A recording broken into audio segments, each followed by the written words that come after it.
Peace to all the gods and goddesses. Back again with the vibes of the divine. I am the god Shango, and today, get ready to take another deep dive into this electrifying world of the Young Thug Rico trial. Let's get into it, family.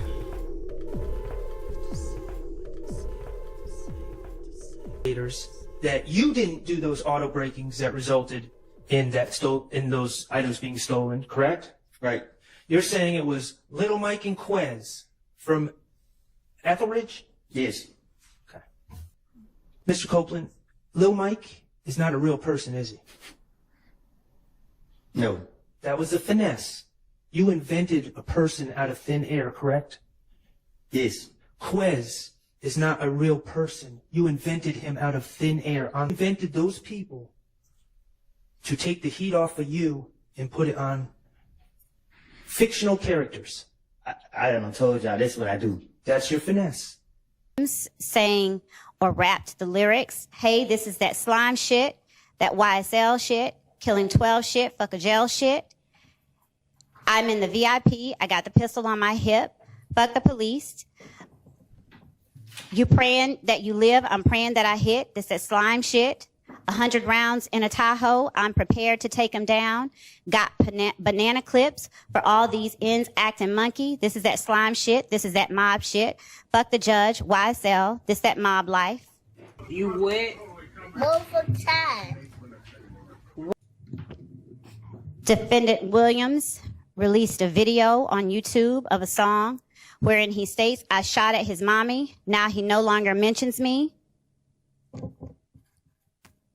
Act like you want war, and they gonna smoke you like a blunt.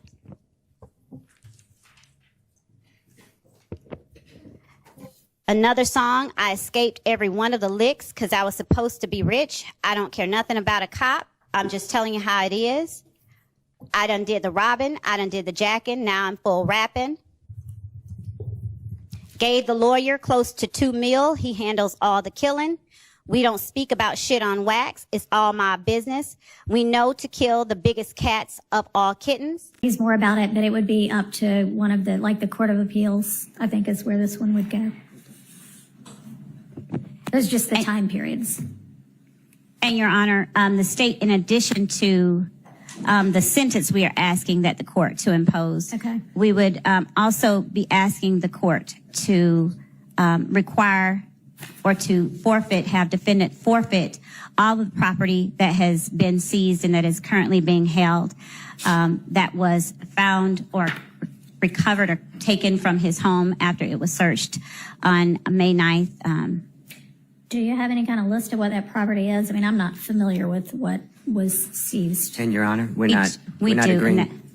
Oh, I mean, I assume y'all aren't agreeing to anything. We're not agreeing to. We would present it as a negotiated plea. We're not. But we do have a list of the property items. Do you have it available right now?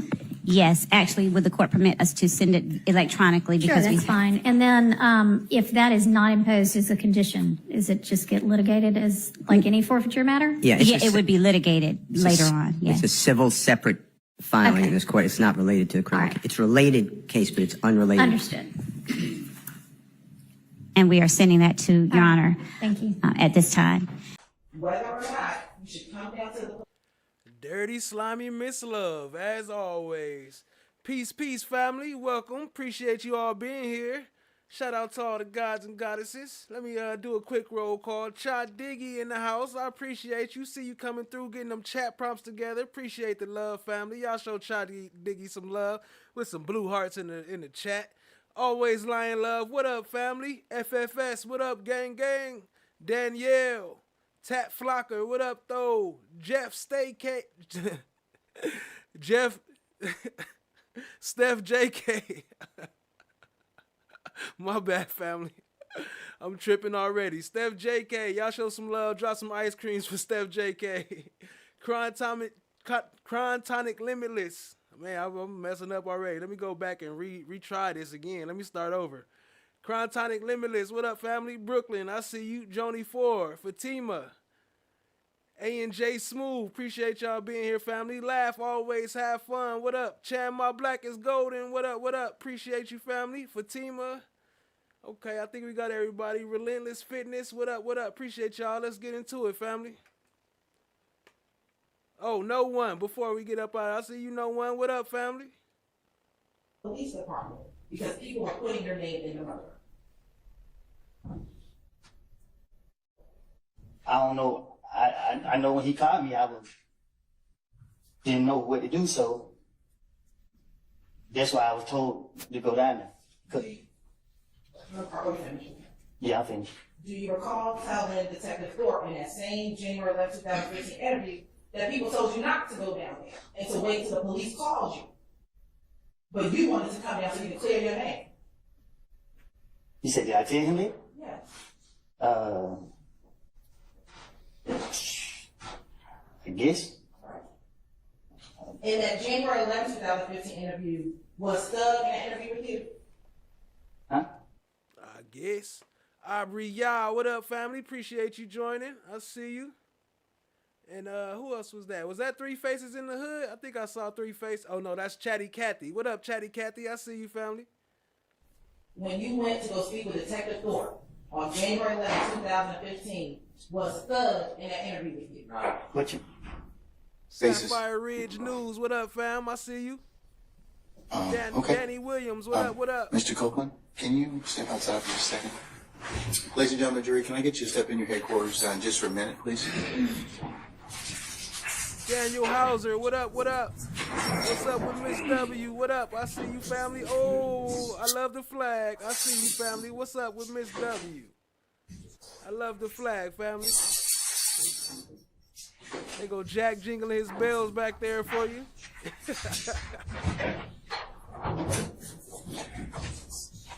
On the podium, please, sir. Motion is that there is a 24-4-403 comment on pre-arrest silence under ORR versus State. I believe it's a 2019 case, but I'll get you the site if it's not. If you put in OR and Mallory. I'm familiar with OR. I'll look it up, sir. And Mallory's MALLORY. What the state did is they set up a series of questions, repeat. Can't forget about Kristen Vasquez. What up, family? I see you. Sapphire Ridge News. I think I said that, but what up, though? Repeating the question that Mr. Copeland gets a call from a Detective Thorpe on January 11, 2015, morning hours, telling him, according to Mr. Copeland, that he needs to come down to the police department. Mr. Copeland is reaching out to. They're saying, who the hell is Jeff? Hey, I had Free Jeff on my mind, so I was mixing it up. People allegedly saying whether I come or not. He spoke with people who said go down to the police department. The state then, for some reason, immediately says, well, did Jeffrey Williams come? That's after the state elicits, it's non-answered because the witness said he doesn't know, that Jeffrey Williams' stepfather's house is supposedly shot up that night. When you put that together, it is a clear indication that Jeffrey Williams should have, if he's involved since his stepfather's house is being shot up, then he's being accused and he should go down to the police and talk to them as well. Yeah, I seen it always. I got a couple clips. If y'all want to watch some of that, we could get into that tonight. I got a couple clips. There's no basis for that. The state knows that Jeffrey Williams wasn't called by the police, wasn't asked to come down and speak. Why in the world would any prosecutor, anywhere in this nation at any time ask a witness whether Jeffrey Williams was there? Nobody would say he was there. Nobody asked him to come. All it does is plants improperly in the mind of the jury. Jeffrey Williams was not bold like a lion, like Mr. Copeland, and go face the police that night. I'm moving for a minute. All right, sir. It was like 3 mistrial motions that day before Woody was fully on the stand. When he first was getting there, they had 3 mistrial motions.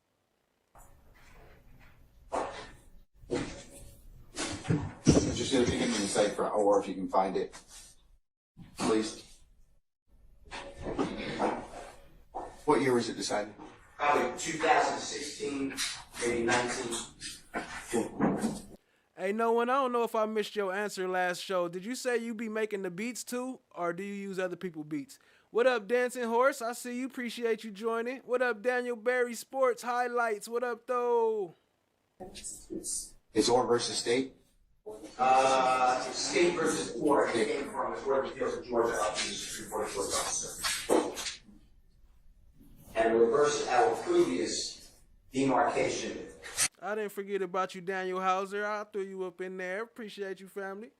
Where the state cannot comment on pre-arrest silence. 2 is whether it is too prejudicial versus probative. And here there's zero probative value because the true evidence is that Mr. Williams is innocent of any charge, never asked by the police to come down, and Nemesis, what up, though? didn't have a reason to go down to, quote, clear his name.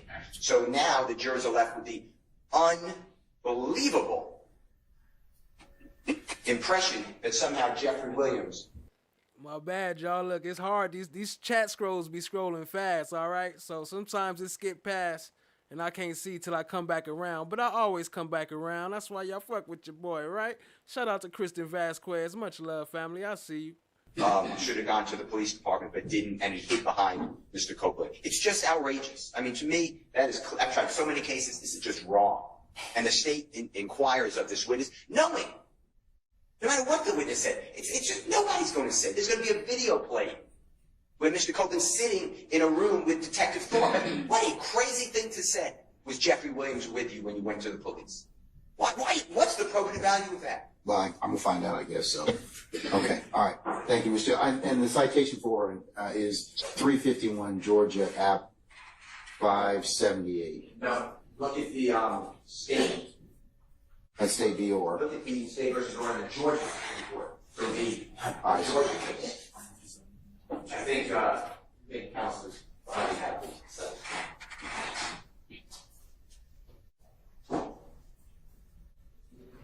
Get the date. All right. A version of facts very different than what he told police on January 10th, 2015. On January 10th, 2015, and the state will be going into this, Mr. Copeland advised police, specifically I'm going to talk about what happened on Cleveland Avenue. Mr. Copeland repeatedly in 2015 stated that Little D got into the car. The first time he said that Little D first said they killed Nut. As his interviews proceeded over the course of 6 months, he eventually says to police that Little D told him that they, and he was referencing Shannon, Mr. Stillwell, Mr. Kendrick, Mr. McMullen, all killed Nut. He is now saying today, for the first time, to this jury and to us yesterday, that Little D and Shannon got into the car and Little D did not say anything to him. And that now, everything he said back in 2015, he just lied to get out of the trouble. So what we are doing is showing that back in 2015, none of these individuals were present none of these individuals were present in the room when he was speaking to law enforcement officers. And therefore now his story is changing when he has to now testify in court in front of these individuals. Mr. Steele, I'm gonna overrule your motion for mistrial.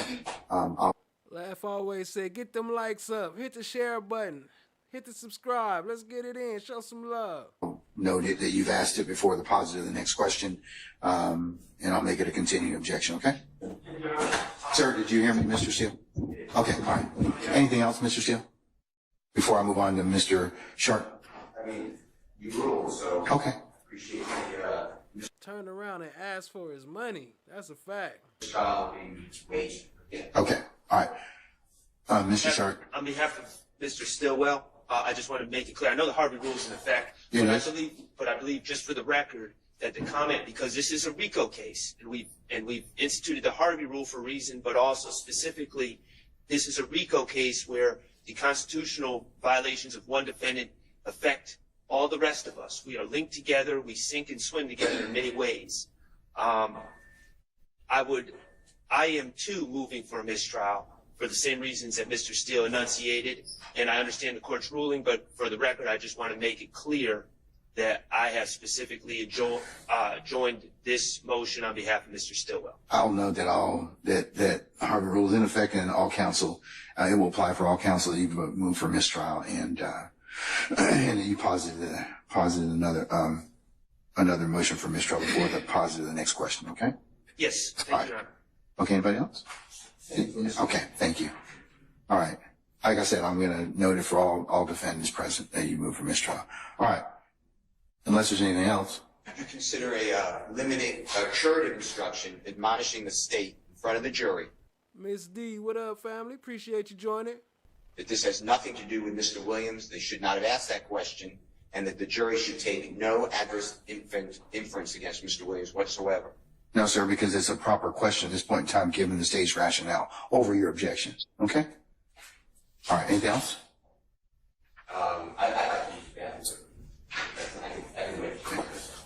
No, go ahead.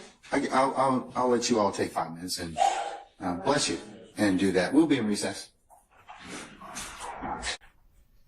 You know, when the state makes this argument that persuaded the court that it was okay, it presumes bad character on Mr. Williams and the others. Well, he never said that until he's in the courtroom. The state does that a lot. It's impeachment. Every time.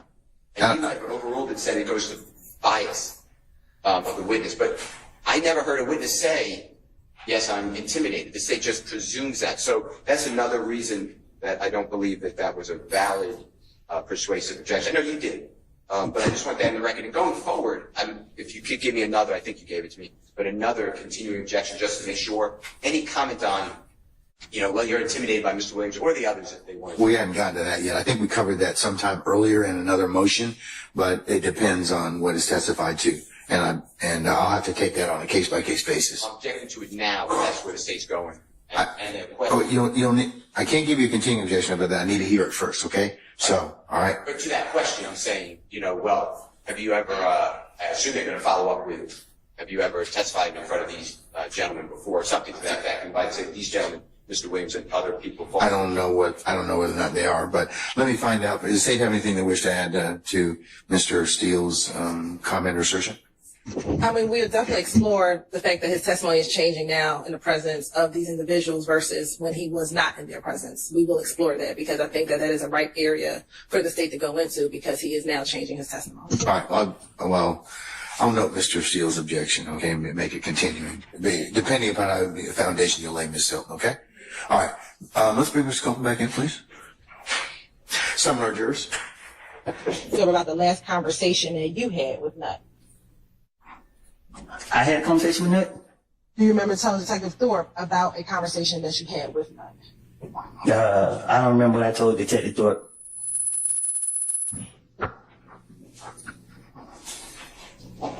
Do you remember telling Detective Thorpe that when you saw Nut, he just told you to chill out and you told him.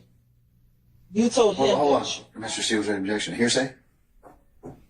I sustain it. Oh, are you repeating what? Where's that come from, man? Your Honor, it's going to be a fact of the listener. It's going to be what his response was. All right, I'll rule the objection. And that you told Nut, I'm just trying to get some money. Was I supposed to say it to the police? You told the police? Yes, I said it. That was your last conversation with Nut? I guess, yes. I don't know. When you say you don't know, what do you mean?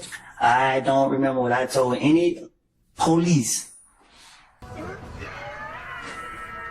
I do not remember what I have told them. And at this point, do you understand that I'm just trying to figure out what it is that you remember and what did you know? You lost me. I sustain the questions to the forum.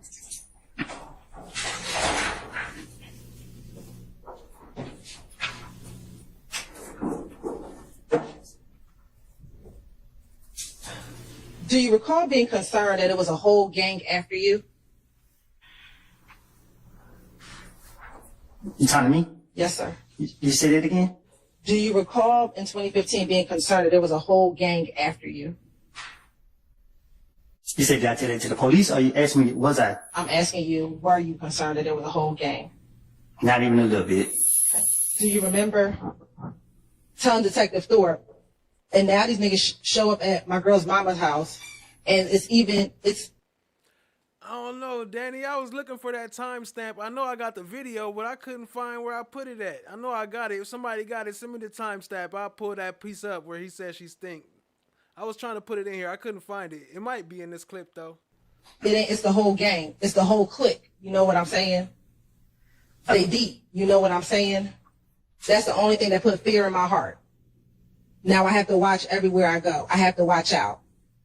It ain't nothing I can do about it. I didn't have nothing to do with this. I didn't kill him. I ain't never kill. I ain't never try to fight him. I ain't never try to rob him. I've never done nothing to Nut.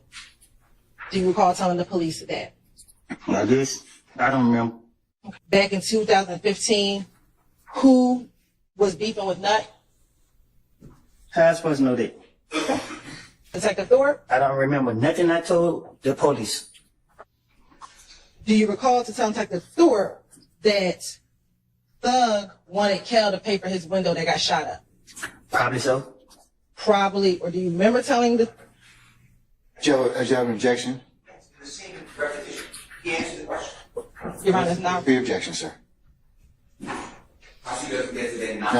What's the basis for your objection? Improper question from a litigant. I'm gonna The court, if you don't think it was asked correct. overrule the objection, sir. I'm gonna overrule the objection. Do you remember if Thug wanted Kel to pay for his window? Is this what I told the police? I'm asking you. I don't know. I don't remember nothing about the camera house. Do you remember telling Detective Thorpe that Thug wanted Kel to pay for his window? I do not remember what I done told the police. I just know. I got my friend with me. And do you recall telling Detective Thorpe that Thug said you were going to pay for the window? I guess. Does I guess mean you remember telling Detective Thorpe or you don't remember telling Detective? I don't have my whole thing with talking to the Detective Thorpe was to get him out my face. So did you tell things to Detective Thorpe that was a lie to get him out of your face? I don't know if that's a trick question. It's whatever honest question answer that you want to give. Well, I told the detective whatever came to my head to try to get up out of there. And was whatever came to your head the truth about what happened or not the truth about what happened? I don't remember what I told him. So I can't say if it was a truth or a lie. I don't remember what I said to the investigator, but I know I don't recall a lot of these things that you're saying. I don't remember. Okay. Did you and Nut ever talk about Kel and your issues with Kel? I don't think me and Nut would have been talking.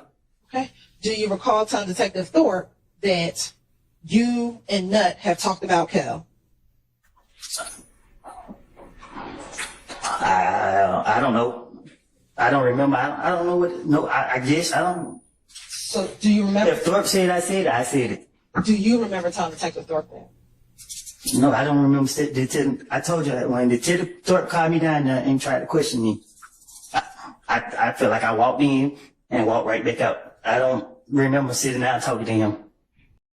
Now, during the course of this interview, do you remember if they came in and swabbed you for gunshot residue? I don't think so. I think I just remember. I remember he was laughing like, "Dang man, the guy ain't even dead long, and everybody already saying you did it." I'm like, I don't know why, and I thought he let me go. I don't remember if they did. I don't remember anything further than I showed him my face and he let me go. So I don't know what. I don't remember what took place that day. You would? Right. I just feel like initially, this is one of the things that I'm grateful for that you've done for me. Anytime I would see something negative on the internet, I would call you.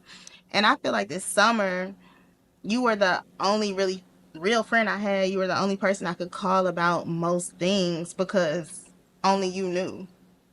And anytime something negative would go, I think even on live you said this. I'm like, what did they say? And you say, why you care about what people say? Like, stop caring about what people say. And I think you really made me be able to get past. Like, people were just like, oh, she's not a good lawyer. She's this, she's that. And I'm like, bro, these people don't even know me. Like, let me tell you how this work. The way our mind set up, right? If you compliment us, we're going to brush it off. If you say something negative to us, we're going to engage. So once you know how to reverse that, like right now, I get more love than anything. Mm-hmm. And that's what I did too. And it might be one person that can say something negative, right? Yes. And he'll get my blood pressure through the roof. Through the roof. I be on his page watching. Yeah, uh-huh. But then I be saying to myself, why? The world love me. Yes. You know what I mean? Like, and the love that I receive from the people is amazing. It's amazing. And I give it right back. I go out my way. People call me. Everybody be like, oh, who did this snap? I ain't stunned. I'm so protected and blessed. I go pull up at kids' birthday parties, don't know nobody there, just because the mama or the child might ask me to come. Yeah. So when you got that much faith and love in God, you know, everything gonna be all right, no matter how they try to knock you down or destroy To say you. facts. As the interview progressed, do you recall giving more details about the night of the murder to Detective Thorpe? You went multiple times. Now, earlier I asked you about a Camaro following you inside of your apartment complex the night that Nut was killed. So do you remember that occurring? I don't remember. Do you remember telling Detective Thorpe that you turned into Carver Homes off of Pryor Road? I don't know. And you saw a Camaro and it was flying behind you?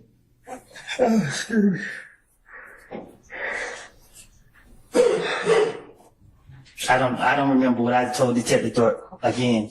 And that when you turned left, the Camaro went straight, and instead of going to the front door, you went around to the gate? I guess. The red Camaro doing that? If a red Camaro followed me and I noticed it, I wasn't gonna let it. I don't remember. Hey, Ms. Hilton, before we posit more questions, having a good authority when you take a comfort break, okay? Thank you. Before we go ahead and break for lunch, Mr. Short, you can make your motion, and Mr. Matthews, you can make your motion. And I take it that you are making this on the basis of the witness's testimony as to January the 11th of 2015 in regards to the mentioning of your clients. Is that correct? Yes, sir. Okay. Just for the record, it's my objection and my basis for the mistrial is.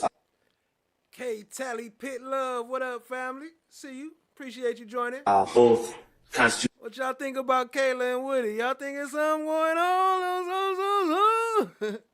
It's been a nasty time. Constitutional Fifth Amendment right to remain silent, which You're talking about pre-arrest silence? well, I was going to get to that. There's the constitutional right to remain silent, but also the statutory Georgia Constitutional pre-arrest, privilege. Okay. well, also the pre-arrest silence All right. statutory, and Your Honor, we believe that those questions brought attention to my client's my client exercising those rights, and it was an inappropriate question, and we moved for a mistrial based on the comment on my client's silence. All right. Ms. Hilton, do you wish to respond to that, and then I'll move on to Mr. Matthews? I can. You was individually on? Yeah. As relates to Mr.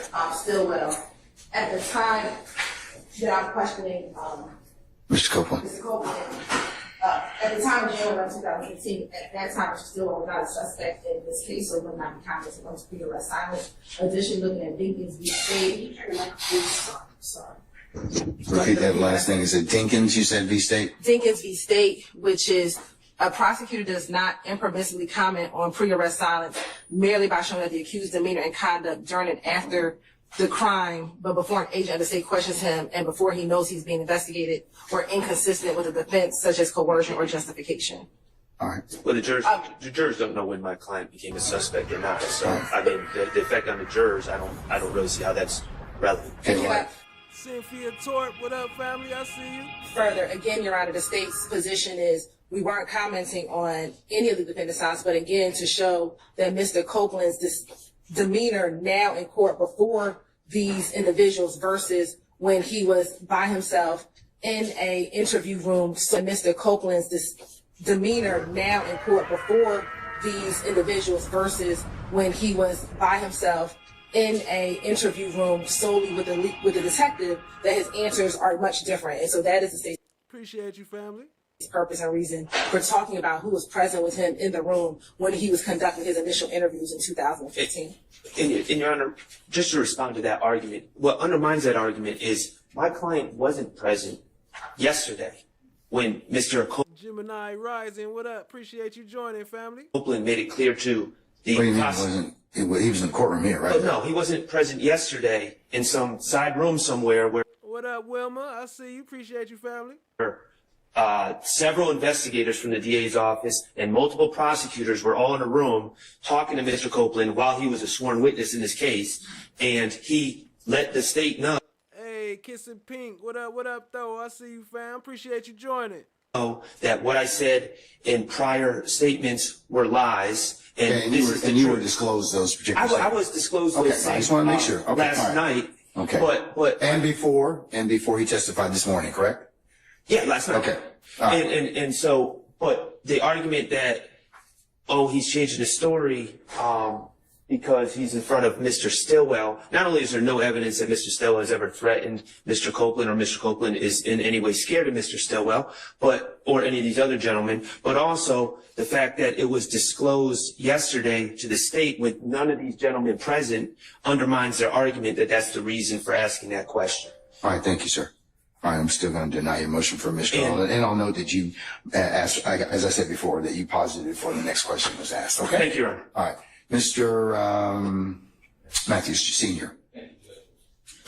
Your Honor, as it relates to Mr. Marquavius Huey, our motion for mistrial is based upon the sworn testimony that has already come out from Mr. Copeland on yesterday. Mr. Copeland stated that he had met Mr. Huey in 2021.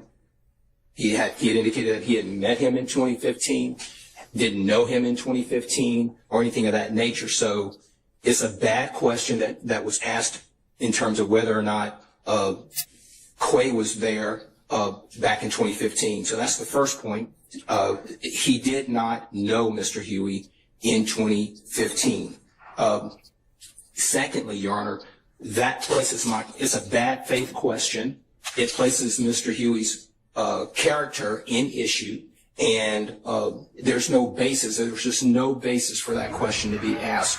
And because of those reasons, Your Honor, we would respectfully ask this court to grant a mistrial as it relates to Mr. Huey based upon those natures. There's just no good basis for that question to be asked. When the witness had testified on yesterday, not to be repetitive, but he testified yesterday, he didn't know my guy in 2015. So how could he have been there in 2015, or did he show up there at the interview with Detective Thorpe in January of 2015? All right.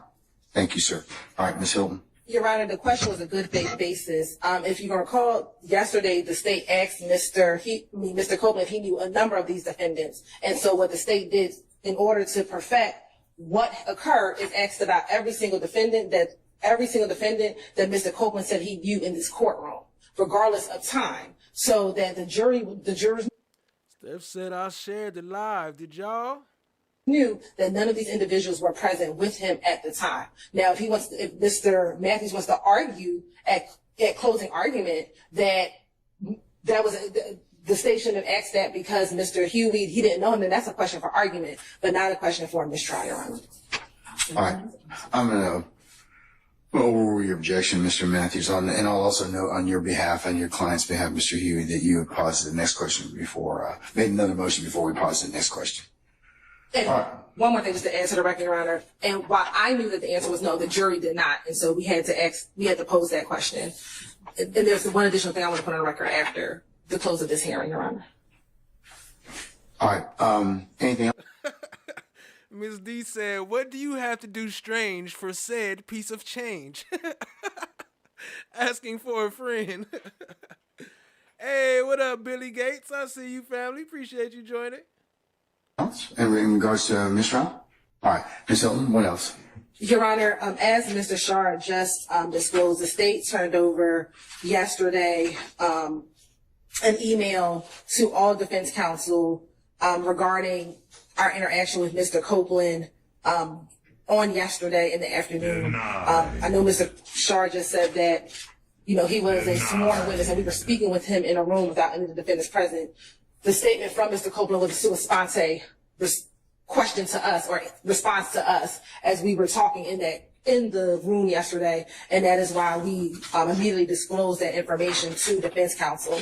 But in addition to what we disclosed yesterday, Your Honor, the state also disclosed on Thursday, June 6th, as well as on Monday, June 10th, some additional information that Mr. Copeland has disclosed to us over the last few days. And so we have a copy of that email we want to. Ayo, BD, what up, April O'Neil's baby daddy? I see you, family. He brought up the turtle van. He said, hop in, let's go, let's ride. Put it in the record, Your Honor. And we're going to mark it 400 Yankee. All right.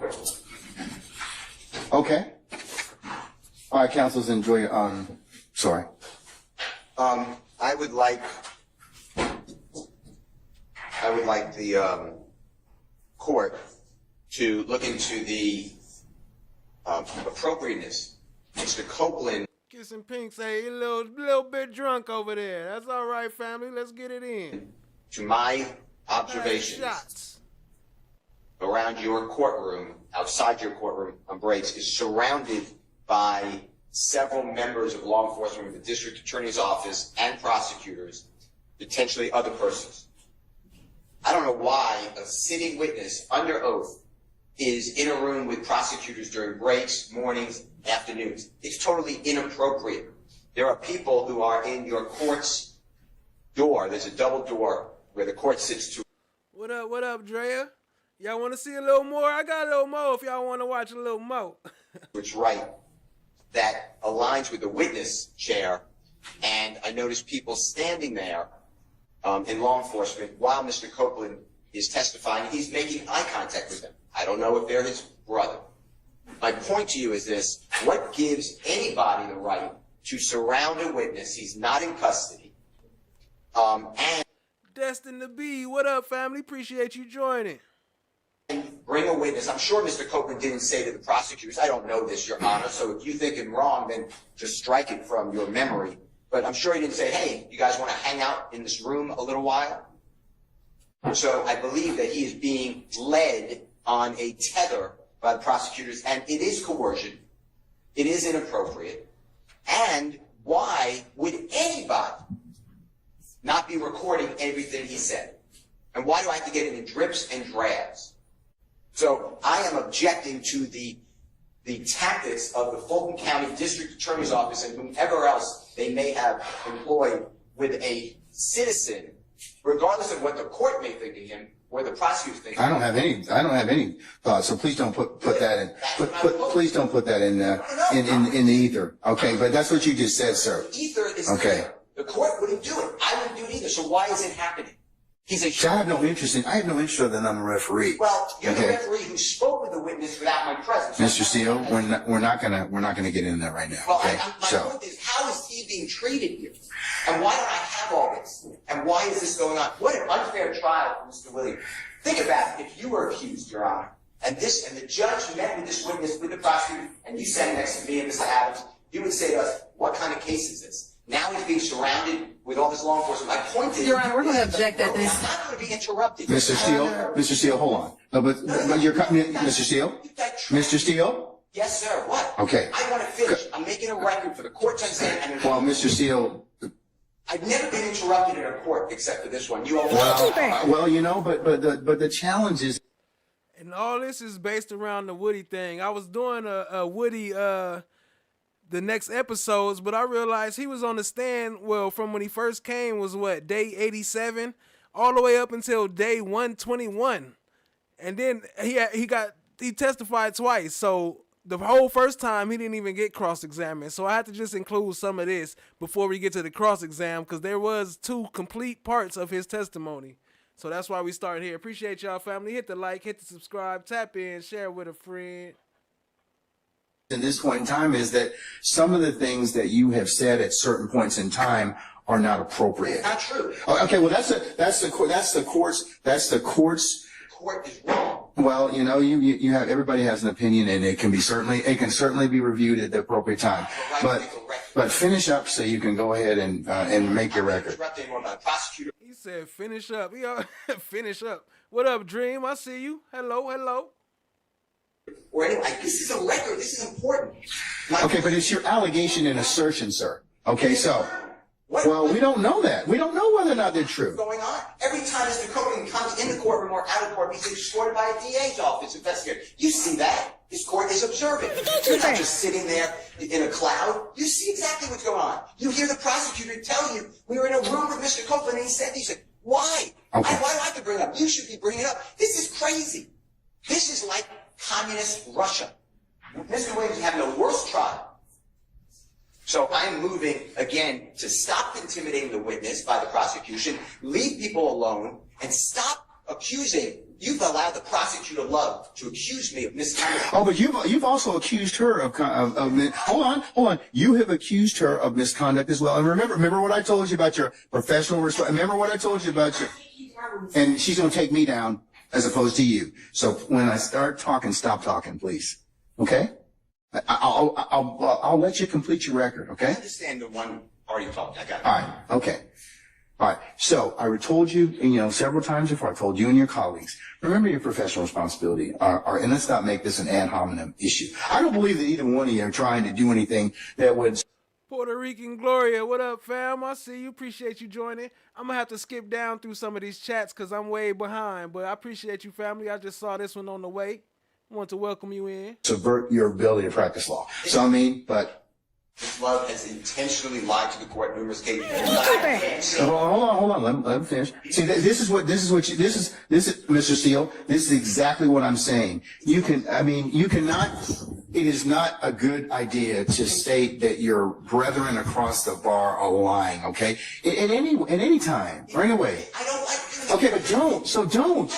But don't, because you don't. You don't because you don't have any proof. If you have proof of it, then if you have proof, there's a mechanism in law and under the rules for you to submit that question to the Office of General Counsel and for an investigation to occur. But please stop, both of you. I told both of you earlier, stop making these ad hominem attacks toward one another. Okay? When it gets attacked, you say nothing. Well, okay, but I've said something. You're going back to stuff that's happened in the past. So while I'm trying to deal with things that are current. So I told you all most recently, as of about a week or so ago, to stop all this. Remember I told you the world's watching you? They are. So please don't from this point on, do not accuse each other of anything. If you want to go ahead and do it, there's a proper way to do it, but don't bring it up in front of me. Okay? I'm just making a point that this has been going on and it's abusive. That is my point. That's your assertion, sir, as a lawyer, okay? And maybe your frustration with everything. Like I told you, this trial's not a long time. There's a lot of wear and tear, but everybody's got to rise above and be a professional advocate. That's what the system demands of you. I'm not worn or torn. I am here to tell the court that from a objective, casual observer, could see what's going on here. It's inappropriate. Okay. At the end of the day, I understand your concern that you have now shared with the court. Okay. All right. State, you want to respond? You wet? Your Honor, I just ask that the court strike the portions of Mr. Steele's whatever that was to the court regarding personal and ad hominem attacks on members of the states. In total for impeachment. They said that up at the bench on Friday. Okay. So you had all weekend to kind of go through that if that were the case. It's not like they're playing hide the ball. It's not like, given the current testimony so far, that wouldn't be probably a realistic possibility. Well, I mean, we do have our objections, or I have my objections to that. But again, Your Honor, I would just ask that the defense attorney be allowed to huddle up and figure out. Because I'm up here, but I'm not necessarily speaking for everyone, and I'd like the opportunity to communicate with counsel for the other defendants. How long you had the January 11th interviews? You had them. When were they? Probably. I mean, it's not Judge. Just to be clear, it's not a matter that I haven't. Glanville or Whitaker, Fatima, neither one of them want to correct them issues. Watched them. I probably watched them 24 times. Okay. But it's just a matter of having the transcript pages where there's problematic issues. Okay. And again, Your Honor, I haven't looked at what the state's redactions are. They sent something at 11 o'clock last night with proposed redactions. It wouldn't open, so they resent it this morning, probably, 20 minutes ago. So I haven't had a chance to look at their proposed redactions. And Your Honor, to be clear, the redactions are for the June 10th interview. The state believes that, again, for the January. Hold up. Destin the B said, I wonder what Glanville is saying now. Steph JK said, at the end of the day, at this point in time, this is a natural stopping point. How about a comfort break? 11th and February 20th, we don't have any redactions for those two, but again, we're open to hear whatever. Let me ask. Chan said the world is watching his biased ass. Another question. Mr. Sharks indicated that it doesn't believe that the foundation has been laid for prior inconsistent statements. You want to address that? Yes, Sean. We're not asking to bring this in for prior inconsistent statements. We're asking to bring it in under 24-6-607 and 24-6-621, which is impeachment by contradiction, in which a witness may be impeached by contradiction in several ways, either close questioning, and I'm reading, Your Honor, from Carlson's on evidence, page 268, to show impeachment by contradiction.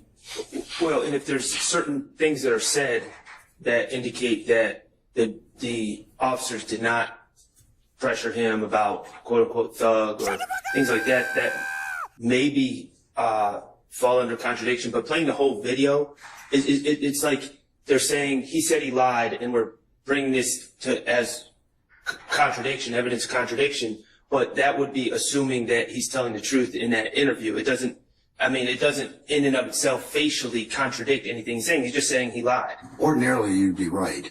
It would be impeached as to specific things. The challenge in this particular circumstance is that Mr. Copeland's repeatedly said, I lied about everything. And I lied I told a lie as to what would get me out of this. So I think under those circumstances, this is kind of the broadening of because of his testimony, the entirety of that particular interview is probably going to be admissible. Respectfully, over your objection. I understand, but this is a problem that was created by the state, and they're trying to. Just slow down. How did the state make this a problem when the witness testified, not just once, but repeatedly over the last several days, that he has lied about these particular interviews? He was lying because he wanted to get out of this. He told these people anything that he thought that would work, and so that's kind of the predicate. Ordinarily, sir, I would agree. I would totally agree with you, but I don't think the state set this particular witness up for that particular saying. He said it more than once. Okay, I'd like to answer your question about how the state set this up. The state, we know that the state met with Kenneth Copeland, 2 weeks ago now? We know we were arguing about whether his attorney was alerted, etc. They met with him, I guess, in the courthouse. I don't know. We know that they met with him. Unlike every other witness, they've done this with several of the people that are alleged to be associates of our clients. They have been asking about statements from 10 years ago, and they intentionally have not afforded these witnesses an opportunity to review their past statements prior to testifying. So they want to play their past statements. They want, I don't recall. And so they bring these gentlemen in, ask them about statements that were made 10 years ago, and have never given them an opportunity. We know that the state, they're thorough. We know typically in trial, when the state is calling a witness, they say, hey, we want you to come into our office. We want you to sit down and review what you said in the past. And they do that regularly in trial prep. They have chosen not to do that for Kenneth Copeland. They chose not to do that for Trontavious Stevens. They have chosen to keep these gentlemen in the dark and then ask them questions about statements they allegedly made 10 years ago. And when the gentlemen say, I don't recall, which is pretty understandable, they say, we get to get into prior inconsistent statements. We get to get into impeachment by contradiction. That was their choice. They should have let these gentlemen review their statements before taking the stand, and we probably would be in a different place. So that's why I'm saying this is a bit a situation that they created. It was strategic by the state, and they shouldn't benefit from it. Okay. Yeah, I'm going to respond to that. Madam? No? Go ahead. Your Honor, Mr. Shar keeps addressing, again, prior. All right. Let me give y'all a little break. That's why I say I understand what you're saying. And so maybe I thought I was going to get a different answer. You could, but not on camera. No, I'm just saying, based off what you say, I don't think I was going to get the answer I thought I was going to get. What answer you thought you was gonna get? Say, I understand what you're saying. And so maybe I thought I was going to get a different answer. You could, but not on camera. No, I'm just saying, based off what you say, I don't think I was going to get the answer I thought I was going to get. What answer you thought you was gonna get? I thought you was going to say, yeah, you tripped out. Huh? What made you think that? So You anyway. said, was I wrong? And like I said. No. I said I thought you would have a different answer. Yeah, you thought wrong. I thought wrong. Yeah, I ain't gonna get on here and bash people. I try to make people look bad. No, not that. No, I'm just saying. But I'm just saying, sometimes I feel like just from what we've seen. What would make you believe I'm wrong? Not that you're wrong, that I'm just asking, do you ever have moments where you think, am I tripping? Or was I tripping? Right. You know, sometimes. Or like, do you, like, that's what I'm saying. Yeah, of course. I have a conscience. You feel what I'm saying? And I have a conscience that bothers me every day about how everything play out. I know you do. But everything just ain't on me. Yeah. But I'd be the bigger person and just take the fall. Like, it is what it is. Yeah. And I mean, it's okay. But everybody know what's going on. Yeah. They knows. They know. So, it is what it is. I mean, I understand, but I do when I see your phones, they just keep lighting up. Who are these people on your phone? Oh, these everybody I care about and love. Who's on your phone? Tell me.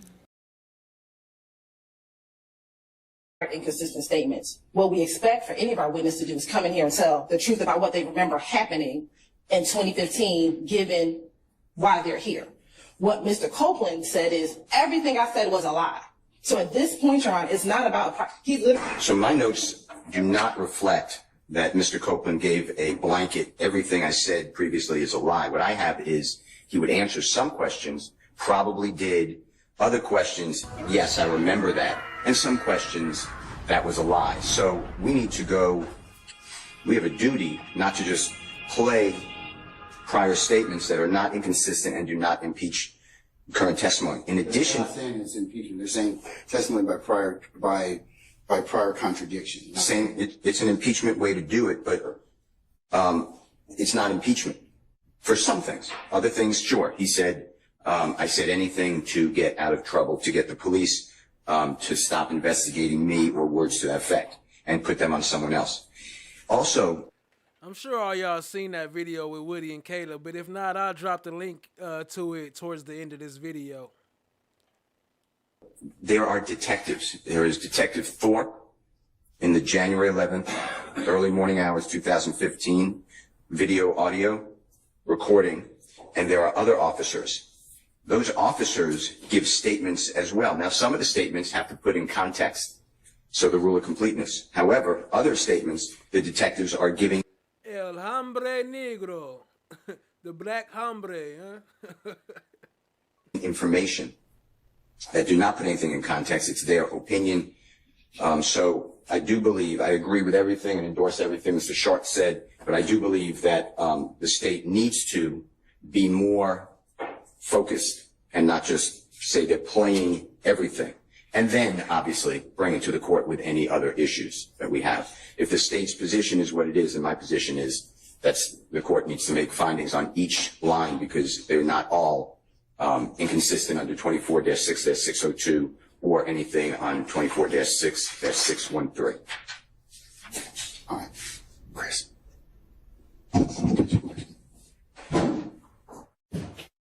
I would have had a story about you. Whatever to convince them that I ain't doing nothing, it wasn't me that's what my intention was. So when you're asking me about interviews, I keep telling you, you keep asking me step by step, by step, by step, by step, by step, by step, by step. This is what I did. When they got me on this day, I was going to jail. I tried to come up with something to tell them. That's why I can't tell you what I said. I was making it up.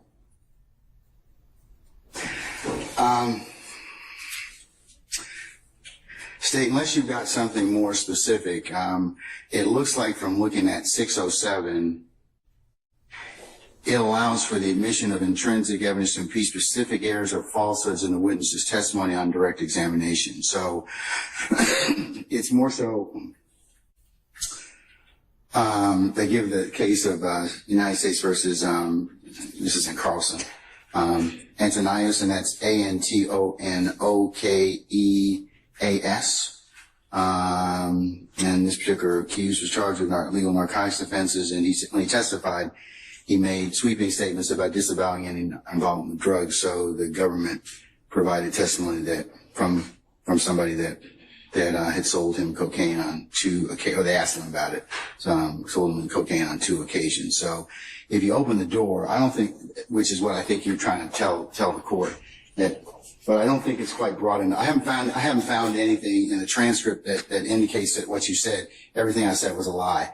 That's broad, and we'll probably open that up, but I haven't found anything. I think you're going to have to probably pare down your examination, or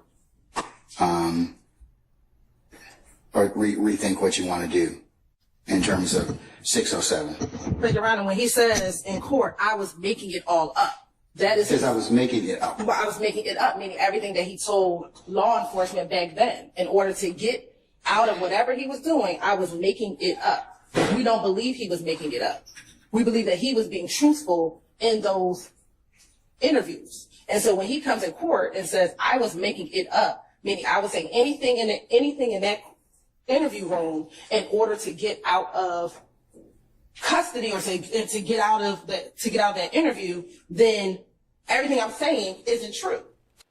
All right, keep that in mind. She said we believe everything he was saying in them old interviews, and she said interviews like he was interviewing for a job or something. But them old interviews, we believe everything he was saying was true. Still gonna pull all that shit out and prove how much lies he was saying in them interviews, and Shard too. Because that's what he's saying. I was making it up. That's what he told this jury, that everything I said back in 2015, I was making it up. Let me read the last sentence, 2 sentences again. Okay, let me just kind of think about it. So you're asking me about interviews, and I keep telling you, you keep asking me step, and there's like 7 by steps. By step, by step, by step, by step, by step, by step, by step. This is what I did. When they got me on this day, I was going to jail. I tried to come up with something to tell them. That's why I can't tell you what I said. I was making it up. Right, and so we don't believe he was just making it up. We think that's what he's telling this jury. And so the jurors can see his demeanor in all of the interviews. They can assess whether or not they think he was making it up or not. But at this juncture, what he's saying is, anything I told the police back in 2015, I was just saying it. I was making it up. And at this point, the jurors can either believe right now what he's saying, or they can look at what he told detectives back in 2015, how he said it to detectives in 2015, who all was in the room with him in 2015, and make a determination, is what he's saying in court contradicted by what we see in these prior interviews with him. I think you have it exactly right, Judge. These rules are not so broad as to just allow hours-long statements in based on specific denials. The idea that I think you also should consider, is within your purview, to consider the gamesmanship.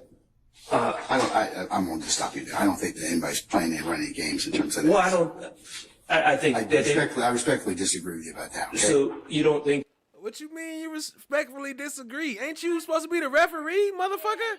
It ain't your job to say what you think they doing and shit. Always trying to cover their ass. Always trying to help their ass out.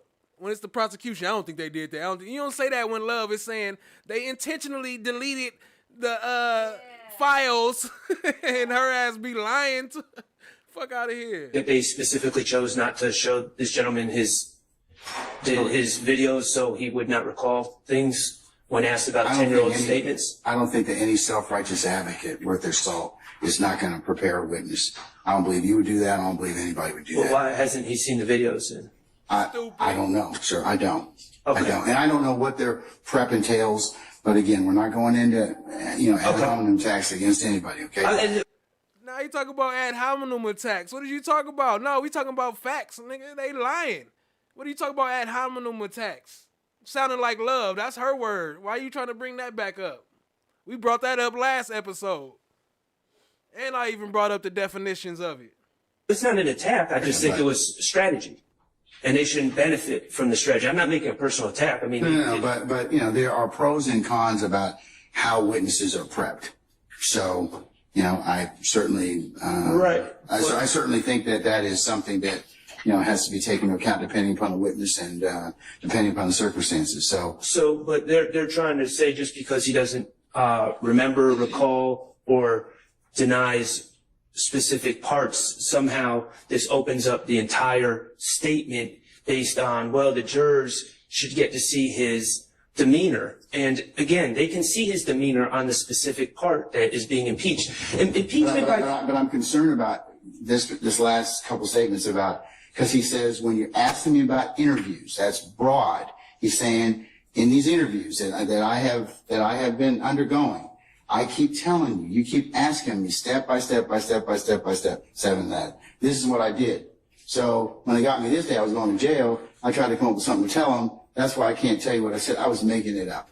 In my observations, he's frustrated because he doesn't understand rules of evidence. He doesn't understand that the state was trying to lay a foundation for prior inconsistent statements. But just because he's frustrated and doesn't answer the question, and it quite honestly is non-responsive, that doesn't mean the foundation was laid. They still have to lay the foundation. The impeachment and or the prior inconsistent statement is a collateral consequence of what the witness testifies to. If the witness gives pretty straightforward testimony, then there's no need to go into any of the other things about prior inconsistent statements or impeachment by contradiction. It doesn't come into play because there won't be anything for them to kind of, bring out. So it depends on the testimony of the witness as to whether or not we even broach the subjects of impeachment or by any means or method. And what I think maybe the advocates aren't doing the best job conveying to your honor. The first two statements are pretty straightforward, okay?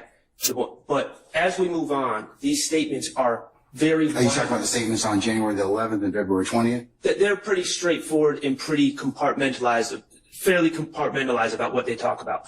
I'm going to use June 10th as an example because, this is going to come up again and again. Okay, but I don't want to talk about June 10th. Well, I don't want to set a precedent we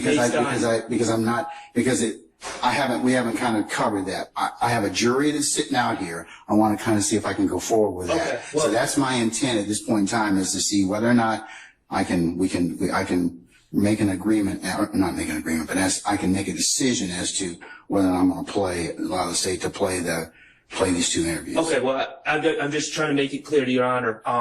We can go into argument about that because even the state has told me that we probably will need to have some discussion about that. I don't, your honor's going to rule. I agreed with your honor's analysis initially. Your honor's going to rule how your honor rules. I just want to be clear that all of these statements are not the same, and any decisions made about the first statements should not be. Yeah, I'm just talking about the first two right now. Okay, so I'm going to stand by my objection on hearsay grounds. Sure. And I think I speak for all my co-counsel or co-defendant counsel regarding that. And your honor will just, it's a call that you're going to make, and we're going to have to deal with it. But that's our stance.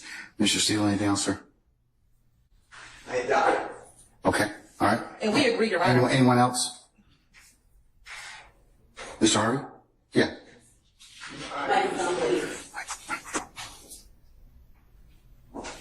I, at this point, renew my motion for severance and for a 105 instruction. None of this relates to Mr. Nichols. Okay. So I know you gave me a continuing objection. I want to renew it every now and then when we get into a position where there is a great deal of evidence that's coming in, none of which impacts Mr. Nichols. All right, sir. So noted. Your motion for severance and your 105 request for a 105 instruction. I'm still going to deny it. I'll give you a continuing objection. All right. State, were you going to say something else, Madam? We agree as to the February 28th, January 28th, February 21st, and June 10th. We will probably need to have some litigation. That's why the state just solely wanted to focus on first, January 11th, and February 20th. All right.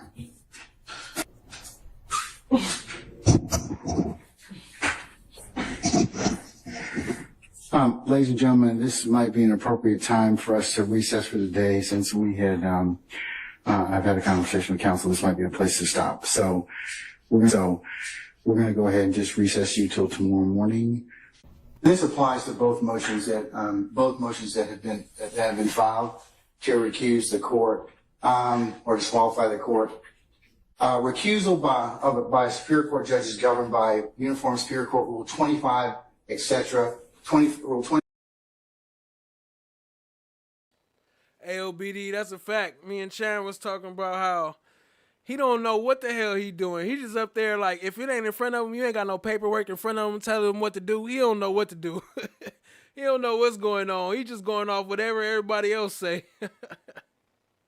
And then choosing his side. 25.1 provides that all motions to recuse and disqualify a judge presiding a particular case or proceeding shall be timely filed in writing, and all evidence thereon shall be presented by accompanying affidavit or affidavits, which shall fully assert the facts upon which the motion is founded.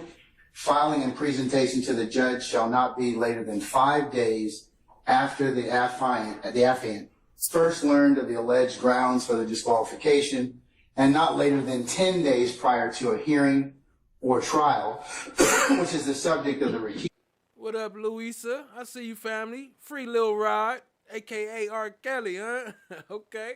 Recusal or disqualification unless good cause be shown for the failure to meet such time requirements, and that is cited in Georgia Uniform Superior Court Rule 25.1. So I'm applying that to both sets of motions to recuse.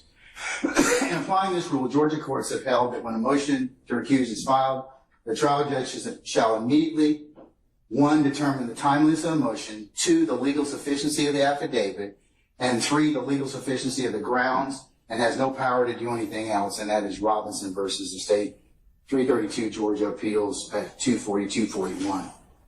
The 3 threshold determinations that the trial judge must make in regard to a motion to recuse are whether it's timely filed, whether the affidavit made in support is legally sufficient, and whether some or all the facts set forth in the affidavit are true, recusal would be warranted, and that is Dacker versus the state, 300 Georgia, 74 at 7. I had to back up a little bit. Shout out to Cha Diggy. Check that out. Appreciate you, family. That came out good. That's love right there.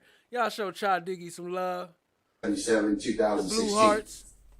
The judge finds any 3 of the conditions have been met. No, I'm sorry, take that back, strike that. If the judge finds that all 3 conditions have been met, he must refer the motion to another judge to hear the motion, but if any one of the conditions is not met, there is no error in denying the motion. And motions to recuse are viewed and considered by the appellate court for abuse of discretion. Accordingly, the court is going to address each one of the factors as it pertains to both Mr. Steele's motion and, for shortness, Mr. Banks' motion. I find both motions were timely filed. I find that Mr. Steele's motion was in fact filed on Monday, this past Monday, been the 17th of June. I find that Mr. Banks' motion on behalf of Ms. Bumpus was timely filed, as it was filed on the 14th of June at 10:40 p.m. Secondly, I find that in addressing the legal sufficiency of the affidavit, that means, was it sworn? Was it sworn before a notary is in proper form? I find Mr. Williams and Ms. Bumpus's motions to be, I should say, affidavits to be in proper form. The third thing that the court has to review, and like I said, I reviewed, is the legal sufficiency of your grounds of the motion. And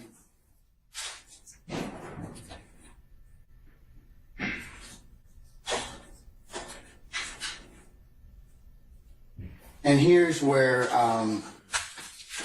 Yo, Kissing Pink, I started watching the trial while Bean was on the stand. When he first started hitting love with them I don't recalls, that's when I started watching the trial. Appreciate you, family. He was like, I don't recall. The court finds that upon a review of Mr. Steele's motion and affidavit, as well as Mr. Banks' motion and affidavit, that both contain assertions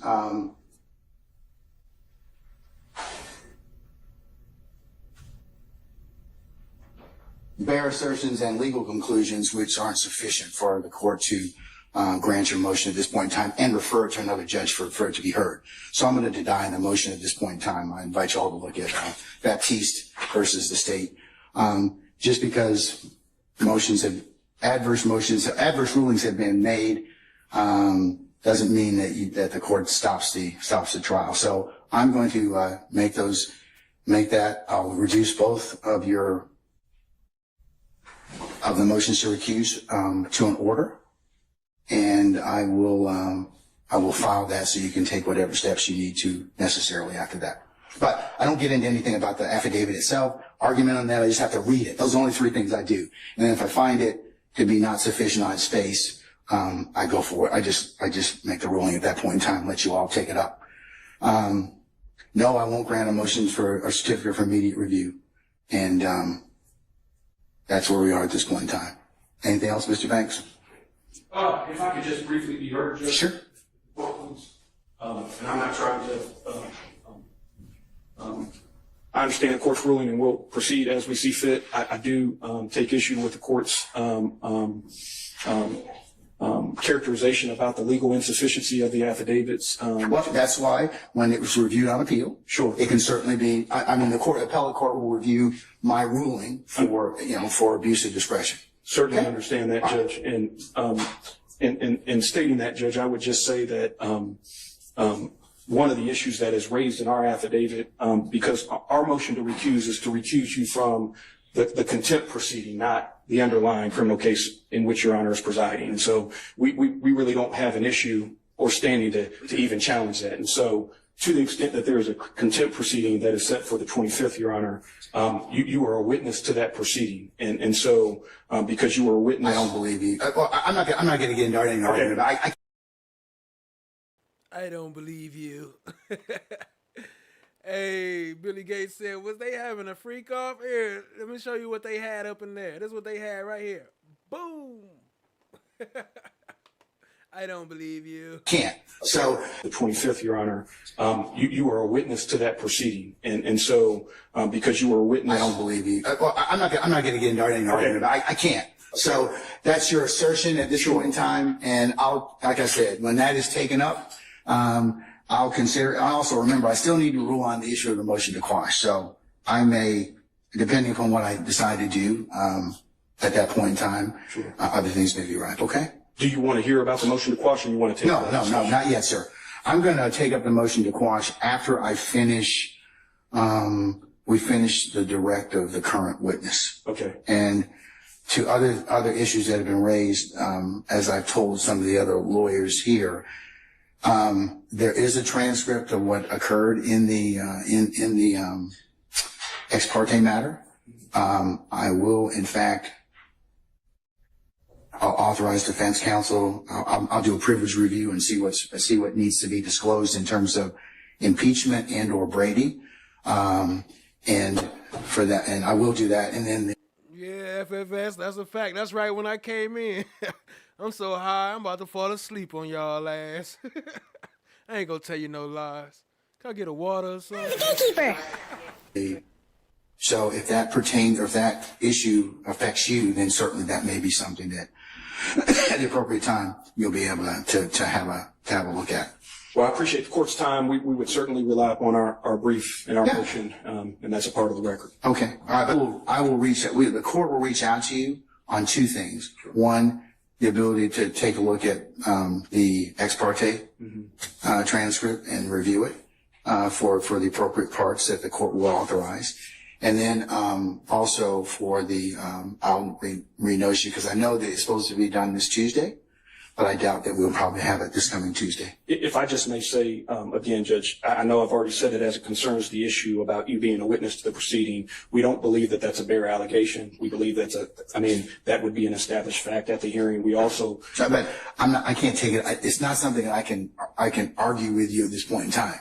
I'm not trying to argue. No, sir. You are an advocate for your client. Sure. That's the only thing I can say, but I'm not going to take up that issue right now. It's part and parcel. You made it part and parcel of the motion to recuse. So I'm saying that at this point in time, I've made my ruling. You've said what you need to say in terms of what your thoughts are. I'm going to reduce it to an order, and you can take what you want to after that. Okay. All right. Thank you. All right. Thank you, sir. All right. Mr. Steele, similarly, I'll reduce what I have mentioned to in an order, and you will be able to take it up as you see fit. I'm not going to grant a motion to a certificate of immediate review. Anything else?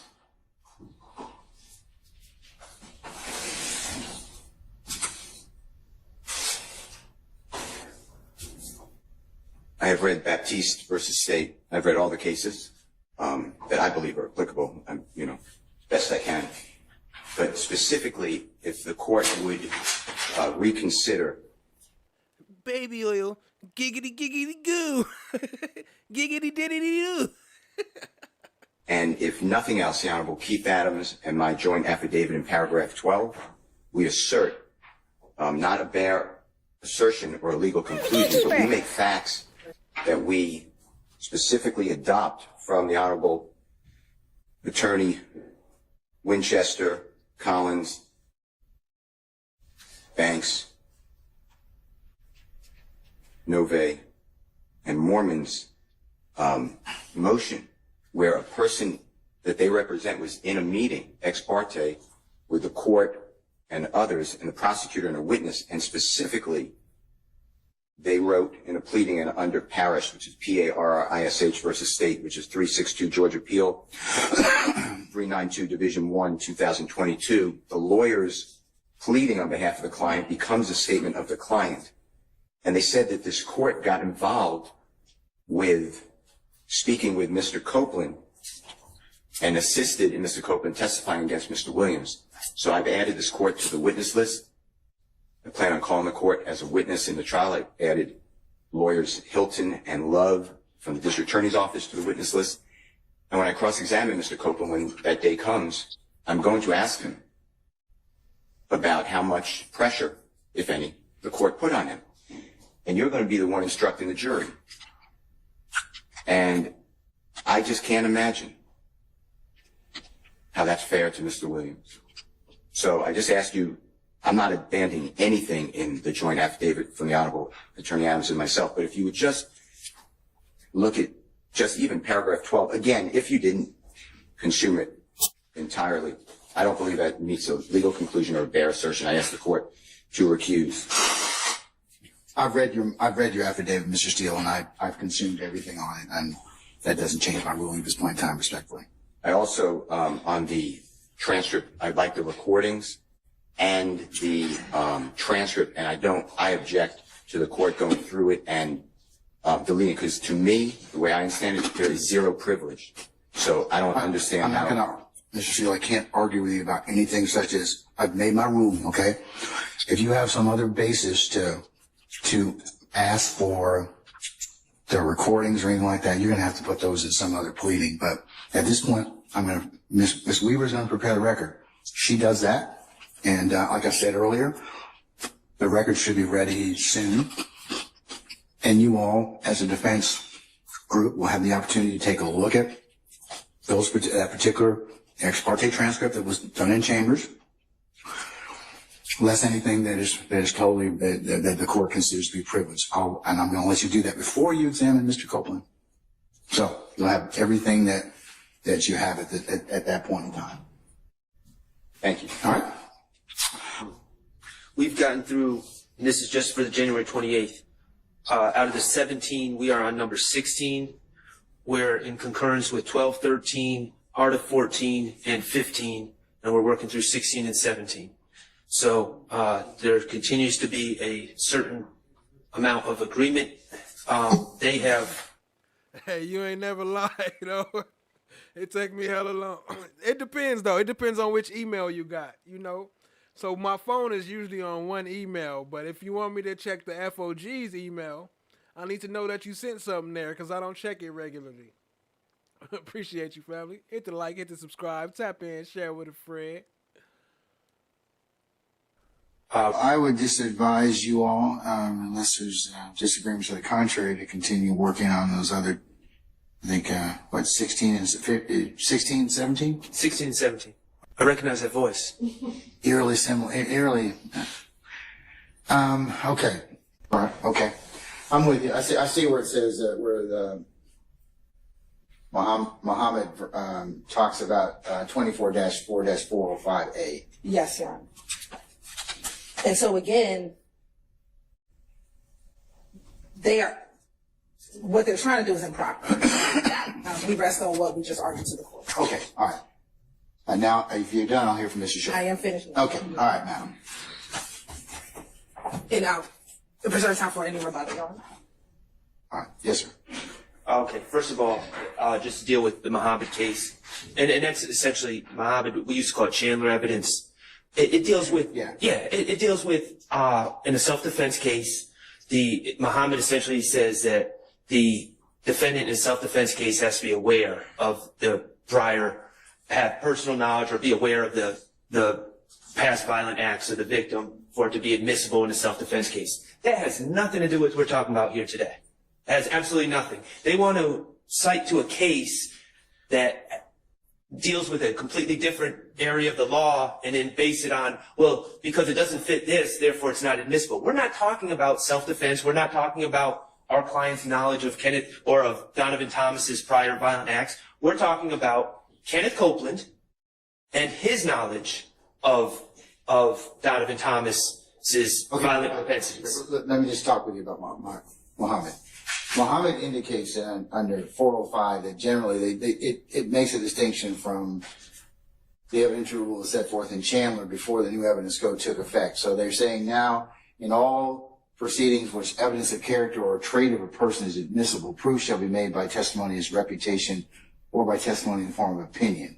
So therefore, as a general rule, the character evidence of a victim is limited to reputation or opinion, not specific bad acts. Well, in that.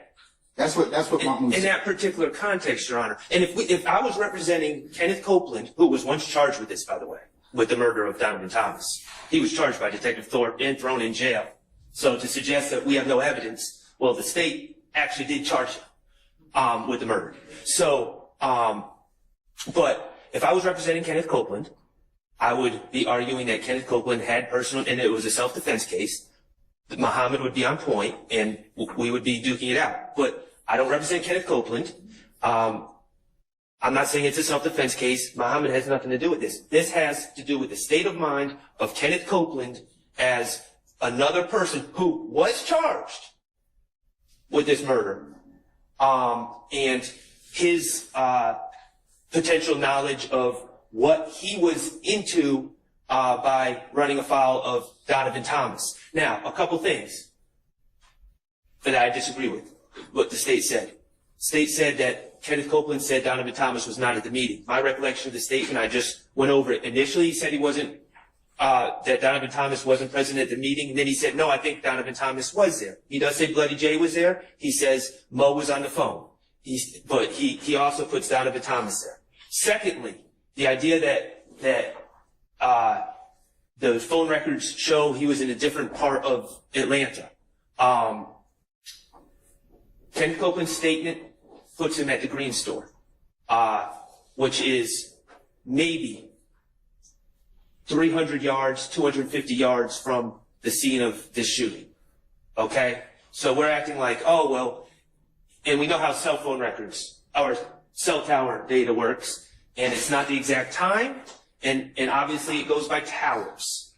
So my understanding of the cell phone records, and I'm sure we're going to hear expert testimony on it, is it's not nearly clear cut like the state says it is.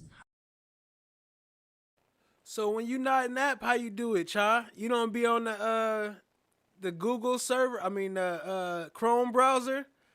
Because you can app people on the Chrome browser on your computer. You mean on your phone in the app. You on your phone. That's what you mean, right? My bad, family. I'm just reading the comments. But Mr. Copeland's own statement puts him at the Green Store.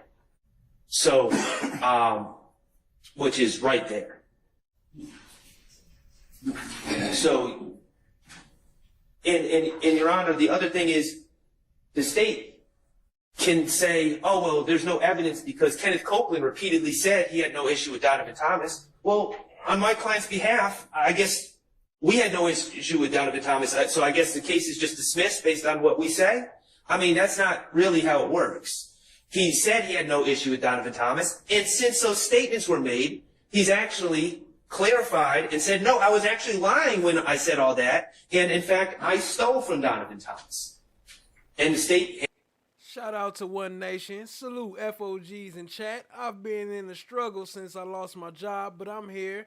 Appreciate you, family, and I hope everything gets better for you. Always hoping the best for you, always.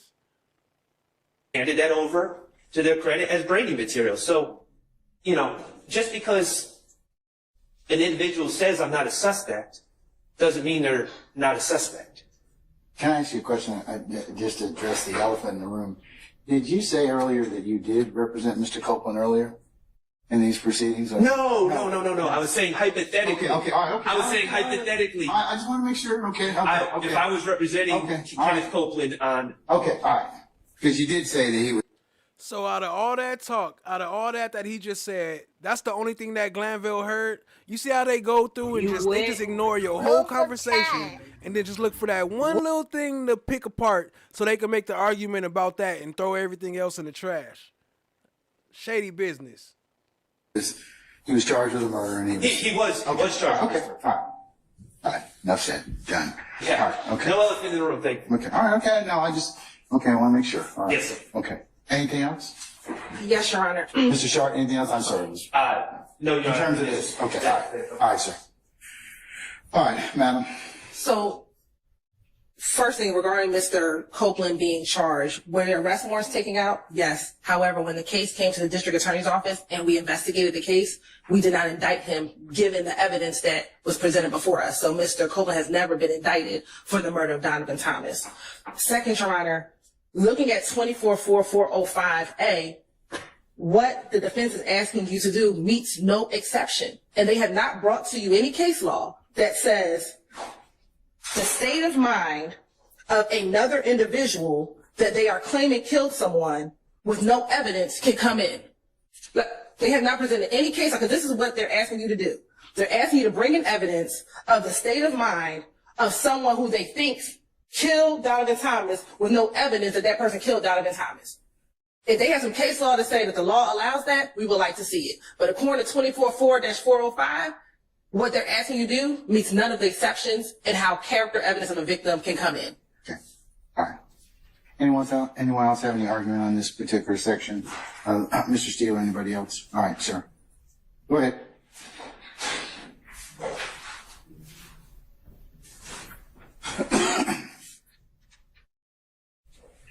I was the lawyer in Mr. Muhammad versus State of Georgia, and I agree with Mr. Sharp. It's not on point here in this issue. The prosecution keeps saying that there's no evidence that Mr. Copeland killed Mr. Thomas, yet on 4 occasions on the short direct that we had already, the state asked Mr. Copeland whether he killed Mr. Thomas. The juries don't have to accept his answer. The state has put that ball well in motion. In addition to that, to say the phone records clear Mr. Copeland, phone records are totally going to be in debate, and it's up to the jury. And to say that the state cleared. Yo, shout out to One Nation. You talking about the hurricane that just came? Damn. If you is, I'm sorry, family, or whatever you talking about. I'm sorry, family. Hope everything get better for you. What up, Pink Slime? I'll see you in the chat. What up, family? Appreciate you joining. Mr. Copeland, and therefore he's not, he's truly not involved in any wrongdoing is preposterous. That's again up to the jury. Mr. Thomas's character is already put in issue. The state did that. They called him the leader of a gang through Detective Gaither and through Detective Dennis. So to now try to close that door when they opened it is inappropriate. And to say that there's no good faith belief, the state sent an email the court was included on where they say that Mr. Copeland said that there's a video with him included. I believe him included. If I'm wrong, I have to refresh my memory. Saying that he killed Mr. Thomas. And the state's asking for the defense to give them the video, which I'm not going to give to them until I use it. If I choose to use it in my case on cross. So, you know, I don't understand there's no good faith. So with all that being said, you then go into what is the real relevance of this? And it's the same thing that the court that I argued earlier, and the court seemingly agreed. It's how the police did their investigation. Detective Dennis said, and I quote, "You, to Mr. Copeland, we just heard it, you are the prime suspect, but pull yourself out of the equation." That's how we got here. That's how this prime witness got to be the prime witness. He is making up statements against Mr. Williams and others. And I believe that everything that he said based upon his lies, I'm not saying Mr. Thomas had anyone killed or put a hit on anyone. It's the same thing as Rich Homie. It's another false allegation by Mr. Copeland. The jurors get to see, because I'm asserting that Mr. Copeland made false allegations against Mr. Williams and others. So that's why I believe that it's relevant. And the state shouldn't be able to just say to the court, well, we are God, and we decide Mr. Copeland had nothing to do with it, therefore these statements don't come in. I'm waiting on the rain. We ain't getting no rain right now, Steph JK. Y'all hit the like, hit the subscribe, tap in and share with a friend. That is for the jury to determine. All right.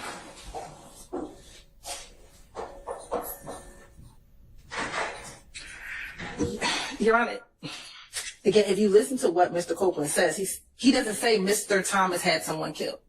He says, this is what I heard. This is the rumor that is out here. I don't know about that, but this is what I'm hearing. So again, Mr. Copeland has never said that Mr. Thomas did it.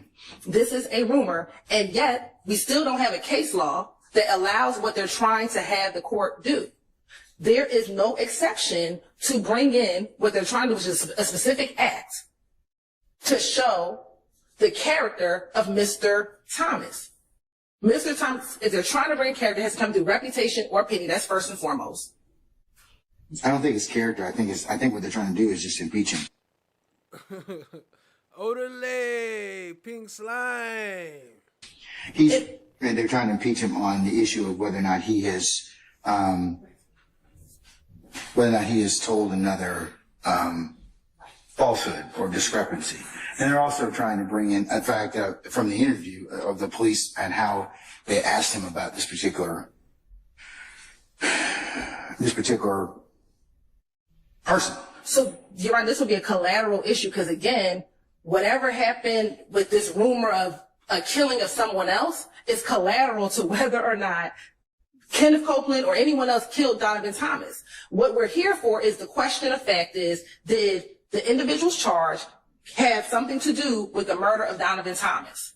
What they are asking for you to bring in is Mr. Copeland talking to police about a rumor he heard in the street. Again, if they're trying to impeach him on a collateral issue, that's a collateral matter, and it's not allowed. And there is no evidence one way or the other, again, before this jury to even impeach him on that particular portion of his interview. Play it again, please, ma'am. Sure. I want you to play 748. Such a purpose, the statement would not be hearsay, as it was not offered for the truth of the matter asserted, but for the effect or lack thereof on the hearer. As such, Gates claims that this evidence was inadmissible because it was hearsay without merit. Here, again, Your Honor, learning. I'm skipping through. I'm just playing little clips, but remember, this was like 2 weeks worth of shit of them arguing this same bullshit for 2 weeks, and him just allowing all that shit in, acting like he argued with him, deny him, and then still end up letting it in. About the fact that Kel shot at the gambling house, what Copeland took with that information is he confronted Kel about it.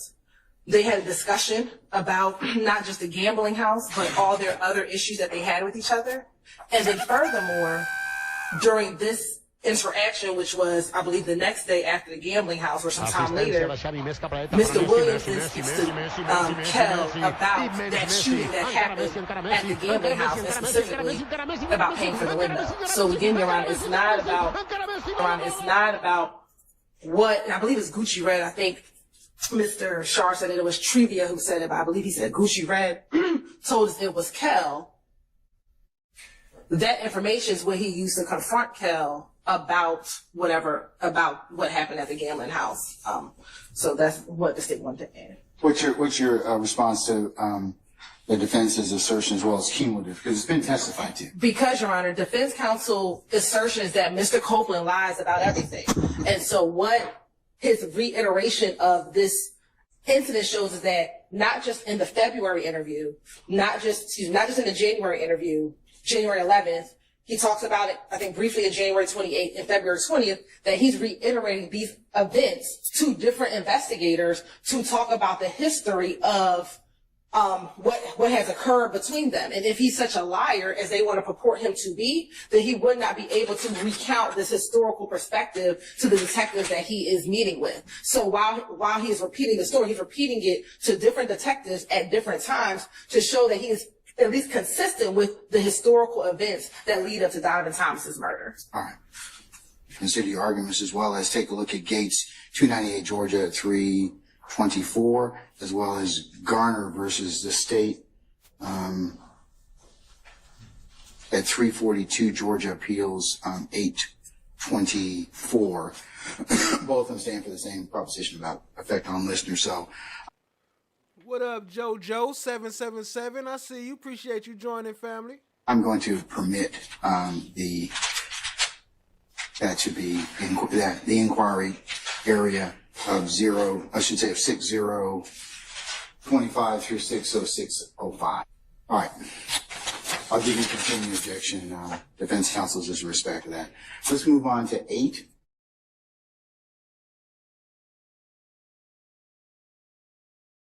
You have not come in the wrong place. This is not an MMA fight. There will be no 3 rounds, no first knockout. So I appreciate that. Division 3, 2019. Come in the wrong place. This is not an MMA fight. There will be no 3 rounds, no first knockout. So I appreciate that. Division 3, 2019. And that's where the Georgia Supreme Court said that Georgia no longer has a per se rule not to comment on someone's silence pre-arrest. So when you have to do those, your 403 analysis. And what I'd like you to take in consideration. Now listen to what he arguing. Ain't that what the case just ended for? This long time ago when Copeland was on the stand, they was making this argument and moved for a mistrial, but he didn't end it. Right? This shit already happened before. What's his name? Slimy, what's his name? Slime Life shouted. If you don't mind, it's supposition. This is what Mr. Short was saying. I was going to ask you there's also a couple of the cases. Are you familiar with Jackson versus State, 317 Georgia, 139 decided August the 21st, 2013, talks about pre-arrest and post-arrest statements. I'm confident I'm familiar with it if I looked at it. Okay. All right. So, but I have 2 things to say about it and I have to pull it up. But if it's 2013, it would be an appeal from a trial that happened before January 1, 2013. And the court, until 2019, said we were following the Mallory, which is M-A-L-L-O-R-Y rule, which excluded pre-arrest silence in Georgia. I seem to remember that. What the state cited to you in Doyle, D-O-Y-L-E versus Ohio, that is post-arrest silence. That never can be discussed. And what the state said about this is Mr. Copeland, not an arm of the prosecution, who put in the pre-arrest silence. That doesn't matter because it's the accused rights. And it's a comment upon the defendant's silence by a witness, which is impermissible under our law.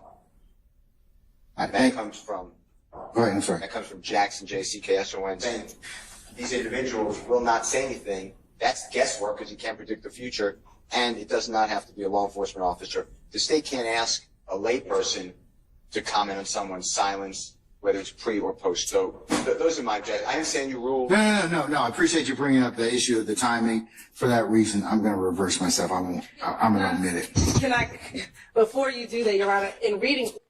All right, pay attention. He just reversed his ruling, and she jumped up talking. Now he about to reverse himself again. And Mr. Reverse, he like to reverse it. I reverse myself. Or actually abrogates Mallory. And so when you read remember I got through this before about or. So, and again, Your Honor, when you're talking about pre-arrest, comments on pre-arrest. Applies because Mallory hadn't been decided to. Okay, so or applies because Mallory hadn't been decided to. And in that case, majority held that this court had not yet overruled Mallory. It was bound. Miss Mama, what up, what up? I see you, family. Appreciate you joining. Quiet. Correct. So Mallory was the old law. And the new law, what Orr says is, forget Mallory. Mallory doesn't exist anymore. For the new evidence code, that bright line test no longer exists. Now you have to look at it on a case-by-case basis. Yeah, it says. Forget Mallory. What up, Berta S? I see you. Appreciate you joining. Right here, the court then announced Mallory's categorical exclusion rule in the following passage, and they quoted, in oral, we take this opportunity to hold in criminal cases a comment upon the defendant's silence or failure to come forward is far more prejudicial than probative. Accordingly, from the date of the publication of this opinion, December 26, 1991, in the Advance East of Georgia Court, such comment will not be allowed even when the defendant has not received Miranda warnings and where he takes a stand in his own defense. To that extent, holding in Fraley, this is State 256, Georgia 178, conflicts with holding is overruled. Your Honor, the state disagreed with Mr. Steele, but then agreed. They said they disagreed with Mr. Steele, but then they agreed with everything he said. Or did abrogate. What? Well, or did say there's no bright line rule, and that's why I said in the beginning when I was speaking that the law with pre-arrest silence is a little bit unsettled. But what it really comes down to, as Mr. Steele said, was a 403 balancing.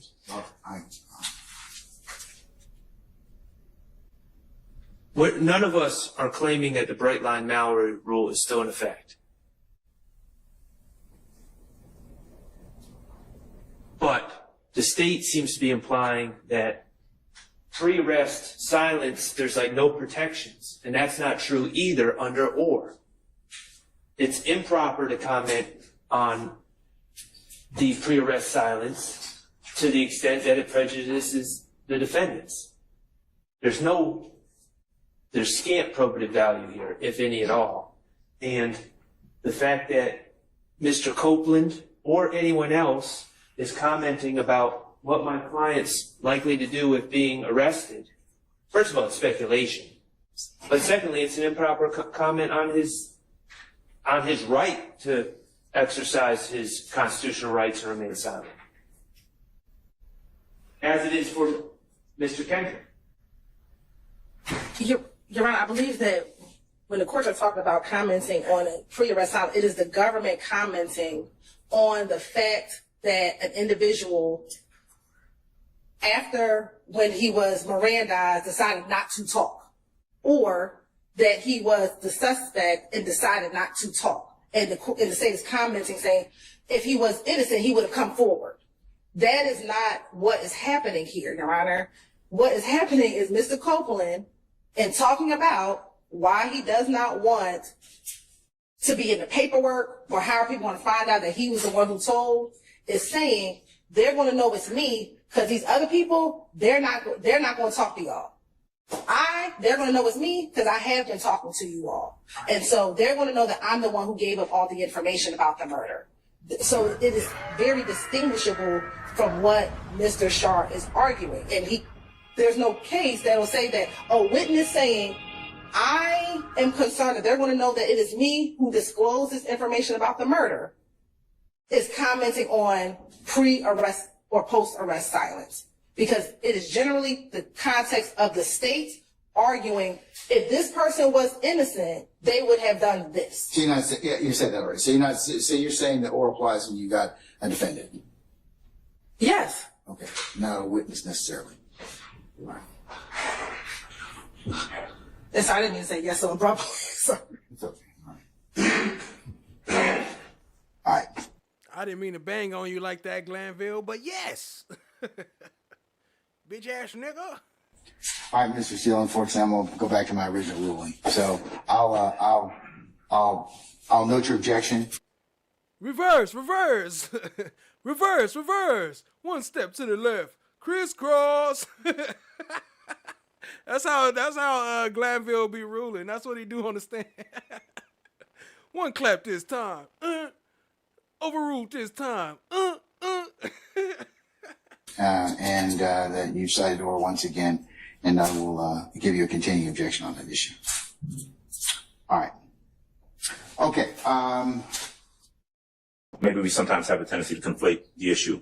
My objection is really very, very simple. That there's statements from Mr. Copeland about them either smoking weed together or him getting some weed from Mr. Williams or some lean or some Percocet. And my position is that is irrelevant. It doesn't go to any issue in the case. The fact that the indictment alleges that members of what they say is a gang were selling or engaging in the sale of narcotics is separate and apart from whether or not someone's smoking weed together. I mean, just keeping it that simple. But moreover, if what they say the issue, what they really want is to get at the relationship, how did Mr. Copeland get to know Mr. Williams? That's what they said the issue is, and they say that this describes it. Well, that's not totally accurate, because I'll do what Ms. Hilton has done to put it into context. There's more in the transcript and in the statement that actually addresses that. If you continue to read over the next page or two in the transcript. Starting from where? Starting from page 431, line 19. You see Mr. Copeland saying, after a while, every time I go up there, he had me chill for a little minute and stuff. I never just go up there and then leave.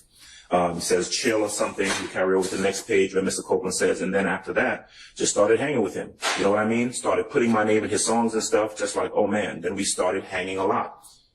Skip down a bit. He started taking me places and stuff. I appreciate everything you're doing for me. Like, it ain't no problem. That's how I started hanging.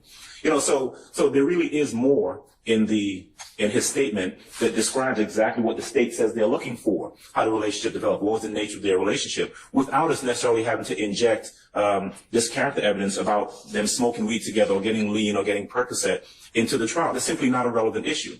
And so the argument, I think, that I hear the state saying, well, there's been other evidence of... Shout out to Miss D, says, I can't see you, but I hear you, FOTG. Reverse. Mr. Williams being in possession of illegal drugs, and so this doesn't matter.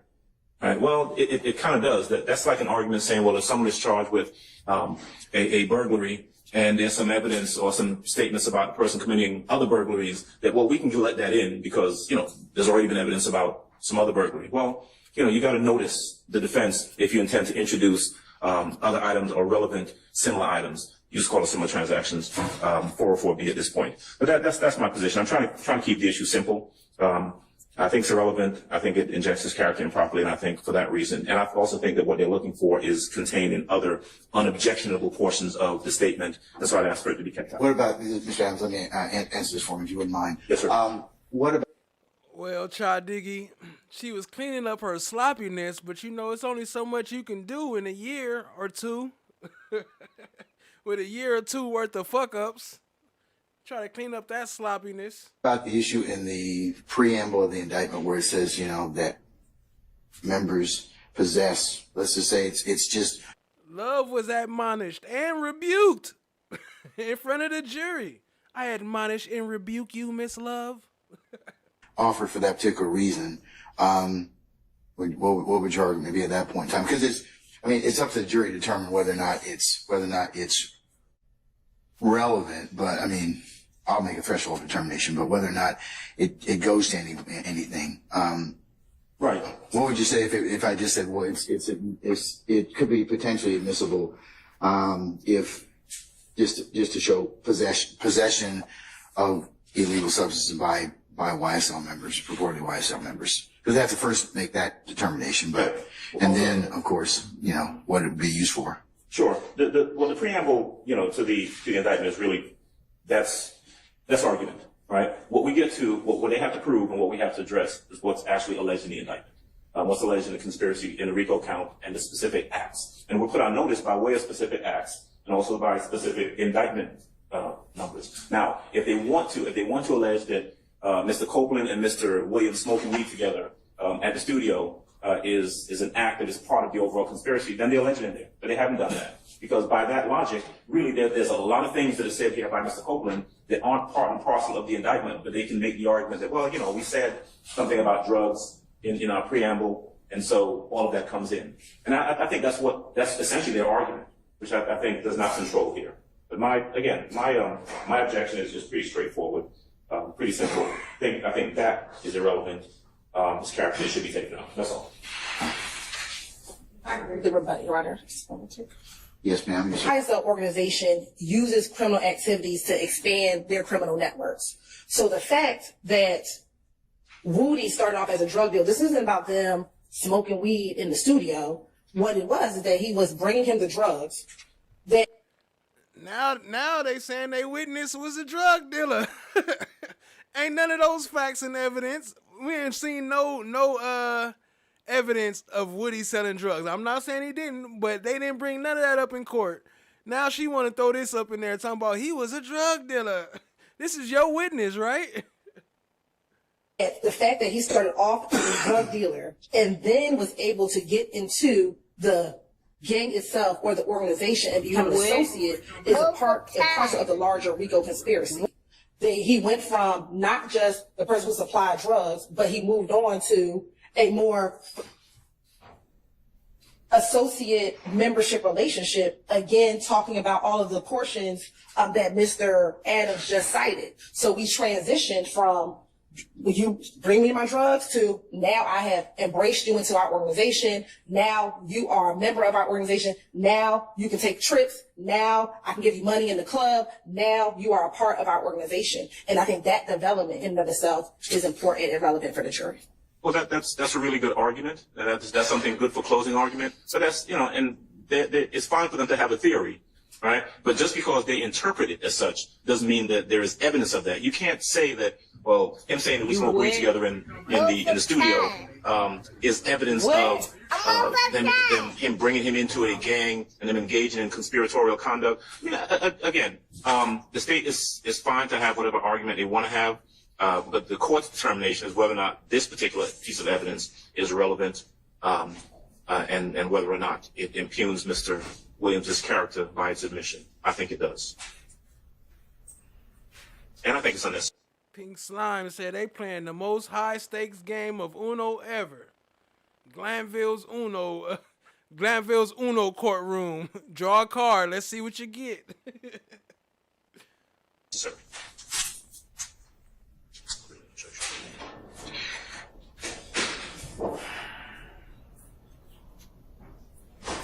Okay. 7 or 8 months. So, yeah, we need a lot more information about this. I love how y'all save all of the like bombshells for late in the day, right before we're wrapping. Y'all like going, hey, guess what? So, okay. I mean, it is what it is. Yeah, sure. All right. Hello again, Mr. Copeland. Your attorney, Mr. Melnick, is with us by Zoom right now. You can see him on the video screen and he can see you. If there's any time you want to talk to him privately, let me know that. And I know y'all have had an opportunity since you and I spoke this morning from the bench in the stand. Steph JK said they offered me drug court for 5 years. I had to go to drug court too, actually. And I signed up for, I think it was like a year or something to get my shit dismissed. That's when I was a juvenile. I got caught selling weed though, but I just said I was smoking it, so they couldn't use it against me. To talk about the fact that the state is not interested in you pleading the fifth, and in order to avoid you pleading the fifth, they have secured an order that says you. Hey, Steph JK, my dumb ass, I was on probation, and then I wasn't smoking, but I was still selling weed, right? And then I go to the probation office, my probation officer, while I'm a juvenile in high school, and I got sacks in my pocket, and then I did the wrong jeans move. Oh, I just realized that. Hey, Woody wasn't lying. I did it before. I put on the wrong. I mean, they was my jeans, but they was the wrong ones. I didn't check the pockets, and I had weed in my pockets, bagged up too, like nickel sacks. And my dumb ass went to the parole office. I had to go piss test, and had sacks in my pocket. They took my ass straight to jail. Did not collect gold. Did not collect $200. Oh me, that really happened in real life. Now can be essentially compelled to testify because we are acknowledging that anything that you say we cannot prosecute you for a crime other than perjury or false statements based on something that you might say that would otherwise incriminate you if it weren't for this immunity order. And if knowing that you still choose not to testify, the court can and will hold you in contempt. And what happens in that event is that you go to jail. And the length of time that you could be held in jail for, if you don't change your mind and say, okay, I guess I will take the stand, is through the end of this trial. I don't know how long it's going to last. I think previous projections had been February or March of next year. I don't know yet, but I guess that's not outside the realm of possibility. But it would only be through the end of this trial. It would not be through the end of whomever else might be severed from this case and tried later. And I know Mr. Melnick's talked to you in more detail about that. So I want to see if you have any questions of the court about that. I didn't understand. Now you said at the beginning. Didn't understand anything. All right, so. No, I'm saying, like, I heard you, but I don't know. Hold up. Billy Gates, you went to the casino and lost 530 minutes. Hold on. I'm tripping. Let me see. Hold up.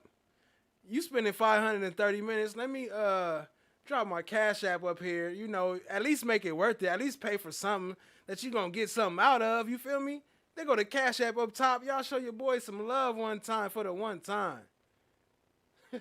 What you talking about? Okay, so tell me what it is that you'd like more information about. You said something about what they said about immunity? Yeah. What you mean? Okay. Does anybody, I think I've got the order. Mr. Melnick, have you reviewed the immunity order with him? Oh, you saying it's the same from last time? Hang on a second. Yeah, the same one as last time. Yeah. That's one. So that's the one I'm talking about. And that is still in effect. So you're saying that changed? It has not changed. All right. So what has changed is, it's my opinion that I cannot hold you in jail if you refuse to testify beyond the end of this trial. I think you had maybe been told something different earlier, and I don't think that is So I ain't got to wait till every defendant gets not here. Correct. But you would, if you choose not to testify despite this order, you would potentially be held in jail through the end of this trial, which might be February of next year, might be. Let me find out. Laugh, always have fun. Did 5 to do 1. Let me find out. You got some time on your belt. You didn't snitch on nobody, did you? March of next year, I really don't know. It ends when it ends. And the state has 100 more witnesses, and I don't know, any defendant might also have witnesses. So it could take a while. But that would be the end of it, would be the end of this trial. Okay? So do you have any other questions? Mm-mm. Okay. Do you want to talk to Mr. Melnick any more about this particular issue? No. All right. So I'm going to ask you right now because I'm planning to. Hey, hold on. Nah, Chai Diggy, Miss Love ain't coming here next. I was a juvenile when I was selling weed. Now, I mean, well, that time when I got caught at that point in time. That was like, what, damn near 20 years ago. Shit, I was like 18, 17, 18. Yeah, that's 20 years ago. Shit, nah, you can try. But, I mean, I have sold after that, but I ain't going to tell you when, so Miss Love could use it against me. You have the jury back on Monday. And I am going to tell them, we would essentially start over because I want you to have a voluntary, to an extent, choice and knowing. Big Slime said, I failed the drug test and I couldn't work at Walmart. So I got a job at an elementary school. Facts. Choice, whether to take the stand and be questioned and cross-examined or not. Knowing that if you do, other than if you lie, as Mr. Melnick's discussed with you, and it's something the state knows and can prove, they could charge you with perjury or false statements, but they can't, if you incriminate yourself about another kind of crime, they cannot use that to charge you. Shout out to Sapphire. Appreciate you, family. With a crime. And they can't say, Well, can I speak? You can, I have told the state. Huh? I have told the state I have lied and lied and lied and lied. I know. So how are they going to be able to question me? I mean, that'll be their problem. That's their case to make or not make. I mean, that's. One Nation says, I'm worried for the last two defendants. I ain't gonna lie, with Thug pleading guilty to that plea and them getting up, everybody else getting up out of there, they gonna try to pin it to them last two for sure, for sure. Now the case is shit, so they can win the case, but they gonna make them fight for it. So I respect that. I feel that. I'm worried about them too. Free Yak Gotti and free SB Shannon.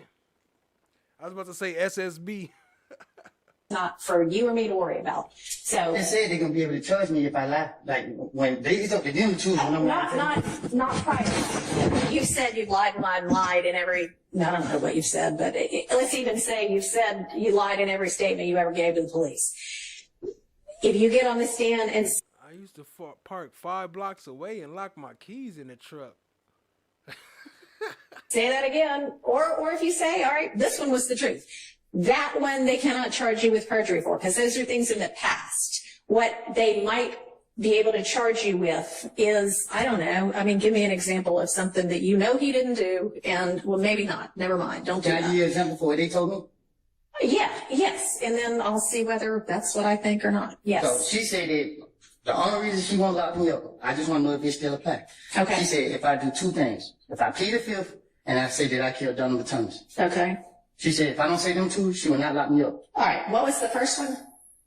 Pleading the fifth. Taking the fifth, Judge. Taking the fifth, okay, right. And you can no longer, so taking the fifth means I might say something that gets me in criminal trouble. I might give you evidence against me that you could then use against me. That's what it means to take the fifth, is say, I am not going to give you evidence to use against me to charge me. When they give you that immunity order, immune just basically means we can't do this anymore. It's like if you get an immunization, oh, I'm not going to get the measles now, right? Because I'm immune from it. Because it's like getting you a shot that says, I can admit to a crime on the stand, they can't charge me with it. They have said, you no longer have a privilege against self-incrimination because we have committed to not being able to prosecute you, not being able to bring criminal charges against you because of what you say. We cannot take that evidence and use it against you. We can't take that evidence. If you say, well, I 2 new tracks from No One. Hey, No One, send me an email with some of the tracks that you want to play, and I'll pick 1 or 2 to put on the next show. Appreciate you, family.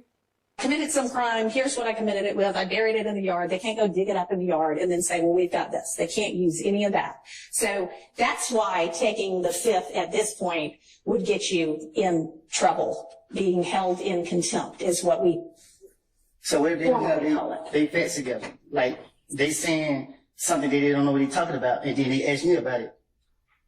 They can ask you about anything they want to. If in your answer you admit to a crime,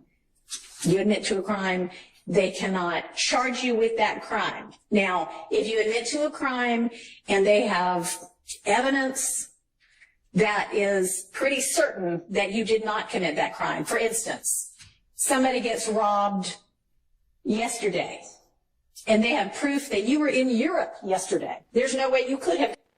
Hold on, Laugh. I said, oh no, that's Steph JK.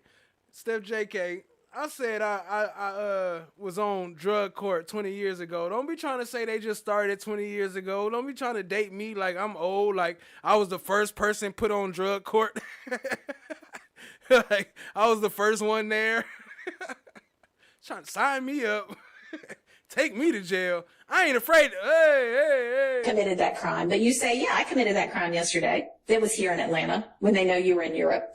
And they got video of you in Europe and you sent a postcard that said, I'm having fun in Europe. That would be proof that you're lying. And so that they could charge you with perjury for, okay? Or false statements for. Okay. Okay? No One said, check out Reggie Righteous' new video as well on YouTube. Appreciate the love, family. Next time, can you add the link with it? You got the tool. Come on, add the link with it. Appreciate you, family. No, I'm fucking with you. All love. Appreciate the love. Y'all show Reggie Righteous some love. So, what I want to know from you is when we have the jury back on Monday and you're still under subpoena, so you're still obligated to come in. I'm asking you now, when they're like, all right, we're calling Kenneth Copeland. Okay, there you go. There you go. There go the link right there. Y'all hit the link and tap in to Reggie Righteous. Appreciate you, family. No One and Steph JK. Appreciate y'all. Are you going to say, okay, ask me what you want to ask me, I'll tell you whatever I'm going to tell you? Or are you going to say, nope, I don't care if you throw me in jail, I'm not saying a word. I am not getting on the stand. It depends on how I wake up. Okay. All right. Well, then we will just revisit it on Monday morning. So plan to be here at 8:45 on Monday morning. You're free to go for now. Shout out to Love, Laugh Always, Thug Life. She did a that year. You didn't do those auto breakings that resulted in those items being stolen, correct? Right. You're saying it was Little Mike and Quez from Etheridge? Yes. Okay. Mr. Copeland, Lil Mike is not a real person, is he? No. That was a finesse. You invented a person out of thin air, correct? Yes.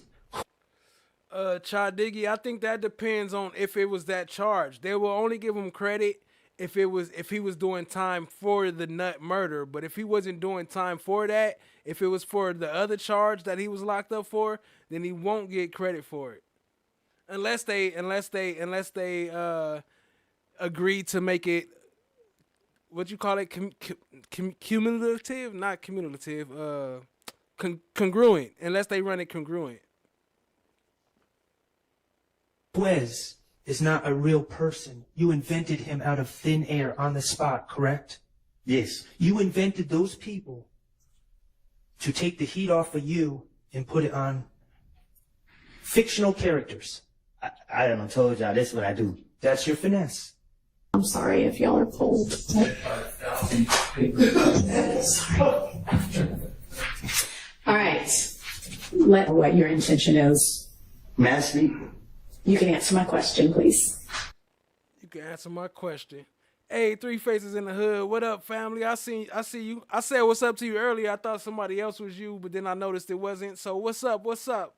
I'm going to have to skip down to the bottom because I'm way behind on the chat. So don't think I'm skipping y'all, but I'm going to have to skip down to catch up. Appreciate y'all, family.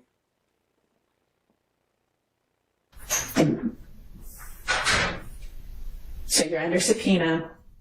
The state intends to question you. Are you going to answer any of those questions? Are you going to testify in this case? Well, Young, I've been pressured from the get-go. You know what I mean? Like, even when I went to the meeting with Glanville, I have told him over and over and over and over. Yeah, concurrent. I said congruent.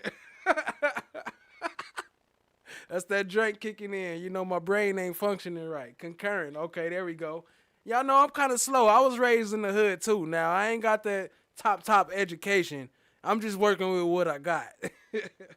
Appreciate y'all, family. I'm not a lawyer, but... Nah, man. This is on my conscience. I got to keep respecting myself every day because I've been dragged down into here because of lies that I don't told. I'm tired of y'all bothering me. Okay, well, I'm sorry that you're tired of being bothered, but you're under subpoena.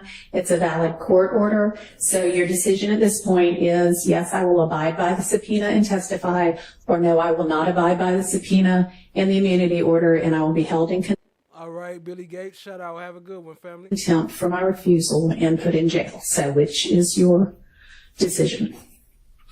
But I did the time for all my crimes that I was caught for. Sure, this would not be any kind of punishment for any crimes you may or may not have committed. This would be that you have been ordered by a court to testify, and if you were... How the hell is being in jail not no type of punishment? How do that even make sense? You gonna lock me up, but you saying it's not a punishment? You gonna lock me up for not committing a crime, for not testifying? refuse to testify, you're held in contempt. You're saying, I refuse to listen to the court's order and obey it.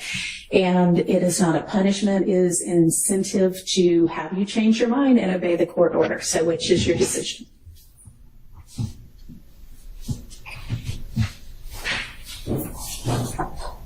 Can you explain it to me?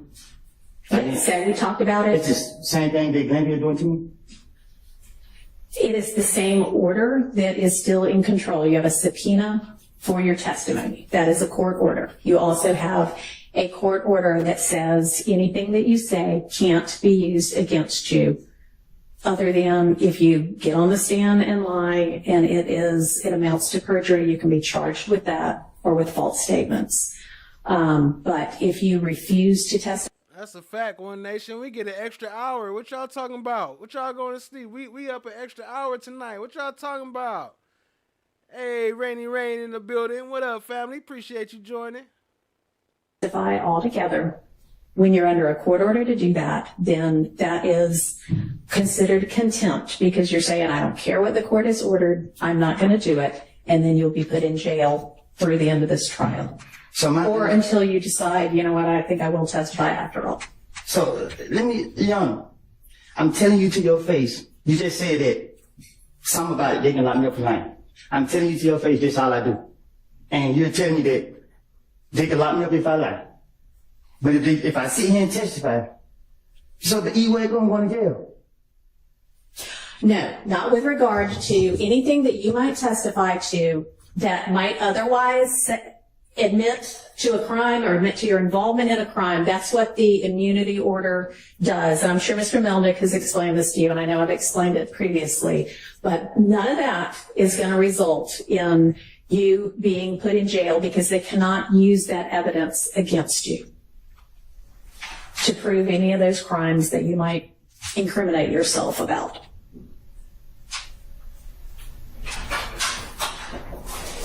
So are you going to testify or not? Supposed to be rehab, not punishment. That's a fact. But we heard about what Woody said. It'd be shit on the walls and people looking at you. That's probably who they had. I was thinking about that too, right? When Weinstein and all the attorneys, Shard and them was saying that they saw a guard looking through the window. It's coming up on this video too, actually.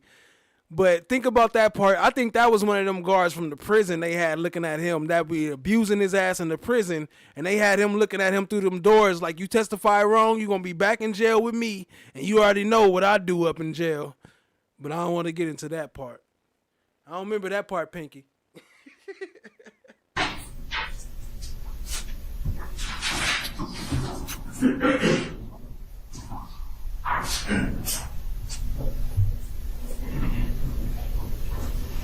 Do you want to talk to Mr. Melnick again? No? Okay. It's called Nat Jills.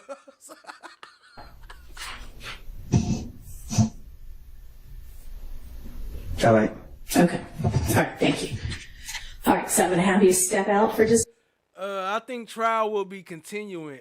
But look, so let me say this. I think trial will continue, but I don't think that finding them got it. So they're going to have to make a better deal. If they trying to keep the deal that they got right now, how they was like, oh, we're taking that off the table, then trial going to continue. But if they give them a better deal and if they take them murder charges off, then they'll plea. So I don't know. We'll see. Good question. Just a minute while we get the jury in. Ms. Melnick, if you could step out with him, please. Just so. Thank you.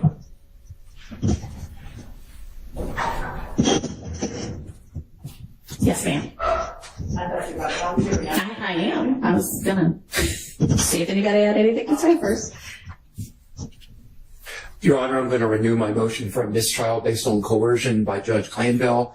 This is based on the fact that Mr. Copeland, having now been properly instructed that he would only be incarcerated until the end of trial versus It's your favorite night of the year. What's that, Pink Slime? November 2nd?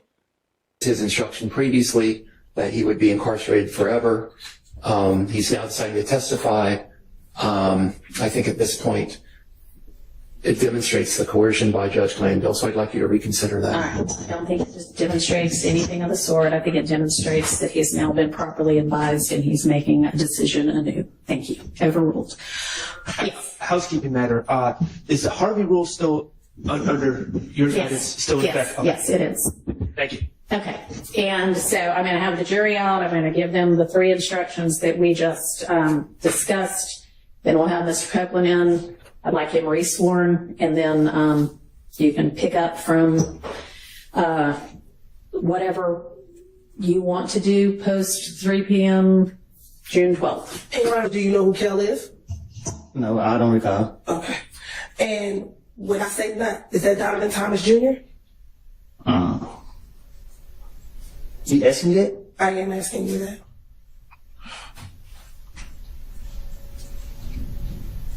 Say it again? Sure. Do you know a person that goes by the name of Nut? I don't recall. Okay. Now, in that same interview, did you tell Detective Thorpe about you and Kel getting into the fight at Club Crucial?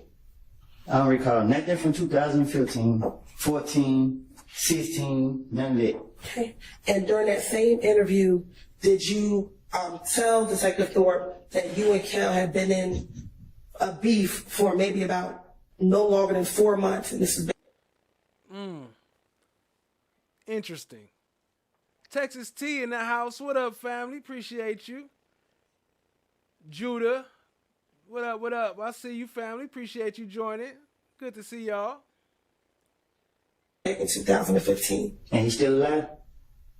My question is, did you tell Detective Thorpe that you, Michelle Kell, at that time in 2015, had a beef and it was probably going on around 4 months at that time? New Orleans in this bitch. Oh, shit. I pushed back. Damn it. All right, 152.30. I messed up. So, in the meantime, matter of fact, since that's playing, let me go. What's our next time stamp with the Kayla? Let me see. 1850. Okay. Let's tap into some of that real quick. Appreciate y'all being here. Hit the like, hit the subscribe, tap in and share with a friend. We're looking for 1850. Okay. Let's go about right here. Conception that we're always together and that we're BFFs. And I have explained to several people that, is he my best friend? No, of course he's not my best friend. But the bond that I have with him is a bond that I don't share with anyone else. And it's because we went through something together that only me and you went through. And also it's because it changed both of our lives. And at the end of the day, however that changed our lives, That you didn't do those auto. sometimes we can only ask each other certain things. There are things that I can only ask you, and there are things that you can only ask me. And that right there is a type of relationship. So, I mean, and I told you this the other day, there are people that have literally stopped talking to me. They won't speak to me because they feel like I'm your friend. And let them be mad. Yeah, for sure. Yeah. I mean, there's nothing I can do about that because... Why? Why would you? Let me tell you something. If somebody want to be mad at you about anything, they should not be associated with you, period. For real. Because if somebody can be mad at you about that, you feel what I'm saying? What they'll do to you. Yeah. You know what I mean? So let them be mad. No, for sure. But it took me a long time to get right there. At first, it took me, I'm like, why they mad at me? You know what I learned? Listen, Kayla, you got to understand this. You have something that people want. And it's the pureness of your heart. So when we sat in that meeting and I heard what you whispered in my ear, you touched me. You helped change me too. And you might think I be being mean and that, but you have an attitude that's also that people can't take. You can be mean and you be very blunt sometimes. People like to be fake. They fake it. They like to be lied to. I can't do that. And you don't supposed to do that. I can't. You don't supposed to. I ain't telling you to do it. I don't do it. But they are fake. So don't change who you are for them. Well, I just want to say, I don't want to keep you here long. And, you know, I'm thankful that, like I said, these moments that... Hold up. What about FOGs? You just here for Cha Diggy? You just here for ice cream and blue hearts? You ain't here for FOG? What's going on? No, I'm fucking with you. Appreciate the love, family. Y'all hit the like, hit the subscribe, tap in. And really, we would really appreciate it if you share with a friend. Like, me and him argue like brother and sister for sure. No, you argue with me. Let's get that straight. He argues with me too. But anyway, I say all that to say there's certain relationships, and he says I'm mean, and there's certain relationships that I won't tolerate anyone doing certain things to me, or I won't tolerate certain things. But with him, I tolerate a little bit more just because when I am with him, the same pureness that he feels about me, I feel about him. And I can't speak to what he did to nobody else. I can't speak to how anybody else feels about him. I can't speak to how anything but how he treated This for me. everybody who feel any type of way about me. I told y'all don't want to see me get on that type of time. Okay, but anyway, I just want to say, I want to speak to how you made me feel.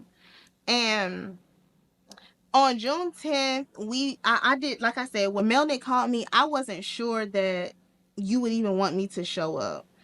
But he said you were okay with it. So when I showed up, knowing you, I didn't know what was about to happen. But as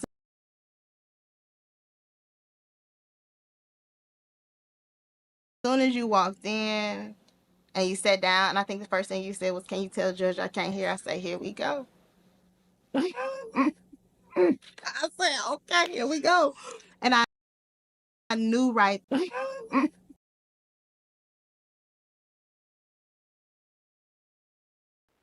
Shout out to Kayla and Woody. I ain't mad at them. Look at that. Hey, that look like happiness right there, right?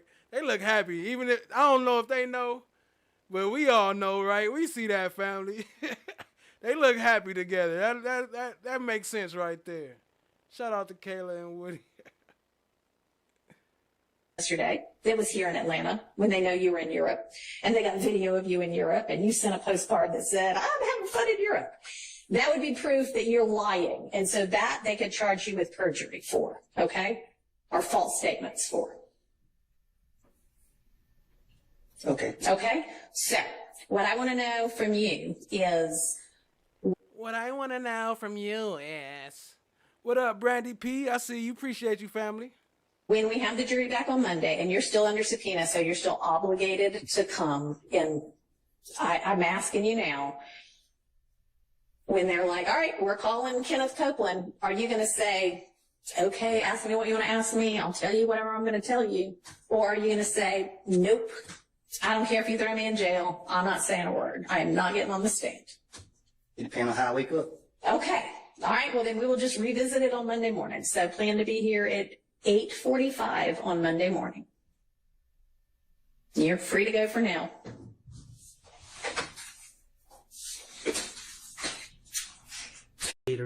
That you didn't do those auto breakings that resulted in those items being stolen, correct? Right. You're saying it was Little Mike and Quez from Etheridge? Yes. Okay. Mr. Copeland, Lil Mike is not a real person, is he?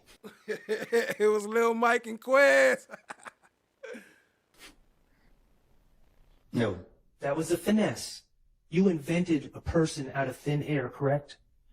Yes. Quez is not a real person. You invented him out of thin air on the spot, correct? Yo, Judah, I'm going to tap into it pretty soon. I just don't want to jump the gun, but I'm down to talk about it. If you want to talk about it, my email is in the chat. In the description. Send me an email. Maybe we could do a show together. You got content, I'll check you out. Appreciate the love, family. Y'all hit the like, hit the subscribe, tap in, share with a friend. Yes. You invented those people to take the heat off of you and put it on fictional characters. I done told y'all that's what I do. That's your finesse. I'm sorry if y'all are cold. Sorry. All right. Let what your intention is. May I speak? You can answer my question, please. You can answer my question, please. Hey, that's a fact, One Nation. He speaks life into her. It's not always about smashing. It's not just about the sex. Not to say that they not going to have sex or that they haven't had sex or that they won't have, whatever. But it's not just about that. He put that energy in her. So it's about the energy. It's frequencies. That's what it's about, the frequency. Shout out to One Nation. I appreciate that, family. So you're under subpoena. The state intends to question you. Are you going to answer any of those questions? Are you going to testify in this case? Well, Young, I've been pressured from the get-go. You know what I mean? Like, even when I went to the meeting with Glanville, I have told him over and over and over and over. You know what I mean? This is on my conscience. I got to keep respecting myself every day because I've been dragged down into here because of lies that I done told. I'm tired of y'all bothering me. Okay, well, I'm sorry that you're tired of being bothered, but you're under subpoena. It's a valid court order. So your decision at this point is, yes, I will abide by the subpoena and testify, or no, I will not abide by the subpoena and the immunity order, and I will be held in contempt for my refusal and put in jail. So which is your decision? But I did time for all my crimes that I was caught for. Sure, this would not be any kind of punishment for any crimes you may or may not have committed. This would be that you have been ordered by a court to testify, and if you refuse to testify, you're held in contempt. You're saying, I refuse to listen to the court's order and obey it. And it is not a punishment, it is an incentive to have you change your mind and obey the court order. So which is your decision?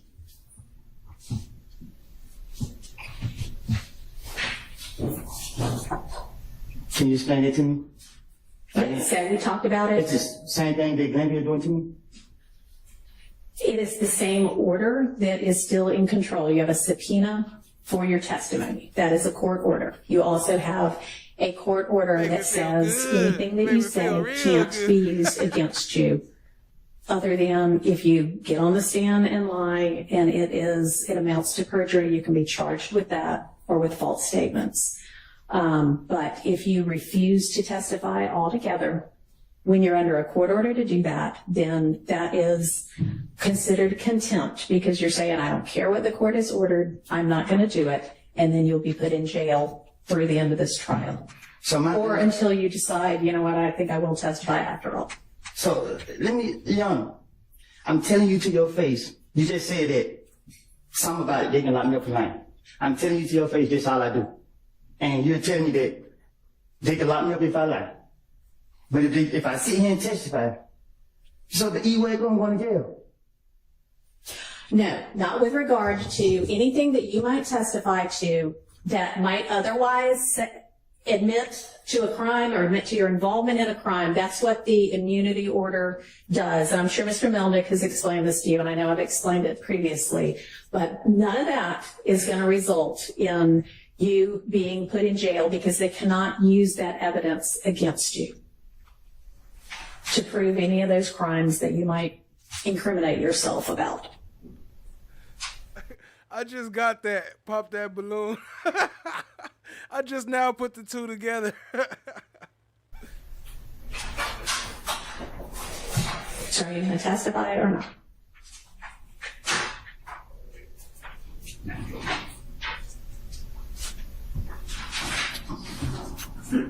Pop the balloon. I'm slow, y'all. I'm slow sometimes, all right? I saw somebody post that, but I didn't get it until I saw the emojis. The emojis made it make sense.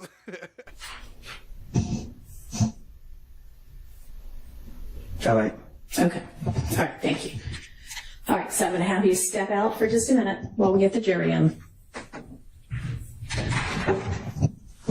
Ms. Melnick, if you could step out with him, please. Just so. Thank you.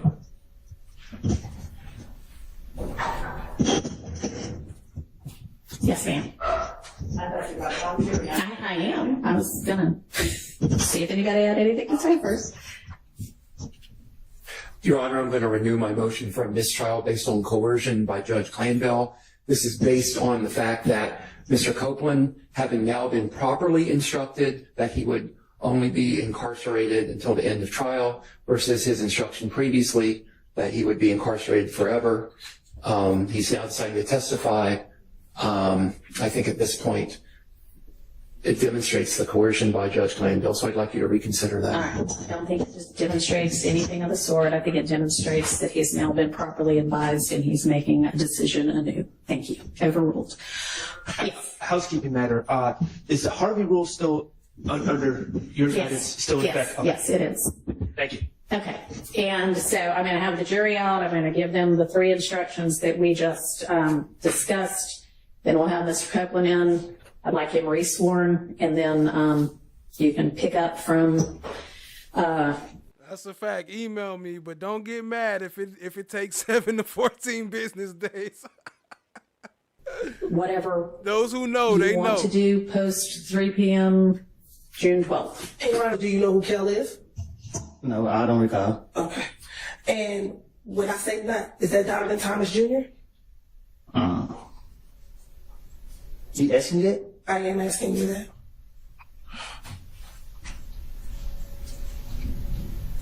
Say it again? Sure. Do you know a person that goes by the name of Nut? I don't recall. Okay. Now, in that same interview, did you tell Detective Thorpe about you and Kel getting into the fight at Club Crucial? I don't recall nothing from 2015, 14, 16, none of that. Okay. And during that same interview, did you tell Detective Thorpe that you and Kel had been in? Randy Rain say energy and smashed. It was a both. It was a double. A beef for maybe about no longer than 4 months, and this is back in 2015. And he's still alive? My question is, did you tell Detective Thorpe that you and Michelle Kel at that time in 2015 had a beef, and it was probably going on around 4 months at that time? I tell the detective whatever they want me to say, whatever they want to hear, whatever. So if I said it to him, I said it to him. I don't recall what I said to no police. Okay. I was playing the victim card. I keep telling you that. It was about being labeled a snitch, because if I was concerned about being labeled a snitch, I would never even try to finesse my way out of no situation, because even lying to the police, y'all put it in there as in this and the third. I know anything that I say to a police officer, they're going to go into a police report anyway. So it's self-explanatory. I only cared about getting myself out of situations to protect my family. That's it. And is that why you're changing your testimony here today? I'm not changing I'm sorry. Go ahead. Because you're concerned about being labeled a snitch? Miss Hilton, the damn word called me a snitch. You think I'm only concerned about telling the truth today? I don't know what nobody else did, but I do know that I have lied on people, and I don't want that on my conscience. So today I'm sitting here telling you the truth. I told you the truth before y'all called me in this trial. I told y'all I have made it up. I told y'all that. I wasn't gonna say anything about nothing to hurt my friend. My friend was strict. I was only protecting him. So when you told the detectives about what happened the night of Donovan Thomas's murder, were you protecting Threat? Yes, I was gonna keep Threat name out of it as much as possible. Did Threat have something to do with Donovan Thomas's murder? I don't know what Threat got something to do with it, but I know that there was the last person I gave that car to. What car? The car, the Infinity car. And I wasn't gonna say nothing about it. What Infinity car did you give to Threat? The Infinity car that I had. Okay. Is this the same car that you went to the rental car place with Thug, and Thug rented the Infinity? I'm talking about the great Infinity car that me and Zachary was riding in. I rigged the car, put up on Threat, gave the car to Threat, and I left. Okay. Is this the same Infinity that you told police that you went to the Hertz rental car place with Thug when he rented the Infinity? I just told you that I gave Threat that car. Mr. Copeland, that's not what she asked. So listen to what she asked and then answer that as best you can.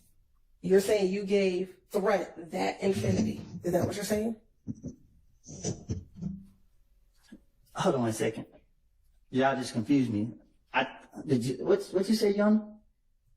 Well, I wanted Ms. Hilton to ask the question clearly and you listen to it and answer it. So ask the question you asked him a minute ago if that's what you want the answer to. The Infinity that you're talking about, is that the Infinity that you went to the Atlanta airport with Thug when he rented the Infinity? What you asking?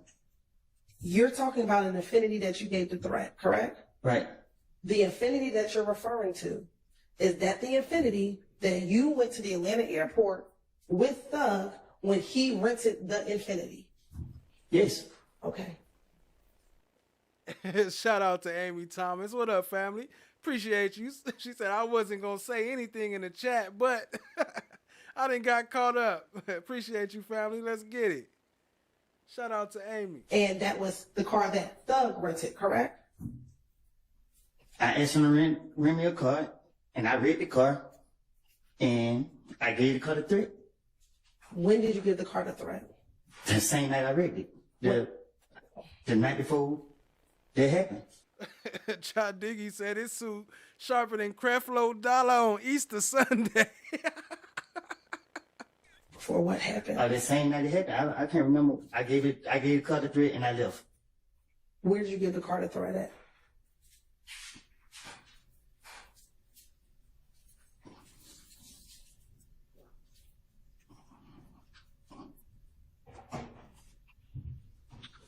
At the studio. What studio? I pulled up and gave it to him and pulled it right off.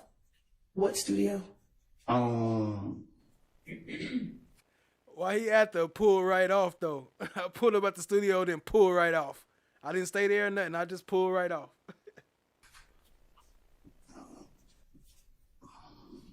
It was by Northside Drive, Marietta. It was one of them streets. Was there anyone else at the studio when you gave the car? I didn't go in the studio. I pulled up. I was pulling up, and I seen threat. I gave threat the car, jumped out of the car. It got in my called my brother to come get me.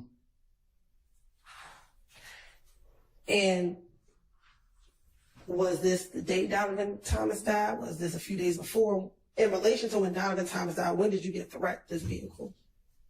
I gave threat that car. He let I read the car, gave it a threat. So when you wrecked the car, why would you give threat a wrecked vehicle? So I could, what you mean?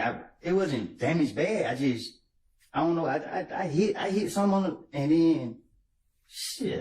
The thing on the cover, it was tripping. So when I pulled up, I wasn't giving it to threat, but I just seen him standing outside. And I was like, he's like, what you about to do? I'm like, just get these key real quick. I'll be right back. Gave threat the car, and I dipped. I don't know if it was late.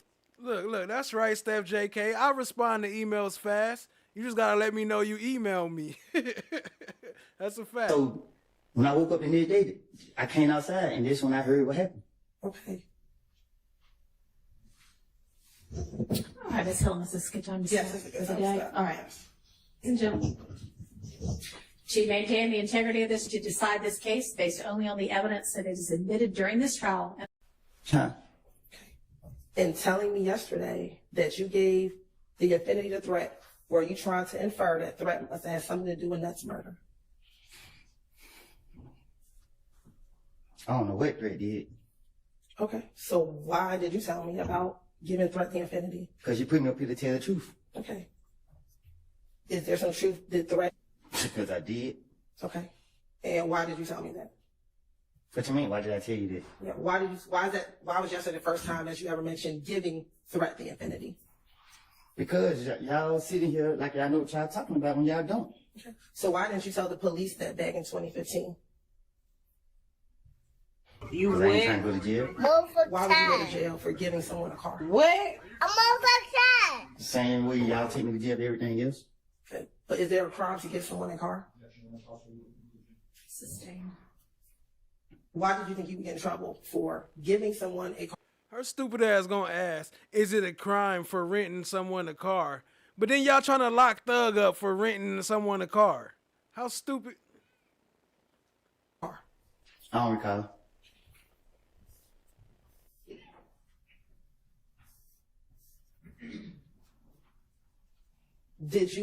Were you trying to insinuate because you gave threat the car that threat must have had something to do with Nuts' murder? Huh.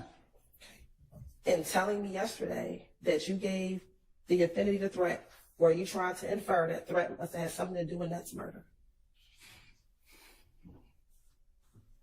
I don't know what threat did. Okay. So why did you tell me about giving threat the affinity? Because you put me up here to tell the truth. Okay. Is there some truth that threat killed Nut? I got to answer that? Yeah. Do you have an answer? I don't know what threat did. Okay. Back in 2015, did you tell the police that threat killed Nut? No. Okay. Did you tell police that other individuals killed Nut? I'm a protect threat. Okay. But you didn't protect the other people that you talk about? Me and Threat been friends since 2001. Okay. Are you closer to Shannon than you were to Threat? I'm closer to threat than I am any person in the street. Okay, but when you were talking about who you were close with, you never mentioned threats to the police back in 2015. Is that correct? That's my partner in crime. Okay, but in 2015, when they asked you who were you closest to, you never mentioned threat, correct? Right? Because I know the police trying to get me. Okay, but you talked about being very close to Little D, correct? Because the D is a pretty boy. You talked about being very close to Shannon, correct? Because Shannon is a pretty boy too. Okay, but all the pictures, do you remember the pictures that we showed you back in June? Right? They only had you, Shannon, and Little D primarily, correct? This one, I'm not on that other type of time. Okay. Do you have a lot of pictures with threat? Yes. Okay. Back in 2015. We have a lot of pictures together. Why would you tell on Shannon and not on threat when you're talking about the murder of Donovan Thomas? Because telling is being honest. Lying is lying. I'm gonna pretend. Right? Why would you make up anything on Shannon when you said to police, those are your friends, even though they're pretty boys, those are your friends. So why would you make it up as to Shannon and not tell the police about threat? Because the thing is, if a person ain't do it, they ain't do it. So no matter what I tell the police, they didn't do it. So I ain't gotta be like, okay, I'm telling the truth by saying they did it. Okay, they didn't do it, so the police can't lock them up for something they didn't do. But if I say threat did it and threat actually did it, then it's a different story. Are you telling us that threat did it? I ain't said threat did nothing. Okay. So did threat kill Donovan? I don't know.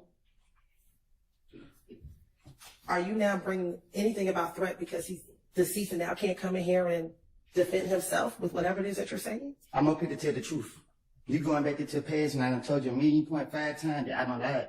So you put me up here to tell the truth. The truth of the matter was I gave threat. Not the infinity expert. I forgot about that too. We got to bring that back up. The infinity expert who identified the wrong car. Yeah, that's one of those one. That's the one. That's the 450. The car. Okay. And that's all that you did was gave the car. That's all I recall.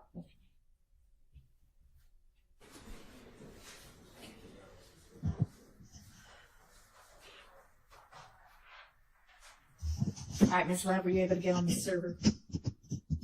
Okay. So can you tell, and if you don't know right now, that's fine, but if you do know about the statement. So he gave You what? Multiple time. What? It may just be the same title. I think this is the statement itself, which I had asked somebody to send. So thank you, Misty Williams. And I would think you would have been copied with the. I'm sure I was. I Okay. All right. If you're not already just generally familiar with it, that's fine. I'll just take a look at the statement and wait for your response, and we'll deal with it on next week. Go ahead. Creflo is definitely a scammer, which made it super crazy that they had Rich Homie Quan funeral at his church. What the hell? Creflo Dollar? I mean, I guess, if they paying for it and what. So I'm not mad at the family. I'm just wondering what's going on the other side of the scenes. Like who did that? Fanny Pack? So the question the court had initially asked was it in custody and Right. was it one that we intended to use? So the first part was it is a custodial statement, and it was one that we, for the sake of brevity, at one point we were pondering with not using it, but under the circumstances, he was convicted of this murder, and given that he was convicted of the murder,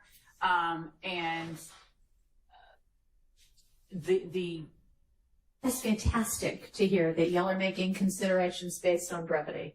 I encourage that wholeheartedly. Go ahead. And so, That is fantastic to hear that y'all are making considerations based on brevity. I encourage that wholeheartedly. Go ahead. And so, in as much as, That's not true, FFS. I went and responded as soon as you told me. As much as there's a need You didn't tell me till 3 hours later, but as soon as you told me, I went and responded. So it was 3 hours later, but it was as soon as you told me that you sent me an email. to have a Jackson Dental statement just because of that possibility and, you know, that uncertainty. Okay, but you're saying it was custodial and that he was Mirandized? He was Mirandized. I think maybe the issue is that the issue may be the, you know, was it a full, like Miranda? Was it, you know, like, was he fully apprised of his Miranda rights? Okay, well, I mean, I guess we'll take that up next week.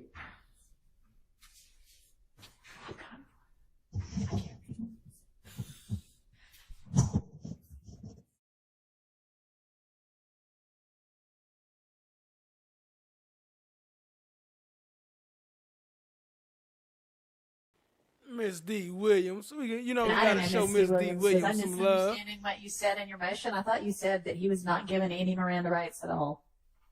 Or warnings, not rights, but warnings. Is this on? Okay. He wasn't given his full Miranda warnings at all. Okay, but that's not exactly what you said in your motion. And then Look at her. She about to get on her. He wasn't fully given his, but they, all right. Yeah, I'm gonna run that back a couple seconds so we can kind of see what's going on, cause all right, I ain't gonna speak on it. What up, Joanna? I see you, family. I'm still waiting on that email, you know, so we can set up the stream. You know what I'm saying? Appreciate you joining though. What up, cousin? also they have a procedure they're supposed to follow, and Detective Hogan did not follow those procedures. Okay, that's also not in your motion.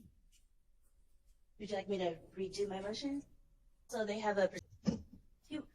Is this on? Motion. I thought you said that he was not given any Miranda rights at all.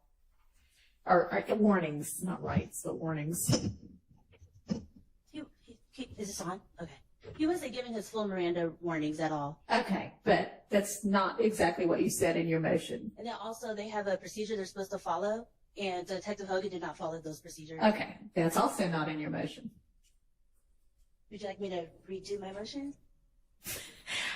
You don't have to redo your motion as long as I know what it is actually arguing.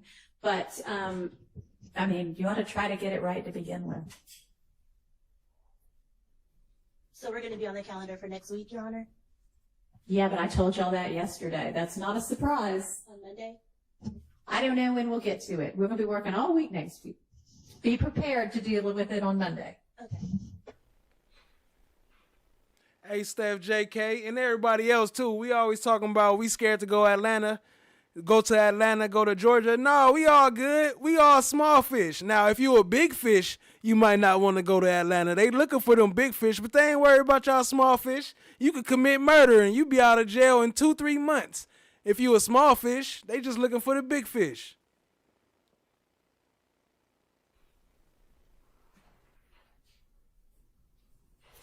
Okay. All right, so that's that. We'll deal with that on Monday. I have this. Okay. And isn't it true that under this immunity agreement, you were told that you could be charged with perjury? You say I could be charged with who? Perjury. I don't even know what perjury is. Okay. Were you told also in this immunity agreement that you could be charged if you committed false swearing? I was told, I asked specifically so I can understand. I asked you, I said, what happened when y'all locked me up? Y'all told me 2 things I go to jail for. If I plead the fifth, and if I say that I had committed a crime that I didn't do. Okay. So I don't know what perjury mean. I don't. Hey, allegedly, I that was my accusation that you was a small fish. Now I don't know if y'all a small fish or big fish. That was only my accusation. Like I said, if you a big fish, then keep your ass out of Atlanta. No, just play. I don't know. I mean, I'm afraid for my life, and I told y'all that. I told it to my lawyer. I tell it to the judge. I tell it to everybody. Y'all got me up here. I don't know what's going on. And like I said, for the crimes that y'all charged me with, I went to jail. I did all my time for it.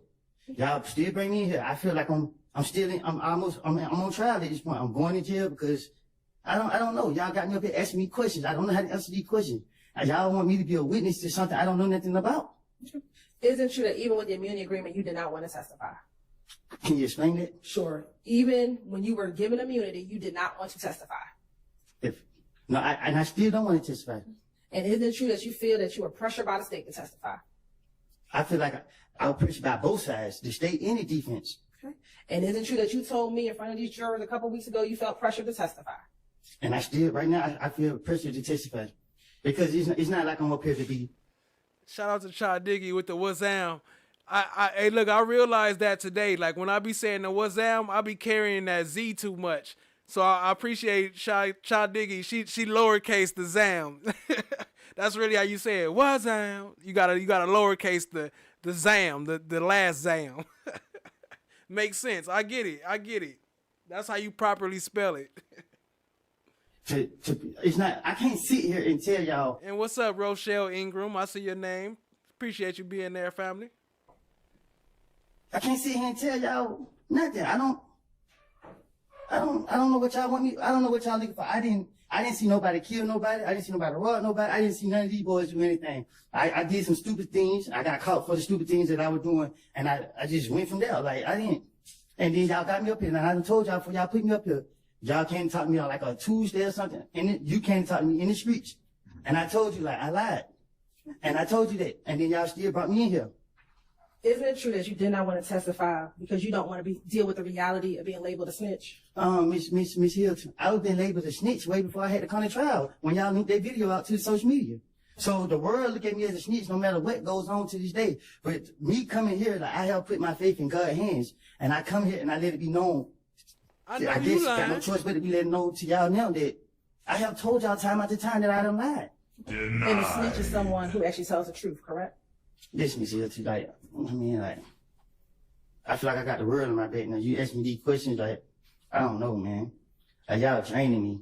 I mean, like, for real. It's different if I sat here and seen somebody commit a crime, and then I saw them with my own eyes do this, and then I get in here and say, I didn't see them do that. Y'all want me to sit here and say, the stories that I have put on other people's, and I didn't. Like, I would not do that. Like, and Lord knows I want to be with my family and my kids, but if y'all gonna put me back in jail because I won't sit right here and tell y'all what y'all believe to be whatever y'all want me to say. Like, I mean, I don't want to go to jail, but man, at this point, man, y'all got me, man. I don't know, man. I can't sleep at night. Like, I tell you, y'all hold me in jail, don't feed me, don't give me water. Like, I just don't know. Like, every time I walk in this door, I pray and hope I walk back out this door. I just want to be left alone. I paid for my punishment. And I done told y'all for y'all put me right here in this seat. Time after time, I told Judge Glanville in his office. I done told everybody, I can tell. And I'm telling you to your face, I know you don't have anything to do with you doing your job. But I've been nice to you, and I've been telling you that you can't put me up here, and I told you I done made it up. Okay. It's a difference if I seen one of these guys actually do something, and you ask me, did they do it? If you ask me, did they do something, then I actually saw them do it, and I would tell you, yeah, I saw him do that. Yeah, I was with him when he did that. But this is not the case. And you just told police what the Deacon told you, correct? I told the police anything to get them off of me. I was going through a phase. People were shooting at me while I had my kid. And my only priority was, by any means necessary, to protect them with my whole fucking life. Judge, I get a minute because they drive me crazy. Yeah, take a minute, take a breath. Keep telling y'all. Stay here. Come here. Stay on the stand. Take some breaths. Calm down. And once he finishes his breath, Your Honor, state, we conclude our questioning, Your Honor. Well, do you have any more questions? No. Okay. Who you calling a small fish? You, Steph. Can I go home? No, you. I'm calling you a small fish. Are you pulling millions of dollars in from a gang from in furtherance of a gang? If not, then you a small fish. It may be that some of the defense attorneys or all of them might have questions for you as well. So we're not quite finished yet. So take a minute.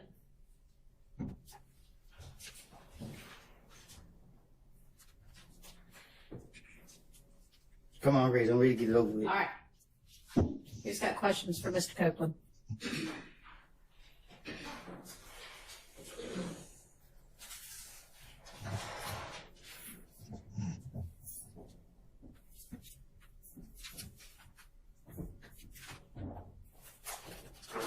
and me, I'm a small fish too. You know, I'll be a small fish. Keep me out your sight. Matter of fact, I'm invisible.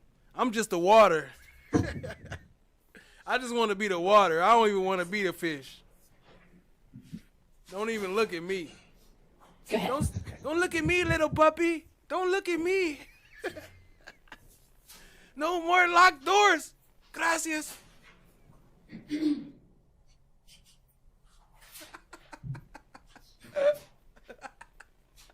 No more locked doors.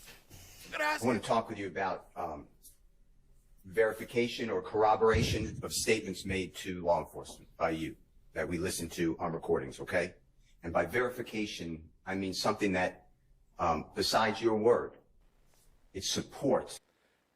Hey, y'all notice why is all these hip hop people getting the keys to the city? You say Lil Wayne got the key to the city, Lil Durk had the key to the city, Puff Daddy had the key to the city. What's up with, what does this key to the city mean? What does it really mean? And why are they giving it to hip hop heads all of a sudden? And what doors do they unlock? No more locked doors. Well, he didn't ask you anything yet. Do you understand what he's saying to you? I don't understand that. You understand? Maybe just ask him a question. So the district attorney Hilton started to talk with you about what she said, verification of what you said to the police. So I want to talk to you about verification or lack thereof, okay? If you don't understand anything, just tell me you don't understand. The first one that Ms. Hilton said is that Jeffrey rented a Infinity vehicle. Remember that? Yes or no? I don't recall. Do you remember she put up for you State's Exhibit number 334Y? It said Hertz on it. You were talking about some of the words on the exhibit behind you. Do you remember that? I don't recall. Okay. Do you remember getting beaten in class? Hold up. Let me find out Ice Cream got a date tomorrow. Y'all didn't find each other through YouTube, did y'all? Is this a YouTube date? YouTube mix? All right, never mind. Let me get out your business. Shout out to Steph JK. I'm glad to hear that. Glad you back working on your happiness. Much love to that family. Club Crucial on the early morning hours of. And if it don't turn out to be that, oh well, fuck them. Move on to the next. But yeah, shout out to you for that. I'm happy for you. Tuesday, January 6th of 2015. I didn't get beat. Do you remember having your lip cut open, knot on the top of your head? No, I didn't have a knot on my face. And your eyes swollen. Do you remember that? Do you remember that?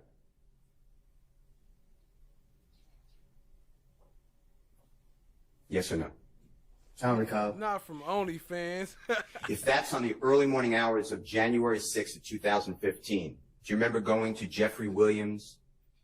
I don't next remember day? anything from 2015. Well, let me finish my question. Do you remember going to Jeffrey Williams the next day and explaining that you got beaten at Club Crucial and you needed a car because you didn't want to drive around in the car that you typically drive around because you didn't want to be noticed in the area? Do you remember telling him that? I don't recall. Do you remember saying to All right, hang on a second. When there's an objection on the floor, let me hear the objection and make a ruling on it, all right? Before you ask the next question. Assume he's moved on, so we're not going to worry about that one. Go He ahead. was going through a Do phrase. you remember saying to Jeffrey Williams that you needed a car and he was driving, he had a Corvette vehicle, a rental car from Hertz? Do you remember that? I don't recall. Do you remember realizing that a Corvette has 2 seats and you have a child? Hey, don't be embarrassed. The gym is the best place, one of the best places, and I'm just being honest, one of the best places to meet your significant other because both of y'all are working on being better. Y'all working on building better and being the better version of yourself. So that's a great place to meet somebody. So don't be ashamed of that. I met Chan, my black is golden at the gym. Well, not at the gym. That's a whole other situation. Hold on. My bad. I'm saying too much. That drink kicking in. Let me push play. Child with a car seat, as well as your child's mother, Deshawn, at that time, and you needed a bigger car. I'm asking questions to see whether he remembers this conversation. Okay. That is not a fact and evidence at this point. You The can, question, to ask him if it's happened. so you may ask that question. That's my question. Do you remember that? Hmm? Do you remember saying that to Jeffrey? Saying what? That you couldn't use a Corvette. He had a rental Corvette. You needed a bigger car because a Corvette's a two-seater. I don't remember that. Do you remember Jeffrey saying, sure? Objection, Your Honor. That's assuming based on evidence and self-quotation. Sustained. Do you remember going to Hertz Rental Car at approximately 8 o'clock at night on January? Sustain. YP Com Chick, what up, family? I see you. Appreciate you joining. And don't ask me any more questions about what I said, because you're going to get this. Denied. 7th of 2015, so that Jeffrey could get you a rental car, an Infiniti rental car. Objection, He can ask whether he remembers that or not. I don't remember. Do you remember telling this jury on direct examination weeks ago that that rental car, that Infiniti, was in your care? I said it? Yeah. Do you remember saying that? No. Do you remember driving that Infiniti rental car from the time it was picked up from the Hertz rental car on January 7, 2015 until it was returned on January 12, 2015?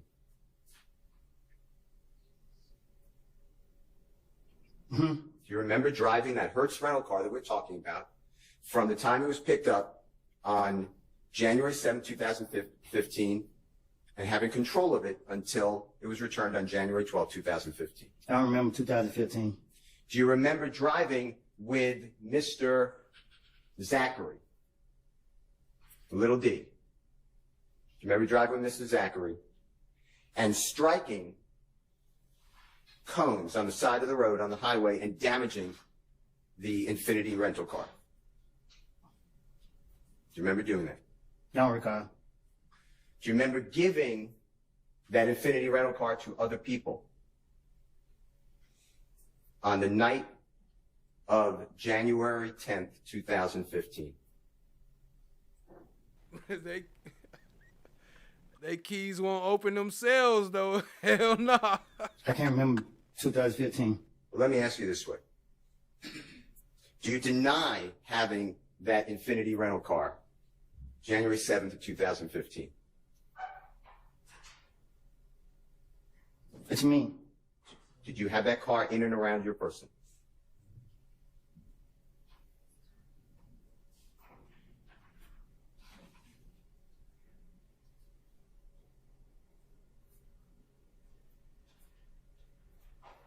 It's the tag your it key. Oh, okay. So the key is bad. You don't want the key. The key mean they coming for your ass. Tag you it. You got the key now. You told the jury that you gave that car to your friend, and threat is Mr. Turner. You know his last name? True? Yes? Mm-hmm.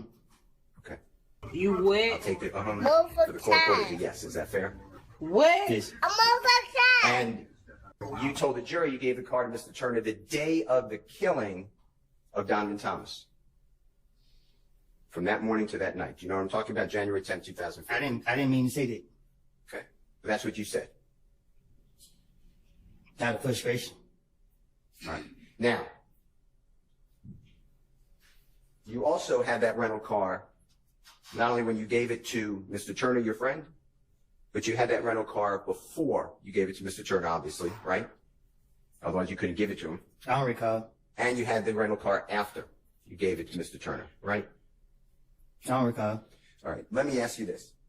Getting to the fact that the state showed you that on State's Exhibit 334Y that Jeffrey rented the Infiniti from Hertz, you were there, right? I can't remember. That has nothing to do at the time of this killing, does it? That's 3 days before, right? I can't remember. And what you're telling the jury, or what the state wants you, I believe, to tell the jury, is that Jeffrey Williams rented a car. Improper question about what the state intended. I'm the gatekeeper. I think it's clear. Re-ask your question. Okay. Would like to say a few words. His father, Jeffrey Williams Sr., would like to say a few words. Do you want to just, you can look at me or whoever asks you a question? It don't make no difference. No, you just want to talk? Yeah, y'all can ask me a question. I think everybody's set up. Yeah, so if you would just, what were your thoughts when you heard that your son was going to take a plea? Well, I was kind of startled behind it because I was in agreement with Brian. YP Com Chick, I think I said what's up, but just in case I didn't, what up one more time? Appreciate you, family. And keep, let's keep fighting. You know what I'm saying? Let's make them continue to embarrass themselves. But at the same token, my son is I've never tried to interfere with his decisions. I just try to give him the knowledge of making the best decision that he sees fit for him. And I support him. And so what was it like?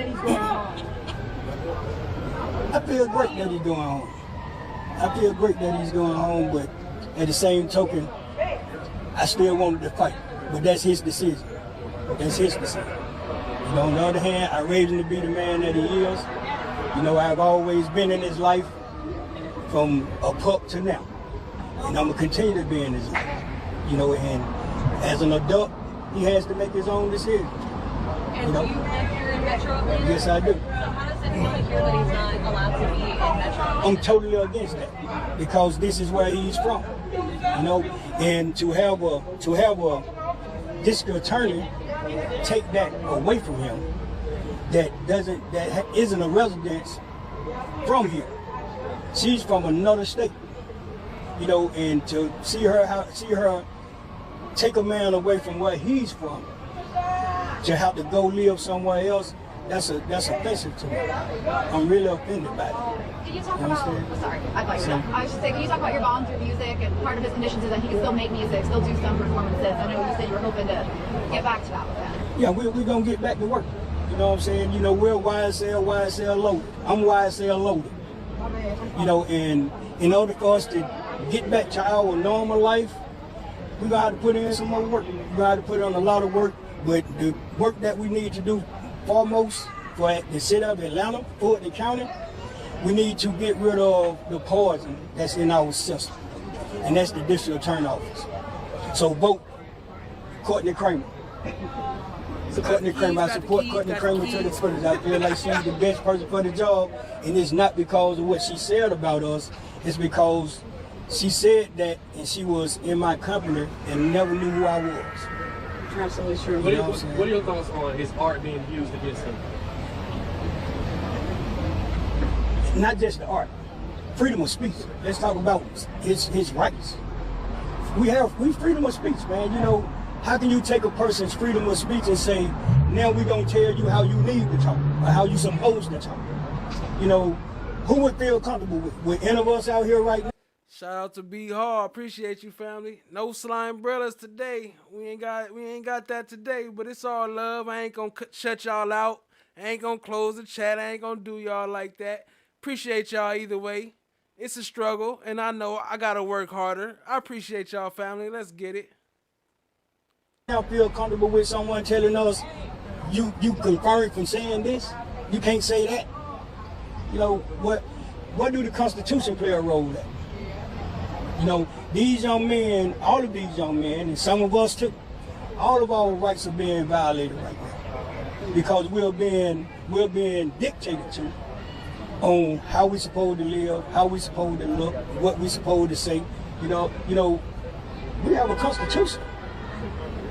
When are we gonna start acknowledging our Constitution?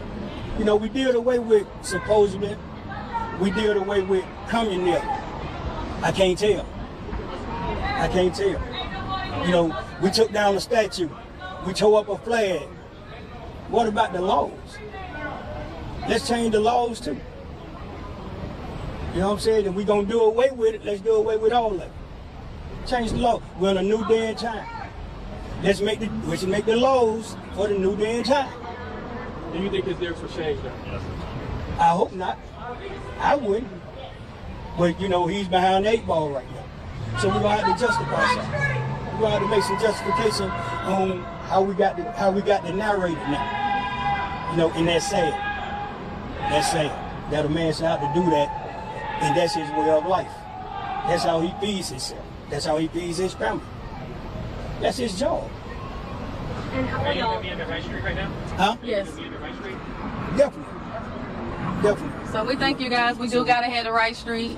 Go ahead. Any words that you want to wish to anybody else remaining on the case? Anything you want to say to them? Yeah, I definitely want to say something to the people that's left on this case, along with the people who are waiting to be charged. Keep your heads up, keep fighting. Sooner or later, somebody gonna have to make a decision.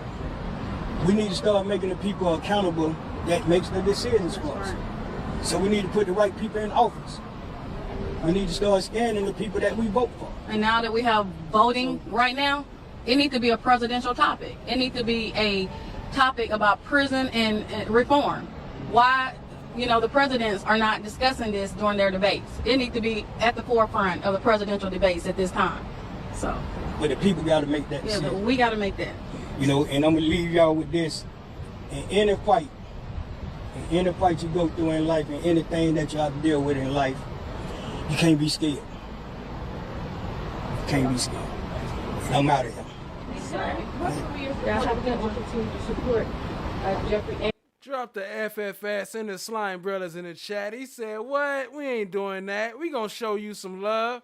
Appreciate you, family. That's why you got the emoji, family. You show the most love out of everybody. That's why you got your own customized. I appreciate you, not only because of that, but you been holding it down from the front, so from the jump.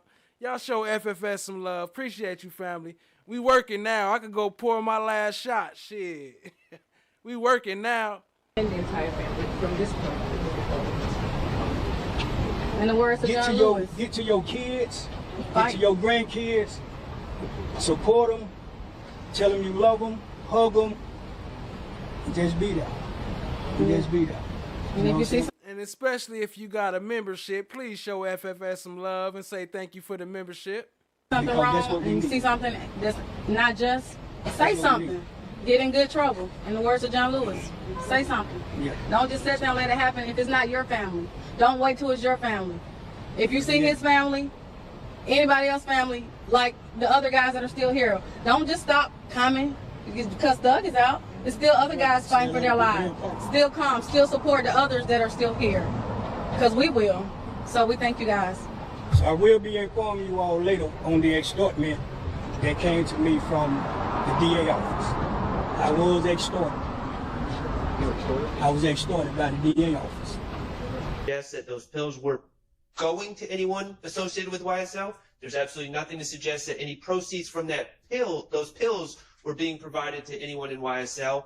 There was a phone. I have not received any information from that phone that suggests any link at all to YSL. Okay. I am not saying my client's a drug dealer, but what I am saying is people that are in possession of drugs, whether it be my client or his cellmate or someone else, are able to sell drugs without being part of a huge enterprise. Mm-hmm. And without any evidence that somehow this is linked to YSL, this isn't intrinsic. The test for intrinsic is an uncharged offense arising out of the same transaction as charged offenses. I don't believe that's the case. Evidence necessary to complete a story of the crime. That is definitely not the case in this scenario, and it's inextricably intertwined with the evidence for the charged offense. I don't believe that's the case either. So I don't know why this is. I understand. Thank you. And just so you know, Your Honor, he is charged on a separate indictment. I believe it's indicted. If not, it's in a CP case still, but he is charged separately, and that case is pending in Fulton County Superior Court. Okay, appreciate it. Thank you for bringing my attention to that. Your Honor? Yeah. If I may a bit further, the one case on which look, they blocked me from posting my own damn emojis. I'm trying to show FFS some love, and they blocked my damn post. Do it again, because they can't stop me. Really regarding all three of them. Okay. I'll start specifically with the stabbing as the state did. Can I rule on this other one first? Give me just a second. Which other one? The one that Mr. Sharp was just talking about. Okay. So the Stillwell has cellmate. Is there any evidence as to where the drugs came from, or that it was his, or that the cell phone was his, or connected in any way to YSL? Well, two things. So yes, Yes, we believe that, I think we have to do a body cam research. We believe that the testimony from the deputies within the jail would establish his ownership of it, but more importantly, what we have, I briefly touched on it, was the other YSL member whose intrinsic act that we've not put in here. The pills, if we call them purple hearts, blue stars, and yellow diamonds, they were trafficking amounts in Mr. Stillwell's possession, and they were trafficking amounts in the other YSL member's possession. That is not on here and that has been severed. They are the same type of pills, and they are a large trafficking amount. Okay, but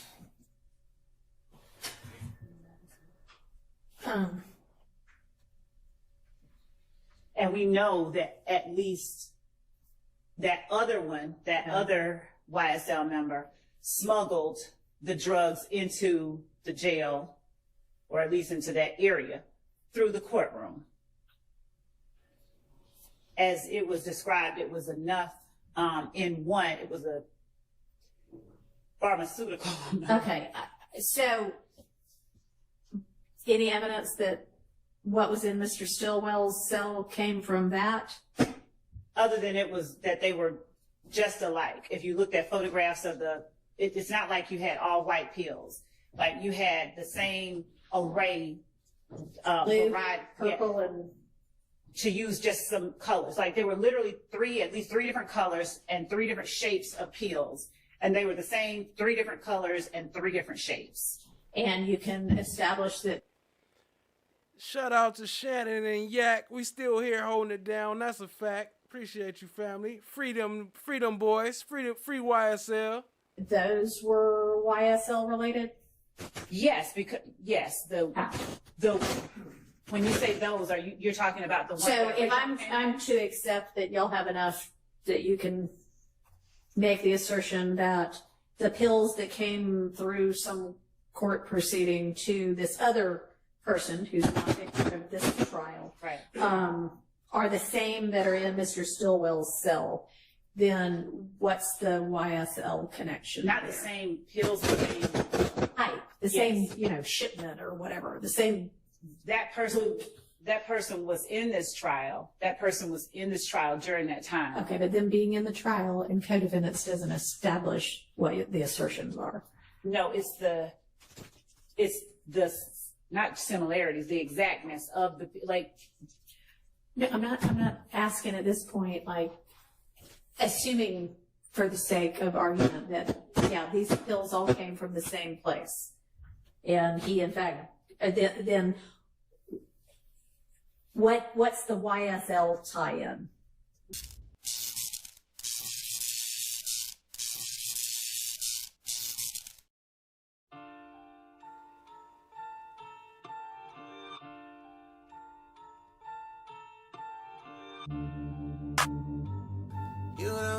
You don't have to catch a, you don't have to catch a body if you don't have to. Can't find solace with your past passing you. Reevaluate your logic, better make that thing a stoop.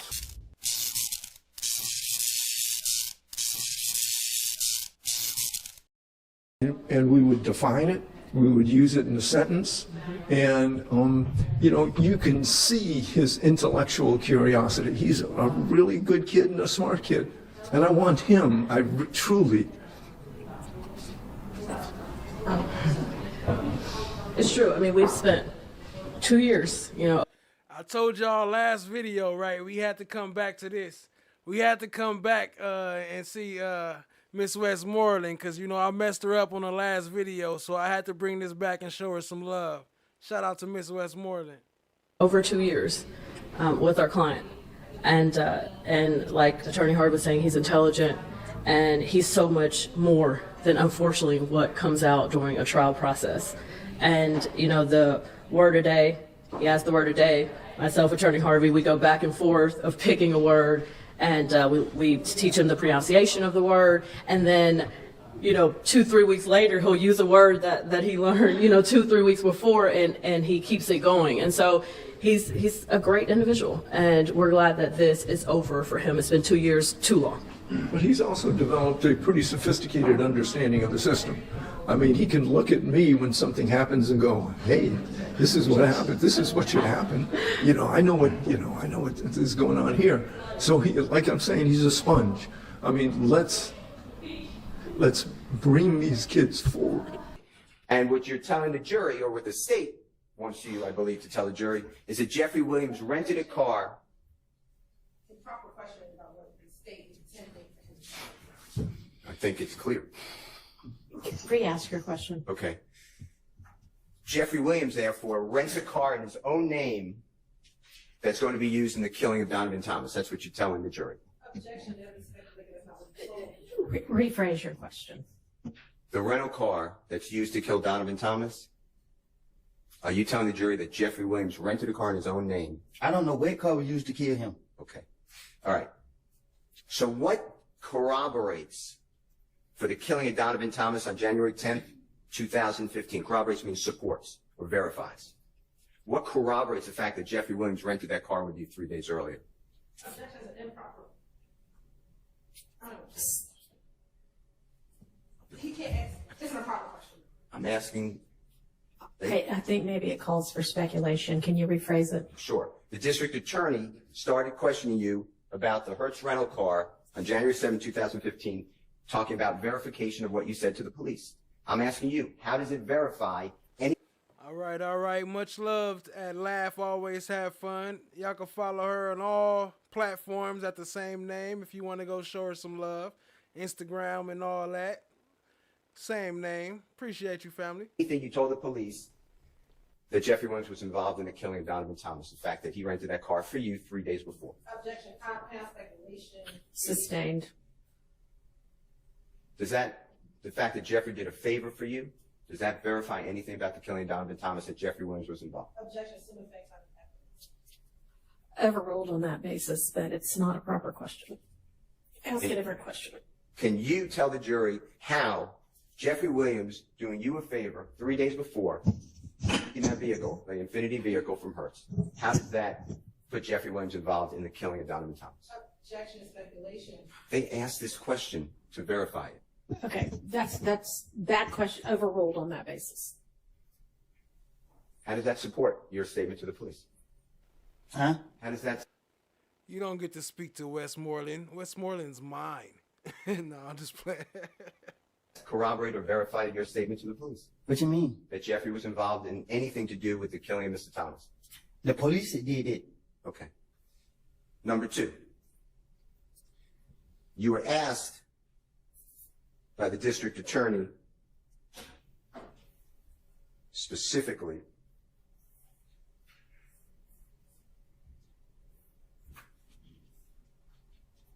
a little while ago that Jeffrey was in, that you told the police that Jeffrey, on June 10th, 2015, you told the police that Jeffrey was in the Infinity at the Texaco gas station. Remember that question? I didn't tell the police that. Right. Do you remember what you told the police? I told them I don't know what I done told the police. Do you remember telling the police, and this is, Your Honor, on State's Exhibit 378YE, June 10th, 2015, interrogation of Mr. Copeland at 255:48 to 256:06. Mr. Copeland remembers saying, just listen to the story. So they seen him. They switched cars at the gas station. Thug, meaning Jeffrey, got in the car with the girl. Joanna said, hey, cousins, don't forget to set y'all clocks up 1 hour before bed. Set y'all clocks up, family. I don't got to do that personally. I mean, I got to change it because the time changed, but I don't know nothing about it. I wake up early anyway, but not because of schedule, just out of habit. I work from home, so, you know, appreciate y'all, though. Hit the like, hit the subscribe, tap in, share with a friend. Matter of fact, I work from home, so this is a struggle. You know, it's hard. I got to make these bills. So y'all see that CashApp up top. Show your boy some love. Thug and I think a little D. You remember saying that?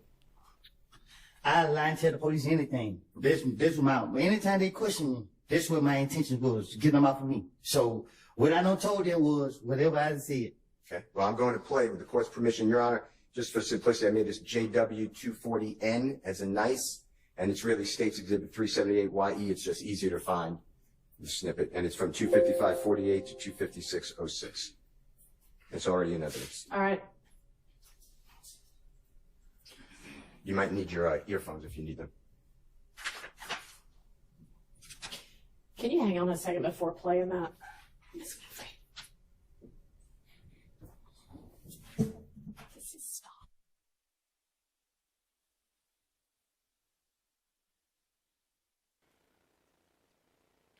Yeah, I'm a little confused myself, but at least they switching it up. At least they not just spamming the same shit. So if it is a troll, at least they got a little bit of flavor with it. Not like our previous trolls that just say, "Oh, I hope he goes to jail forever." If you don't mind. No Jeffrey Williams, right? But actually, some of the stuff El Hombro Negro been saying, some of it has been making sense. So I ain't gonna go against them. I'm just jumping in the chat. I'm just being nosy, trying to see what y'all talking about. I ain't saying nothing no type of way. No.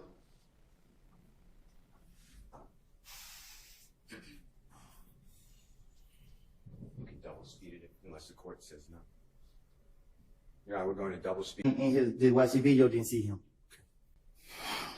Reference or image, and now it's 1917-39 or 40, and it's we're going to stop camera number 10. Tell the jurors whether you saw any reference or image of Jeffrey Williams during that entire clip that we just watched from January 10, 2015 at the Texaco gas station. Like I told the state, I just told the police anything to get him out my face. So did you see Jeffrey? And nobody in the YC video didn't see him. I'm going to go with the court's permission. It's already in evidence, Your Honor, same exhibit number. It's a camera number 11, and there becomes an infinity vehicle, what's purported to be an infinity vehicle pull-up. Whatever, I heard what you said, so whatever vehicle you think it is.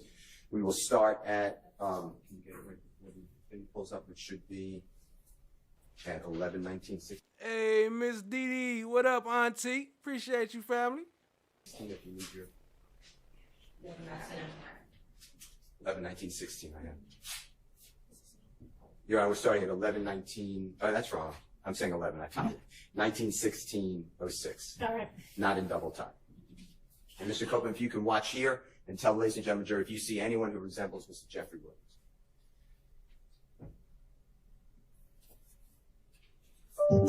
You see Jeffrey Williams. If you do, let us know.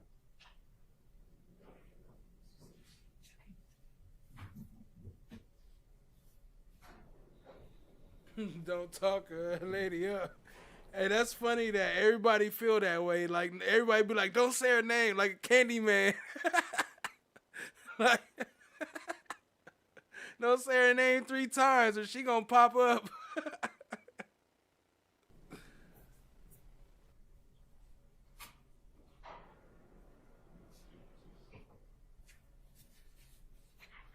Do you see Young Thug in this video anywhere? As the state has claimed. Do you see Young Thug? I don't think we see Young Thug. Why the hell is the jury saying, why the hell is the prosecution saying Young Thug was in there? See the gas station, sir? Yes? Yeah. Okay. And we're going to stop it at 19:17:30. And thank you so much. And I heard what you said, Mr. Copeland. You made it clear. You were adding Jeffrey Williams because that's what the police wanted to hear. Is that true? This is what he told me? Because you had an agenda. You wanted to get yourself free, right? You were in custody, right? Is that true? Right. And in order to get out of custody, go home, you knew the police wanted to hear information that Jeffrey Williams committed crime, was a big fish. Remember that? That's what he said. Yeah. The police told you they wanted Thug. Remember them telling you that? That's what he said. Before all this information about Jeffrey Williams, you remember the police telling you, we want the big fish, we want Thug, remember that? Yeah. You remember the police telling you, it wasn't just local police, and that's bad enough, I'm not saying that's not serious. But you had the Atlanta Police Department with you on June 10, 2015, Detective Gaither, gang unit, right? She's in the room with you. Detective Dennis, right? He's in the room with you. Right. He's with the gang unit. Right. I told you. Y'all fall back off El Hombre Negro, the black hombre. Y'all fall back. I ain't seen them. I ain't seen no trolling. He just speaking his opinion. It's all right to have an opinion. Lil Woody and them telling, and they is telling. I mean, it's on there. Even if they was lying about it, they still talking to police, so they spitting facts. I don't know. Maybe I need to read a little more, but y'all cut a little bit of slack. You had Detective Thorpe, homicide, right, with the City of Atlanta Police Department, right? Correct? Right. And you had... Yeah, Bloody Mary. That was the other name I was trying to think of. Bloody Mary. That's a fact. Federal alcohol, tobacco, firearm, explosive, Special Agent Cunningham at times with you in that room, right? Right. And Federal Agent Cunningham told you that you are an armed career criminal. Remember that? I don't remember that about the interview. Okay. Well, I'm going to play it for you in a moment if we need to. And she told you that you are getting, without parole, you know what parole is? Yeah. If you get a sentence, you might get out a little earlier, or you may get out earlier on parole. You know what I'm talking about? Ain't no parole in the feds. Exactly. So you do every day, right? Right. And in the federal government, Special Agent Cunningham with the federal authorities said she already spoke with the U.S. Attorney's Office about you, right? We'll play it.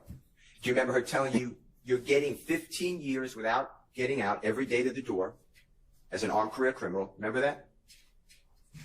I don't remember what she said. Plus, you're getting an additional 10 years. Yeah, I mean, it's kind of confusing. All right, I hear what y'all saying. This one is kind of confusing. Jeffrey is the big fish because he funding and helping you fools, Lil Woody. So it's I can see how it can be confusing, but I kind of understand what it's saying. It's just saying that he's the big fish because he's helping people like Lil Woody and them, and then Lil Woody and them get mad because they was the shooters, and they not millionaires. They like, shit, how you getting all this money, and you ain't showed us no love when I'm going to jail? You ain't giving us all this money. You ain't getting me out of jail. I'm the small fish. So it's a very webbed up situation. There's a lot of different perspectives that can come into it, but it's all good. It's all good. Everybody got their perspective. If y'all don't understand them, I ain't mad at that. Y'all let them know I don't understand you. But I kind of understand what he's trying to say. I think on some of them, I ain't read a lot. Maybe I got to read more. I ain't read them all because I can't read all the messages, but I'll be trying to. Years on top of that, for a total of 25 years for two different guns, the gun at the Dunbar Center and the gun in your home on June 10, 2015. Remember that conversation? I remember she said I was looking at it a lot of time. And do you remember she even calculated for you? She asked, how old were you on June 10, 2015? You said how old was I? She asked you that. I guess. And she added 25 years to that and said you wouldn't get out until you're 48 years of age. Remember that? I guess. Then Detective Gaither, Detective Dennis, and Detective Thorpe explained to you that's just federal charges. You also have to deal with gang charges. Remember all that? I guess. That means that could be stacked or run consecutive. Do you not remember this? I don't remember the interviews. And you told them, I don't want to go to jail. I hate jail. Right? I do. Right. And you told them, I'll tell you anything you want to know. I just want to go home. Yeah, I'm not saying that's a quote, but that was your... Sound like me. Yeah, that's what encouraged you to tell these lies, right? They did. Yeah.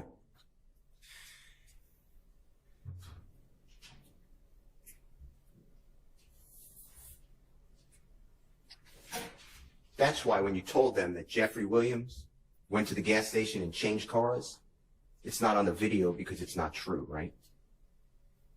I was trying to tell them anything to get them out for me. You were making it up. For that reason. I don't remember what I told them. Okay. We just listened to it. Remember you put your earphones in? Mm-hmm. That's what you told them. That was not true, right? That's what I told the police. And the verification there should be, if you were telling the truth to the police, It should be then at the Texaco gas station you see Jeffrey Williams changing cars, right? If you were going to be verified, right? Mm-hmm. Okay. So, let's talk about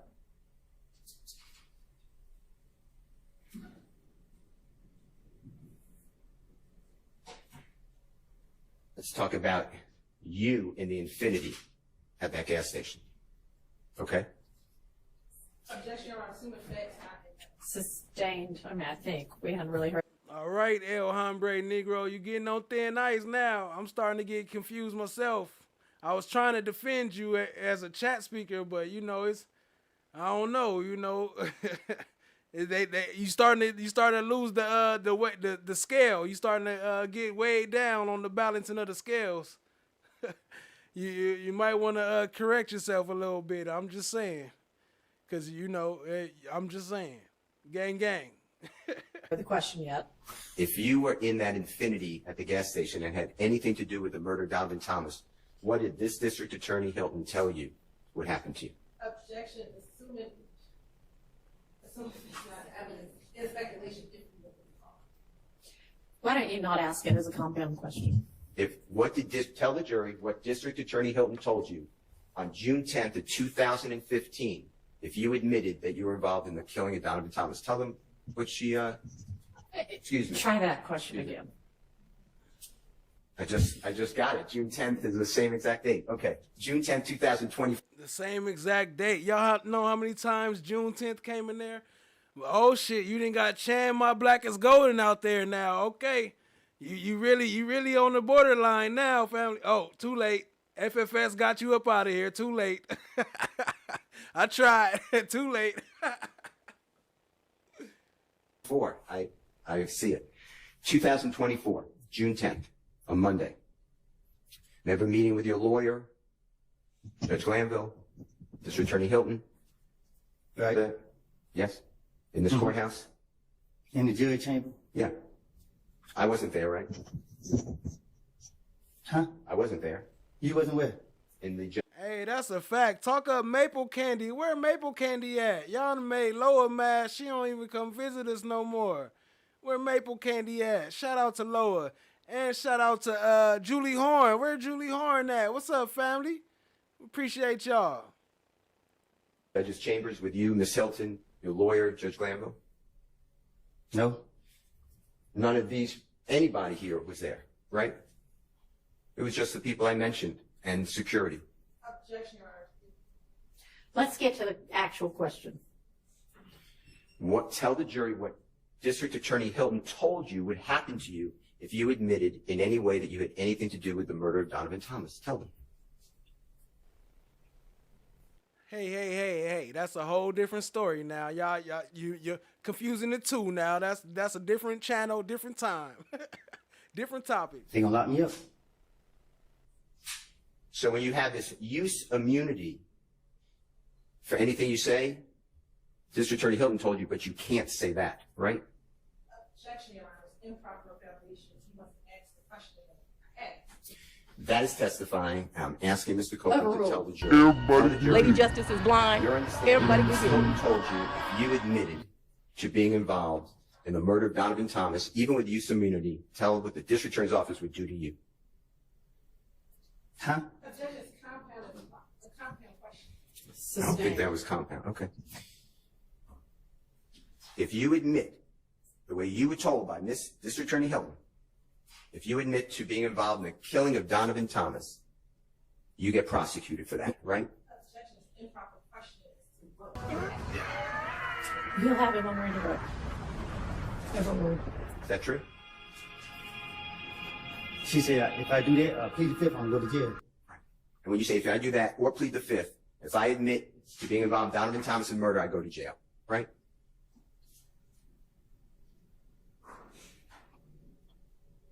Huh? That's what she told you. That's what Miss Hilton told you. Am I correct? I didn't hear you. Okay. If you admit that you're involved in the murder of Donovan Thomas, you get prosecuted. You go to jail, right? Two things to send me to jail. One is, if you admit to the murder of Donovan Thomas, Let you're him involved. answer the question if he's going to let us know what his understanding is. What is your understanding? Go ahead. Well, when I was talking to them, Tell the jury. I don't recall. Y'all, I don't know what's going on. Mr. Copeland. Hey, what up, Crime Tonic? That's my family too. That's my little bro. Y'all show some love to Crime Tonic Limitless. That's my family right there. Appreciate you, family. If you were to admit that you're involved in the murder of Donovan Thomas, do you go to jail? Is that your understanding through District Attorney Hilton? Can I ask the judge a question? Let's take a recess. Do you know a time stop? Because then I could try to... For today? For today. So there actually is a juror issue that I want to all of us to deal with this afternoon.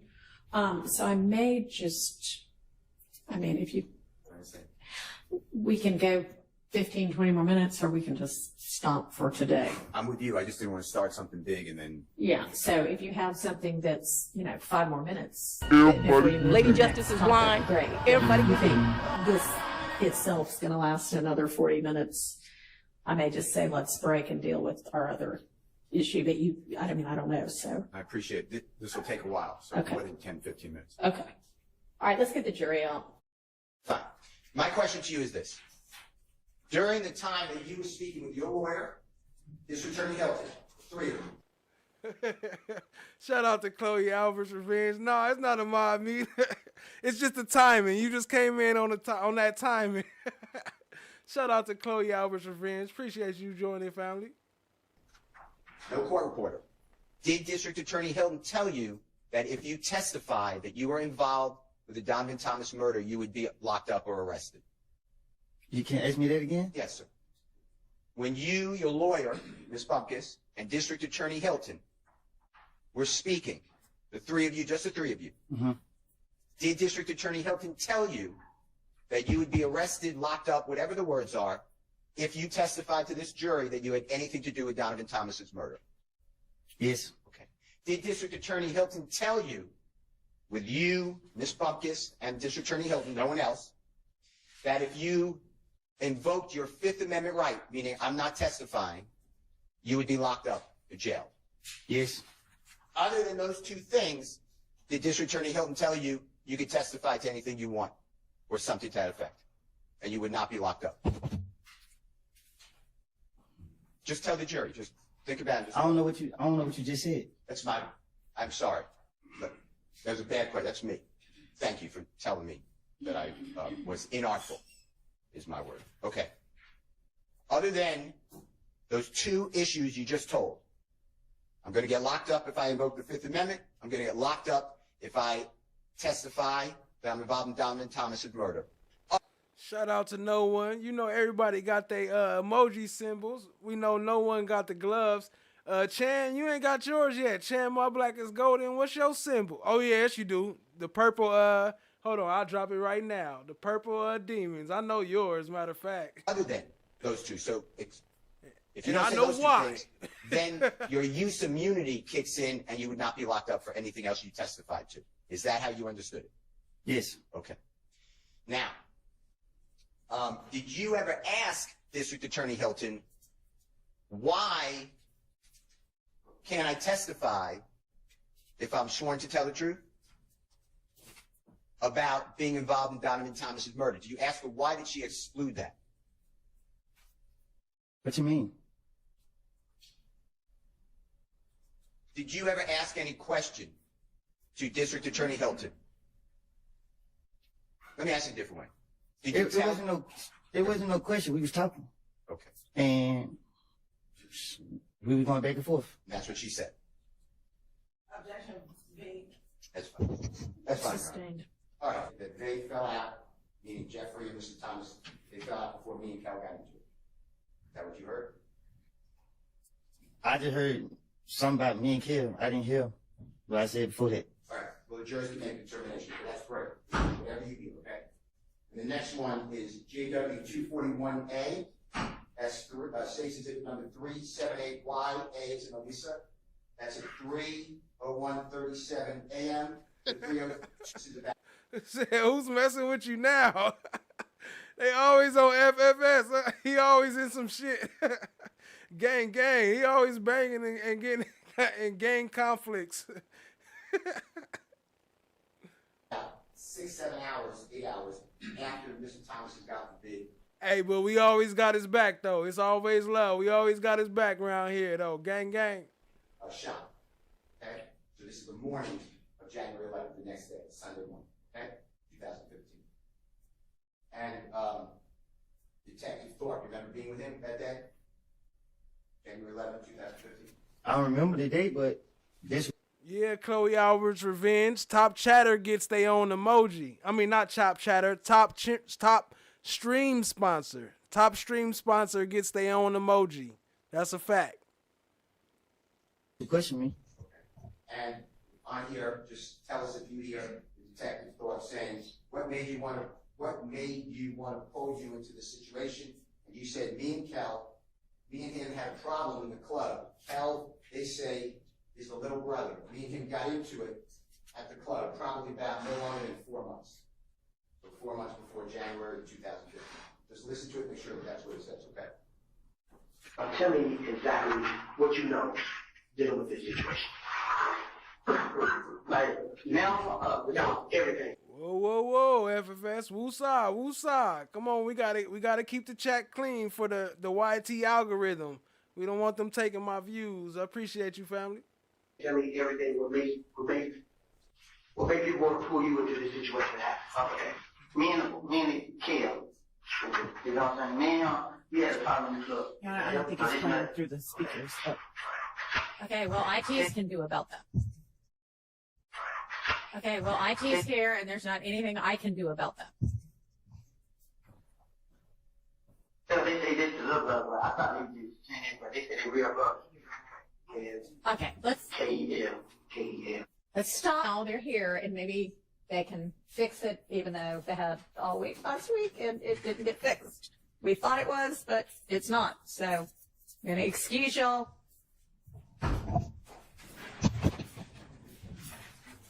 I guess. Okay.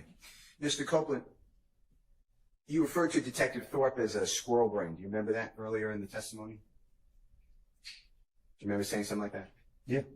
And by approximately 3 o'clock in the morning on Sunday, January 11, 2015, so within 8 hours approximately of Mr. Donovan Thomas being shot, Detective Thorpe is asking you specific pointed questions about you in a rental gray Infiniti sedan. Do you realize that? You said, do I realize it? Yeah. What you mean? That's what he was doing. You understand that he was asking you about a rental Infiniti within 8 hours of the shooting of Donovan Thomas. Right. And you denied any dealing with an Infiniti vehicle. Because rental, right? once you gave me the security, as in, I got your bet. Let's go. Yeah, I ain't gonna lie to you. Like, I trust you more than I trust anybody. I know. You might get on my nerve 100% of the time, but I know you got my back. No, for sure. And I felt the same way. And that's why I said Woody was a man for me. The you fired moment, it's viral and it's funny to you guys, but it's one of the most important things anyone has done for me. And some people have caught the camera where I then say, after he says that, I say, and it's because that's the only way I was going to be able to get back home to my children. And the judge knew that I thought this was supposed to be a 2-hour thing and I was going to go back home. Everybody knows I live in Houston. Everybody knew that. And he did everything he could do to keep me there. And that was one of the only things that, and then Jay App, Yak's attorney, he gets up and he says, he reads the code section that if someone fires you, the 10-day requirement is waived for a notice requirement. And that's what was able to get me home. Show Steph JK some love. Appreciate the moderation, family. Drop some ice creams in the chat for Steph JK. Appreciate you, family. So y'all see it a certain way, but you don't know. And then there were conversations when he found out. I didn't even get to tell him that they were trying to hold me in contempt. But when he came in the next day, when I came in, when Judge Glanville told me I had to come back, the first thing I came in the courtroom, I said is, where's Woody? Where's Woody? Where's Woody? And all the DA's office said, you're not his lawyer. You can't talk to him. And I said, well, if I'm not his lawyer, why are y'all telling me to come here? That's backwards. So I was confused. And he walks in the courtroom, and the first thing he says is, can I talk to Kayla? And to me, it was so special to me because I felt like, okay, we both on the same time for real. Then we go back in there. He told me, look, hey, if they try to mess with you, I got something for them. And I knew he was serious. And he just stood on business about me. So why would you think that I should feel that I done something wrong if I had your back like that? I'ma wait. So if I prove to you I got your back, to you now, why you feel that I may have betrayed other people? And it's because I was thinking too much. So you still want to question me on that? no, I just want to know because I know that a lot of people want to know. I don't care what a lot of people want to know. Only thing that matters to me is those that I matter to. Yeah, for sure. Thank you so much for sitting with me and spending the day with me. I really appreciate it. You picked me up from the courthouse as I sat in front of 1C today with hopes that something would happen. They didn't let us in. We don't know what happened. And I sat out there and a lot of people left, but I just couldn't leave from right there because as a lawyer, I'm in complete disbelief. I'm in disbelief that a judge would say to a prosecutor, I just want an attorney that knows how to try a case. I'm shocked that a judge would admonish an attorney in front of the jury. And I'm shocked that a judge would yesterday say, I'm just trying to fix your sloppiness. And not just a judge, the third judge on this case. So with all that, anything else you want to say? God is good. And you have an amazing day. And let's pray and let God deal with this whole situation. Okay. Yes. Thank you. I love you. And that's not true, right? What you mean? You were dealing with a rental Infinity vehicle. I was? Yeah, weren't you? I don't recall. The car that you were driving that Jeffrey Williams rented for you do you know that type of car that was? Or he testified to. What about him renting the car for him? Sustained. Okay. The car you were driving that you announced that you gave to Threat or Mr. Turner. Do you know what type of rental car that was? No. Okay. Did the police ever come back to you and ask you about Walter Lee Harvey again? To your knowledge? I still don't know who that is. Okay. Did the police ever come back to you and talk with you about wrecking that 2015 Infinity vehicle? Besides this? No. You didn't see that yet, Chloe Albert's Revenge? We've been playing a little bit of it here and there. I'll drop the link in the chat right now. I ain't gonna steal their views, so if y'all want to check out the full interview, I'll drop the link in the chat. Now,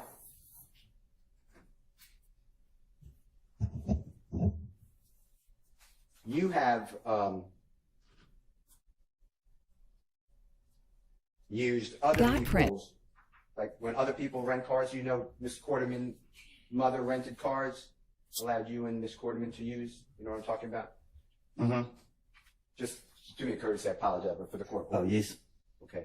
And that would be in Miss Quarterman's mother's name, the rental car. You're aware of that, right? Right. Okay, it's in the chat. That's the link to the video if y'all want to see the whole thing, but we ain't done yet. So, matter of fact, you got time. You can go watch that and come back. Just make sure you come back. Just don't watch the whole thing. Just skip through it and come back. But the link is in the chat. And I want you to listen to. No, he didn't. It's $300,000. The whole. You know it. Came out. You know it. I don't care about money. I don't. You care about money. You be contradicting yourself, man.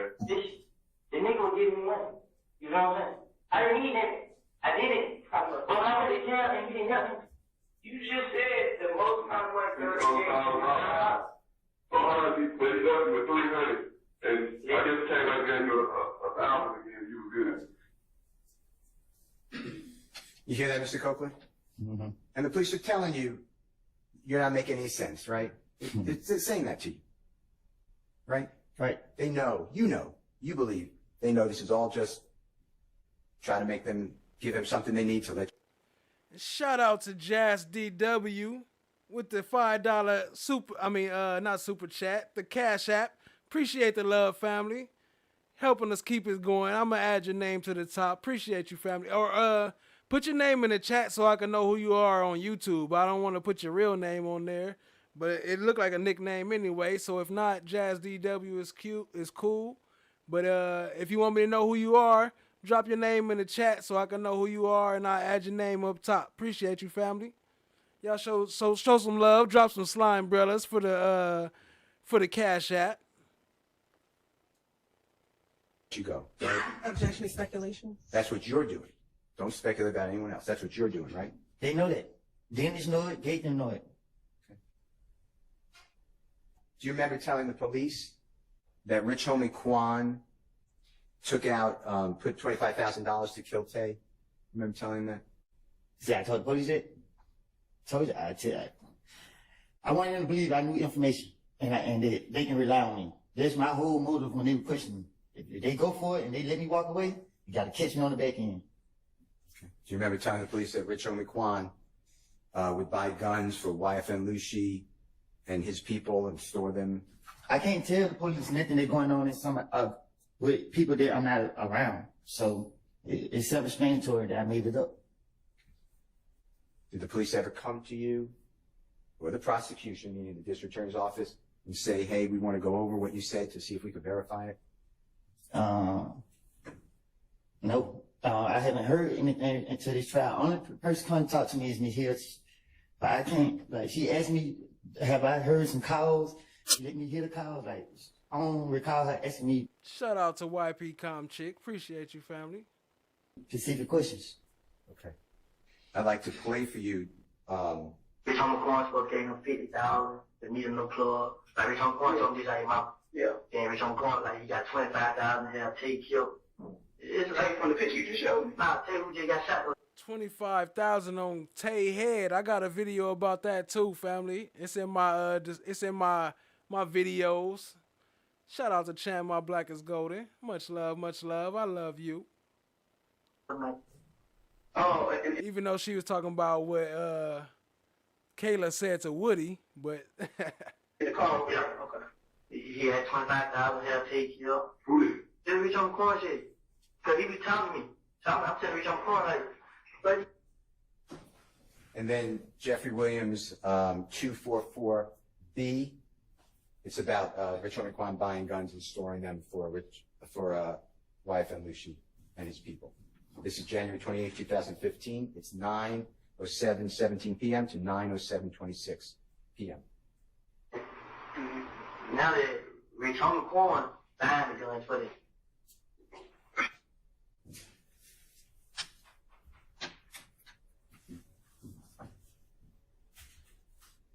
Bennett?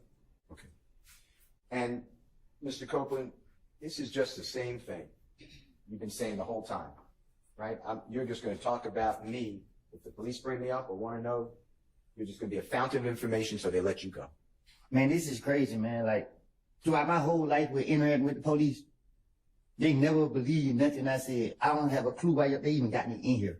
You know what I mean? Hell, I'd like to talk with you about Jeffrey Williams, number 240Z, as in zebra, States Exhibit number 378YE, as in Aaron, June 10, 2015. It's 1:16. Texas T said, Woody makes me feel some type of way. What type of way would he make you feel? Shout out to Texas T. And shout out to Jasmine Dominique. Okay, we got you. There we go. That's who the love was from. So y'all show some love to Jasmine Dominique. That's who the Cash App came from. Appreciate you, family. 56 p.m. to 1:17:36 p.m. You said, you know what I mean? This N, you know what he did to me, he gave me $300,000 to hold, and he left and came back. Detective Dennis said, and you ain't get none of that? And you said, I don't care about money. I don't. Detective Gaither said, you care about some money. And Detective Dennis said, you kind of dissing yourself, man. And you said, listen, the N would give me money. What is N? N-I-G-G. Oh, nigga. You feel what I'm saying? I didn't. What is in? Oh, nigga. Shout out to Jasmine Dominique. Drop a JD in the chat with some slime brella. Show her some love. Appreciate you, family. Need nothing. What is N? N-I-G-G. Oh, nigga. You feel what I'm saying? I didn't need nothing. I didn't. Detective Gaither said, how much? You said, but when I went to jail, he didn't help me. Detective Gaither said, you just said the most amount of money Thug Dunn gave you. Detective Dennis said $300,000. And you said, but he left with you 300. This is Detective Dennis, and I guess came back and gave you 1,000 and you were good. I just want you to hear that and make sure that's what it said. No, he didn't. Yeah, $300,000. The whole. And he left. Came back. And you know it. I don't care about money. I don't even care about the money. You be contradicting yourself, man. The nigga was giving me money. You know what I'm saying? I didn't need that. I did it. But when I went to jail and he didn't help me. You just said the most amount of money that he gave me. But he left you with 300. And I guess came back and gave you 1,000 again. You were good. You hear that, Mr. Copeland? Mm-hmm. And the police are telling you you're not making any sense, right? They're saying that to you. Really, you were sentenced to 51 months in custody, right? No, I was sentenced to 5 years. Okay, apologize. 60 months in custody. Apologize. While you were held at the Robert A. Dayton Detention Center in Clayton County, do you remember that? Lovejoy. Yes, Lovejoy. Do you remember being served by a United States Marshal these warrants while in Lovejoy? No, my attorney told me. Okay. And you were charged with what crimes? He just said murder. All right. For Donovan Thomas, right? That's what he said. Okay. So after Detective Thorpe, you knew that he worked with Detective Gaither, right? What you mean? They were co-workers. They interviewed you together, interrogated you.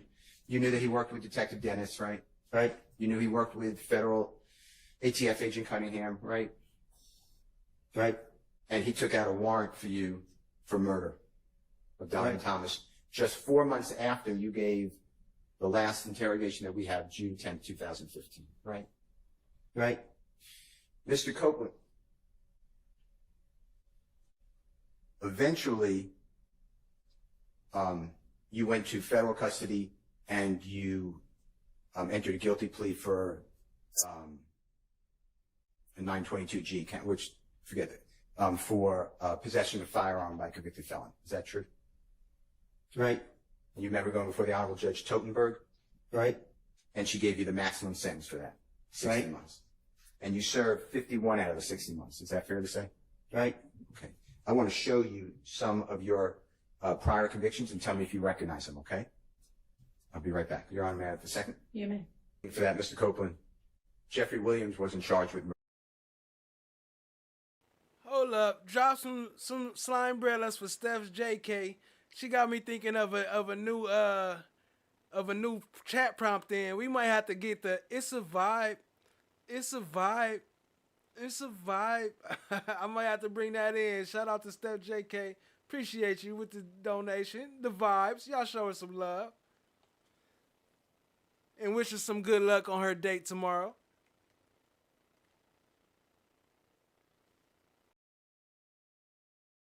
Murder of Donovan Thomas, right? I don't know. Not to my knowledge. Okay. Even in this indictment, Jeffrey Williams is not charged with murder of Donovan Thomas. Do you realize that? And if you don't know, just say it. Objection, Your Honor. Improper speculation. It's the indictment on trial. Well, it really doesn't matter whether he knows it or not. Ask your next question.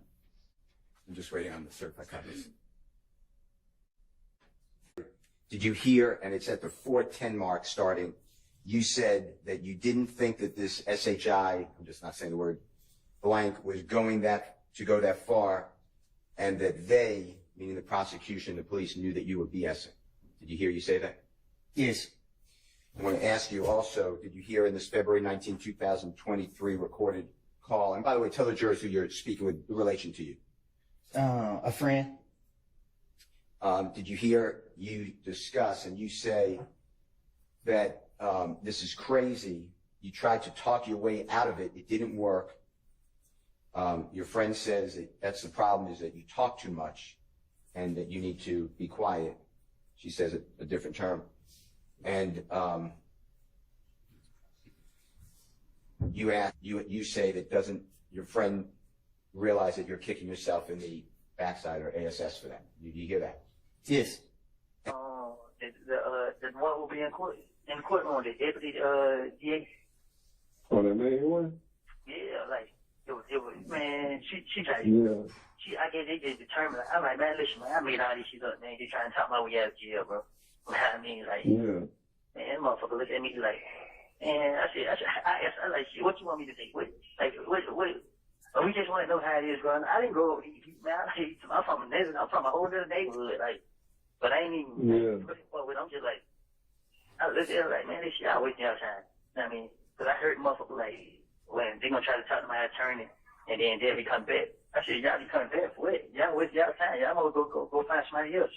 She trying to find me. Like, she not, you closing the door like you could have leave. Yeah. The motherfucker closing the door for 3 times, opening it back up like I was gonna change my mind. Like, man, come on. Yeah. Yeah, shit. I done did 5 years. I done did 51 months in this bitch. And I been going goddamn so much time in this damn state. Yeah. How long you been locked up so far? Hey. 15 months. God, that. Oh, that's it, 15 months? That's it seems like longer than that, boy. Nah, because I did 14 months, got out for 3 months, and then now been locked up 16 months. You have 1 minute left. Hey. Yeah. Hey. Yeah. Then shit be so crazy. Sometimes I don't even let my calls go through. I be calling home, goddamn.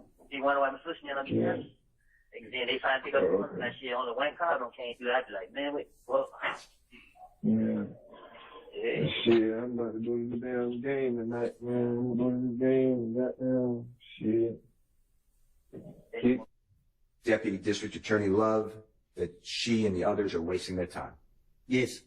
Who else was with Miss Love? Miss Hilton and the big guy, the big investigator, I can't think of his name right now. Long. Investigator Long, the District Attorney's Office? Yeah, I think it might be his name. Okay. But the big police, DA, whatever he is. Okay. And you told Miss Love, Miss Hilton, and who you believe is investigator or police officer Long to go find someone else that they're wasting their time. Did you hear that on the recording? Yes. And that did happen? Yes. And you said that the door, that she opened the door 3 times like you were going to change your mind. Who are you referring to? Miss Love. And when you say open the door, just tell the jurors, like, what kind of room are you in? A small room. Were you allowed to go in and out of the room on your own? I was in jail. So who was going in and out of the room like 3 times, opening the door? No, she wasn't going in and out. They were leaving. I was complaining about my court. Every time I had to go to court, they weren't coming to get me to take me to court. So they kept holding me in jail, and I would miss my court, and they'd give me another court date, another month, like a month away. So she asked me who my lawyer was, that she gonna reach out to my lawyer and try to get them to get me in court. So if they were to help me get in court, would I cooperate? I said, get me in court and we'll see. You wanted to get out of jail? Yes. So you are tripping. Did you hear that? Yes. And then you hear Max, the sister, say, we're not effed up no more. You got to get out of the streets. Did you hear all that? Yes. Jail call, you heard, I'm just saying that little D is tripping. Did you hear something like that? Yes. And then Max said something like, he told on, I I know him as Mr. Winfrey, but Roscoe, I think, is the name used. If I'm wrong, just correct me. I heard it. Okay. Did Jeffrey say anything about that? I didn't hear him say nothing. Okay. Now, I want to go back to the infinity. You made it clear when being questioned by Miss Hilton that infinity that you asked Jeffrey to rent it for you. Do you remember saying that? I didn't hear you. You didn't hear me? No. When Miss Hilton was asking you questions, you made it clear that infinity, the infinity vehicle, was rented. You asked Jeffrey to rent it for you. Do you remember testifying that way? Like this time? Yeah. I don't Did you hear me? No. Just ask me what you asked me. When Miss Hilton Do you was asking remember you questioning, and I'm just asking for the truth, but do you remember explaining when questioned, like when Miss Hilton was standing here asking you? Okay, hold on real quick. So we got a question, right? This is my live right here.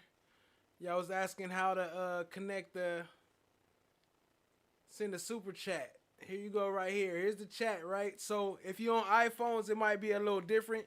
You might need to get on a Chrome browser, but if you're on a Chrome browser, come on over right here. See this dollar sign right here. Hit the dollar sign. There's super stickers you could click. There's a super chat you could click. And there's gifting memberships you could click right here. And if you don't know how to, if you can't, then that's a little different. You know, I don't know how to explain it outside of that. Also, all right, never mind that. That's it. So yeah, that's it, family. That's how you do it. If you got right Chrome here, browser that is. And if you don't know how to, Questions. if you can't. Do you remember explaining that the infinity, that you asked Jeffrey to rent the infinity for you? Do you remember saying that? If you don't, all right, never mind that. That's it. So yeah, that's it, family. That's how you do it. If you got, it's fine. Yes. And do you remember explaining that infinity was yours? That was for you? That Jeffrey did a favor? Do you remember explaining that? I said we just get it anytime we want it. Okay. I'm going to show you what I've marked as Jeffrey Williams number 253, because you gave, I thought, I may be wrong, but when I asked you about the infinity, I thought you told me something different. So I just want to see if this is true, okay? This is from... That's the counsel testifying about what he thought. I apologize, I won't do that. A prior inconsistent statement, but okay. This is Jeffrey Williams 2, that's wrong. No, Jeffrey Williams 253, Your Honor, and this is from August 12th, 2024, questioning by Miss Hilton of Mr. Copeland, and it's from the live feed, Your Honor. It's a short clip. And just listen to this, and if it's wrong, just correct it. I was only protecting him. So when you told the detective, and if you're on like something else, there's a link. I can drop a link for you to join, but I don't think that link will help you to do super chats and stuff like that. But also, CashApp is at the top, so up to you how you want to do it. But either way, I appreciate you, family. Appreciate the support.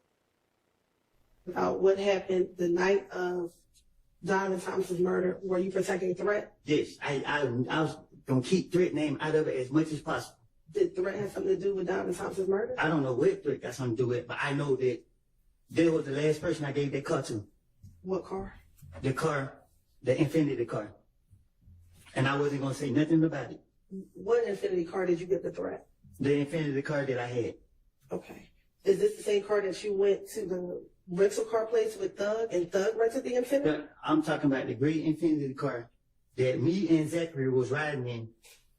I rigged the car, put up on Threat, gave the car to Threat, and I left. Okay.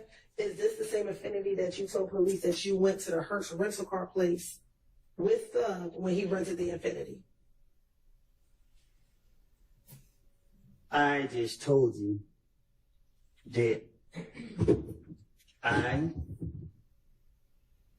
gave Threat that car. Ms. Copeland, that's not what she asked, so listen to what she asked and then answer that as best you can. Good morning, Mr. Copeland. Good morning. My name is Doug Weinstein. I'm Diamante Kendrick's attorney. I think you know him as Yak, right? Yes. Okay. So when I refer to him, I'll just call him Yak. I know you weren't feeling well yesterday. How are you feeling today? I'm feeling better. Thank you. Okay, good. I'm glad to hear that. I'm not going to ask you a lot of questions about.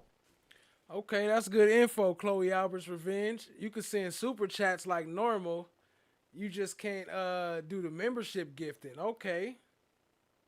Years ago, because it's been about 9 years. I can't remember what I had for lunch yesterday. Mm-hmm. But I will ask you a few. So let's talk about 9 years ago. You've stated repeatedly that you would tell the police anything to stay out of jail, right? Yes. You said yesterday, tell me if you remember this, you said yesterday, quote, Rice Street is not prisoner jail. Matter of fact, they go to join link right there. Shout out to Steph JK. Appreciate you, family. I don't know what that place is. It's the worst place in the world. Do you remember saying that? It is. Why do you say that? Because it's the worst place in the world. Okay. That I don't been to. Okay.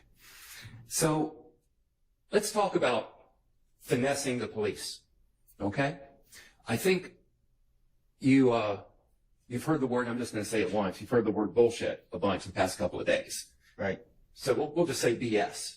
Is that basically what you were telling the police, BS? Yes. So you're a bullshit artist. You're a BS artist. At As the you can time. see. I'm sorry. I said, as you can see. Okay. Or at least you were several years ago, correct? And I told him it. Okay. And you would stay at a jail to help yourself because you didn't want to be in there, correct? Right. And you wanted to stay at a jail to help your family, your girlfriend, your daughter, correct? To protect them. To protect them. Yes. Okay. And again, you'd say anything to stay at a jail so you could protect them. So when... Look, y'all see the difference of Woody's responses? It's because of the way he's talking to him. He's talking to him like a human, not like a number on a sheet. Like, nigga, let's just cross out, not like a checklist. He's not talking to him like a checklist. He's talking to him like a human being. And his answers is completely different. Like, he sound all calm and shit. Crazy. You said that you heard things from Mr. Garlington, from Lil D, about what them guys shot Thug. That was a lie, correct? It was. And about Yak being a driver, that was a lie, correct? It was. When you would tell these lies, I think you testified earlier, that what you would do is sprinkle in like a few grains of truth in the lie. Is that correct? It's the only way you can be convincing. Can you explain to the jury that technique that you would use? All right.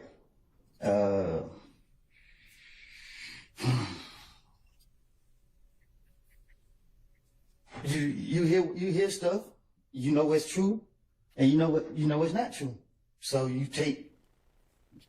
Shout out to the Chan My Black is Golden. Y'all drop some purple devil emojis or some slime brothers or some CMBG. Show her some love. Appreciate the super sticker, family. This right here, and put it with that right there. And you would, have you finished your answer?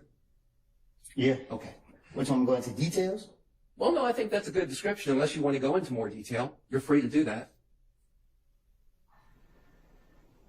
I'm trying to get out of here, so I don't want to. Yeah, I don't want to keep you too much longer either. So, again, those things that you said were lies about Yak. The reality is that you told the prosecutors, these two prosecutors here on my left, you told them before June 7th of this year that what you had told the police, what you told those detectives in 2015 was a lie. I told them when they came to see me, yes. And you told them on June 7th it was a lie. June 7th of this year. That was that Friday. I don't know. When y'all was using dates. Yeah. I don't know. I can't say what date, but I told them. And the date I'm referring to, if this helps you at all, is that first Friday that you came to court here on this case. You told them it was a lie on that date. I can't say what I told them. I can't say what they. Okay. And after they sent you away to jail for the weekend and you came back on that Monday, you told them it was a lie, that you had lied back in 2015 as well, correct? I don't understand it. Okay. Well, I'll take that question back. All right. I don't want to confuse you. All right. Okay. I recall earlier in your testimony, you said something to the effect, and these aren't your exact words, but you said, you know, my hand to God, you're telling the truth now. What you said back in 2015 was a lie. Do you remember saying that? And I still am saying it. That what you're saying on the stand today is the truth. Yes. You know, I was watching an interview you gave. Tell me if you remember giving an interview. It was published to YouTube on the 9th of August this month with DJ University. Do you remember the interview you gave to DJ University? In Chicago? I don't know where he was based. I was sitting on the sofa? Yes, you were. Yes. Okay. And you told DJ University about coming to God lately. Do you recall that conversation you had with him? Yes. Would you relate that conversation to the jury, please? Objection or relevance? It goes to his credibility today on the stand, Your Honor. Just ask, instead of the conversation, just ask him whatever you want to ask. Okay. You told DJ University that when this indictment came out in this case in 2022, May of 2022 and then August of 2022, and your name was not on that indictment, that you realized that God was at work in your life. Do you remember that? And what did you mean by God was at work in your life now?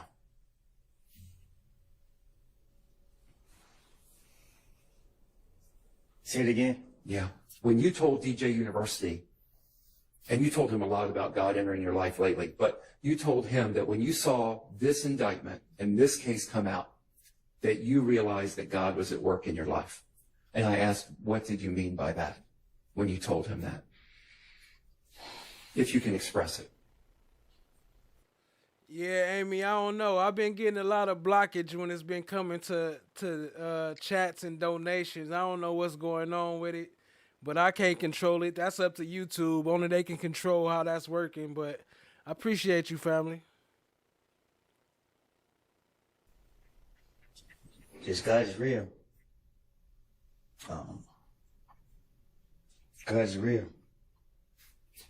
And you have that in your mind when you said on the stand that you put your hand to God and what you're saying on the stand is the truth right now. That's with you knowing that God is real. Is that correct? Say that again? Yeah. That knowledge that you have, that belief that you have that God is real, you have that in your mind when you took the stand and you raised your hand up and you said, my hand to God, what you're saying now is the truth, and what you said in 2015 was a lie. Yes. That was with God in your mind, correct? It's in my heart, not my mind. Okay. So having told the prosecutors repeatedly that what you said in 2015 was a lie, did they tell you why they were still putting you on the stand today? Can you say that again? Sure. No, the short part. Okay. Did they tell you why they were putting you on the stand? Okay. Despite you having told them that what you said in 2015 was a lie. I don't know. Why they put me on the stand? Okay. Thank you. I don't have any further questions. Thank you for your time. Mr. Matthews. Ms. Carrington Matthews, and I represent Mr. Marquavius Huey over there. We're about to look at a certain exhibit, a certain picture that the state showed you a few days ago when you were on the witness stand. It was a picture of you and Mr. Huey and someone that you referenced as Nard at a restaurant. Do you remember that? Yes. Okay. That particular photograph, can you pull it up? Okay. It was taken at Mr. Pig's Smokehouse at 1992 Donald Lee Hollowell Parkway in Atlanta, Georgia, right? On Bankhead. On Bankhead. And that is probably about 20 plus minutes from Cleveland Avenue, right? Probably yeah. It's about that same distance, or give or take a little bit more, a little bit less, from Mechanicsville, right? Right. You were at this particular restaurant with Mr. Huey and Nard on this particular day, and in this photograph, I want to talk with you. Shout out to Steph FS. Appreciate y'all, family. Much love. Ice cream and FFS. Steph FS. You about it. In the photograph, okay, all right, let's talk about it. Is that you in the middle? Yes. And this is at Mr. Pig's Smokehouse in Donnelly Hollowell? Yes. Okay. Now, you have your hands together, is that correct? Yes. It looks like it's a symbol of you praying, is that correct? It is. Okay. On your clothing, is there anything that suggests YSL on it? No. Do you see the person to your right in that photograph? Is that Mr. Huey in that photograph? With the white t-shirt? Yes, sir. Yes. Okay. Let's look at Mr. Huey. Take a look at his t-shirt. Do you see anything written on his shirt? Anything YSL on it? It's a white t-shirt. Okay. Let's look around his neck. Do you see any fancy jewelry around his neck? No. Do you see any bracelets on the arms that you do see? No. Any rings or anything of that nature? No. On this particular day. Well, what'd you do for that Klondike bar, Mr. FFS? Do you see, or did you have in your waistband a handgun? No. To your knowledge, did you see, or Mr. Huey have a handgun on him? No. How about this person, Nard? Shout out to Miss Mama. I'm tired. Good night. FOG's, the best YouTube channel. I appreciate you. The best YouTube channel host. Okay. FOG's, the very best chat on YouTube. Appreciate you, family. Shout out to Miss Mama. We almost up out of here, family. We still got some time though. Probably like 30 more minutes. I think I'll wrap up about 11 out here. Appreciate you, family. 30 more minutes. Did you see him with any type of handgun? I'll try to stop. No. Were you all meeting there to I try to stop talking so much and just let it play. do a crime or anything of that nature? No, we were chilling the whole day. Okay. Now, any AKs, any rifles or anything in the background in this photograph? Huh? Any picture, any weapons? No.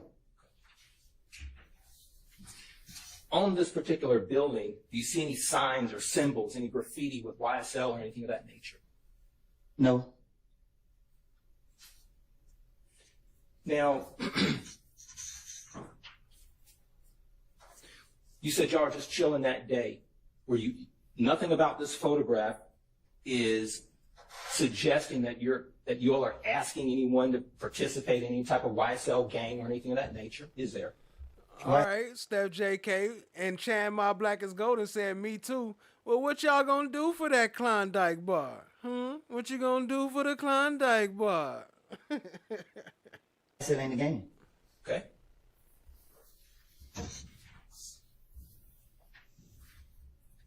And I see on this particular photograph, it says, I am the streets, out now on all platforms. Tell this jury what is I am the streets. The title of my music. Okay. So, and is this 725 Woody, that was your Instagram moniker at that time? But it was ran by my management team. Gotcha. And was this particular picture, was it kind of celebrating the release of your music? I think I was in, I don't know when this picture was posted, but I remember taking it, but there ain't no caption that I put on there. Okay. And tell the jury, when you had your hands together like that, what were you representing, or what was the message you were sending with your hands together like that? Peace.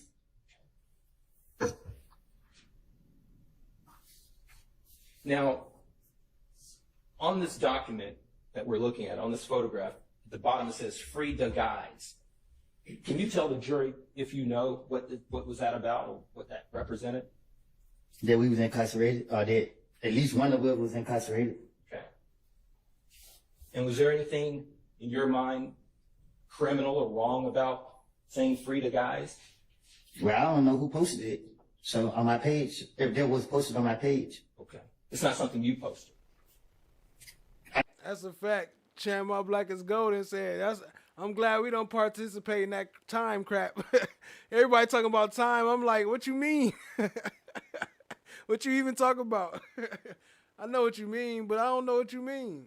I didn't have a phone in jail, so no.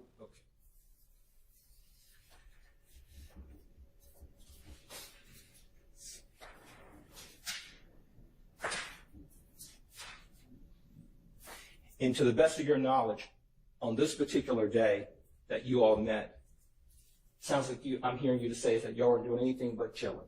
Right. Nothing more, nothing less. That's all we do.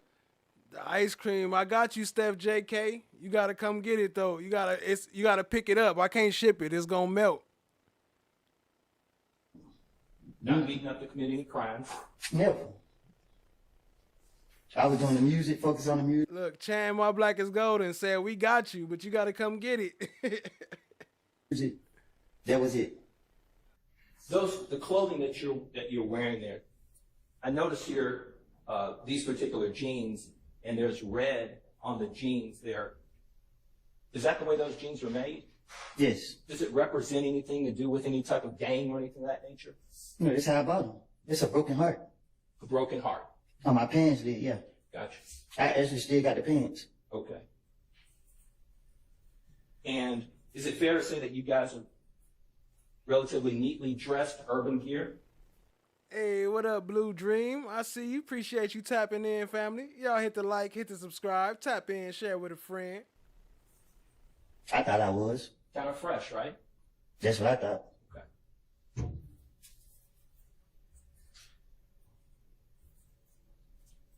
Have you had any conversations with Mr. Huey since this particular day that you're aware of? I don't know what you mean. And you talked to him? What you mean? Have you had any conversations with him? In other words, after this? Yeah. I don't. You saying? Had you talked? After we took the picture? After that particular day, had you talked to him about anything that you can think of that had anything to do with other than chilling? What's wrong with us taking a picture? I don't believe there's anything wrong. Do you even know why this picture was even put up in evidence? I don't have a clue. Don't be hating FFS. Talking about that's what they make dry ice for. Mind your business. This is a, B, and C conversation. D your way out of it. Thank you. No further questions. All right. Okay, I think we're gonna break for lunch at this point. Jurors be back here at 1 and I know you can't know for certain, but 3 hours. okay. And then, so I don't know how much cross there will be, but probably, I mean, lawyers are notorious for underestimating how long everything takes. So I'm going to say we might be with him for most of the day. And then if you throw in a couple of sound issues, which seem to be pretty regular as well, we're probably talking about all day with him. Although have your next witness lined up just in case. Yes, Your Honor. Okay. Good afternoon, Mr. Copeland. Good afternoon. Hey, Mr. Copeland, we have... I started the alphabet. I've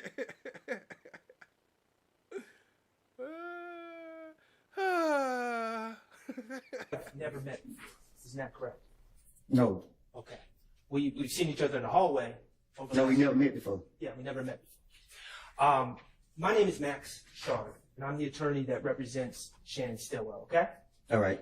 All right. And I know you've been asked a lot of questions, and I'm going to try not to repeat questions that you've been already asked. I'm going to do my best. All right. All right, great. You do not want to be here today. Yeah. Okay. And the reason you don't want to be here today is not because you're scared, correct? You know that. Okay. It is because what you said in 2015 was lies. You said it. You're supposed to say expeditiously, not expediently. It's expeditiously. Again? What you said in 2015 were lies. Right.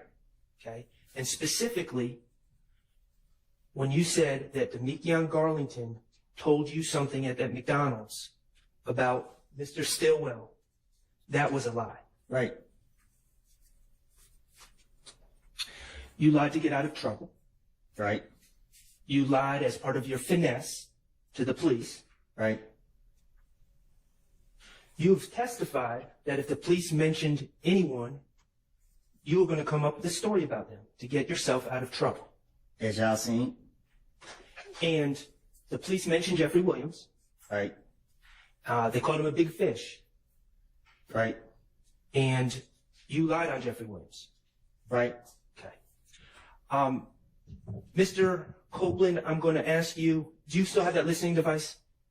Huh? Do you still have the listening device? What's it? The Earbuds. Oh, he's right here. Yes. Okay. I'm going to play a clip for you, okay? Mr. Kokomo, could you play what has been marked DS230? And for the Have a great night, Amy Thomas. Appreciate you, family. record, this is a clip from State's Exhibit 378 Yankee Echo, which is the June 10, 2015 interview, and it's from 9:53:35 to 9:54:10. You good. It didn't go through. It would have showed us if it went through, so you should be good. Appreciate you, though, family. How long you been doing shit? No, they know that. Okay. You've been doing shit in a good part of your teenage adult life, right? Y'all basically grew up together, right? Went to school together. Y'all like, bro, you, Demikion, and Shannon, that's from what I know. Yeah. So, I can pretty much assume that if it's something like that they did, even if you weren't involved in it, you know about it. Because I'm telling you, everything kind of keeps coming back to you. You understand? Because Shannon's out there on the streets now. Okay. In that clip, investigator Gaither Go and sub up and show Cat Knott Williams some love. One of the top content creators. Appreciate it. is asking you about Shannon, correct? This sound like it. Okay. I can't barely hear it. That's why I took the headphones out. Are they not working? No, it's just like the way I can hear, it's not clear enough for me. That's why I had to listen like out loud. Okay, I understand. All right, well, we're going to do our best to work through that, okay? All right. So, regardless, in that clip, I'm going to ask you about that clip, and you can, if you didn't hear it, you didn't hear it. Investigator Gaither tells you that while you're in the interview room with her, Shannon is out on the street. Isn't that correct? I just heard it. Okay. Investigator Gaither says to you, if Shannon's involved in something, you know about it, correct? I didn't hear that. The only thing I heard was just the last part where she said he on the street. Okay. You now realize that the police were saying some things, such as Jeffrey's on a European tour, or Shannon's on the street and you're in here with us, to try to get you to tell on other people, correct? Objection, speculation. Sustained. Is that how you took those statements at the time? I don't get what you're saying. Did you take those statements when Investigator Dennis told you that Jeffrey's on a European tour while you're sitting in the investigator's room, or Shannon's on the street while you're in the interview room? Did you take those statements as invitations to give information on other people? Yeah, that's what they were doing the whole time. He got these big houses and cars, and that's what I think that was Dennis kept saying it all the time. Okay. And these conversations and Investigator Gaither talking about Shannon then, that's not the only time law enforcement talked about Shannon in your interviews, is it? They would talk about Shannon a lot. Yeah, right. And let me ask you this. These interviews that we have, are those the only time you talk to the investigators about this case? No. Okay, you would have phone conversations with investigators, right? Yes. Phone conversations with Investigator Gaither that aren't recorded? What you mean? Did you record the phone conversations? Mm-mm. Have you ever heard a recording of the phone conversations? No. Okay, so as far as you know, phone conversations with Investigator Gaither, you had those, right? Yes. And as far as you know, they're not recorded. We had a conversation that I ain't heard.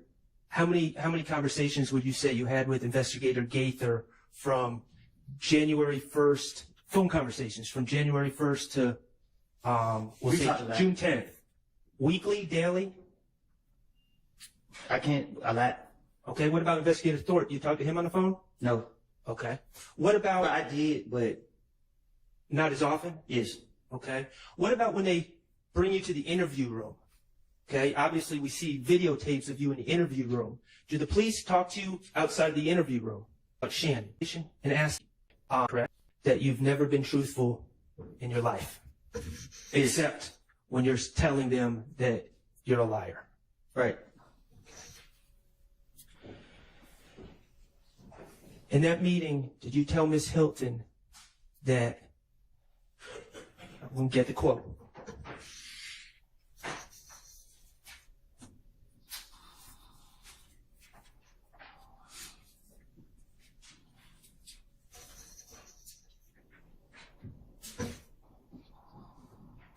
You would?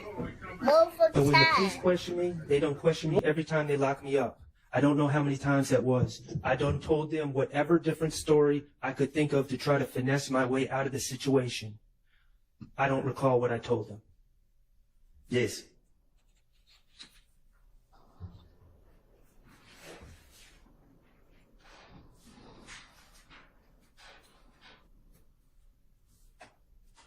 Did Miss Hilton tell you when talking about lying?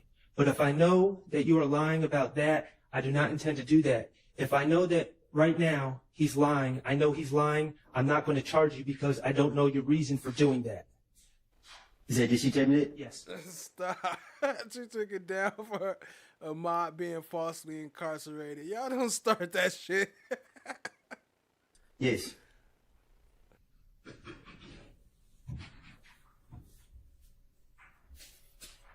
You would? Offered immunity What? by the state, correct? Well, not offered. I said that you didn't want immunity, but they gave you immunity. Yes, they forced it. Okay. To Miss Hilton, did you tell her I did these crimes? Yes.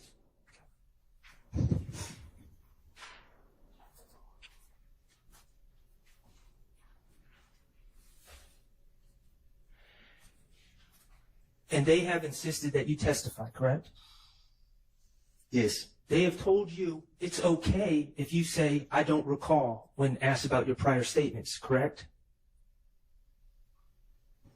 Huh? They told you can say, well, let me back up.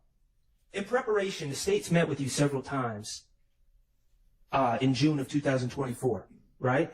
I don't know what you're asking me. Okay. Take yourself back to June 2024, okay? That was before... What year this year?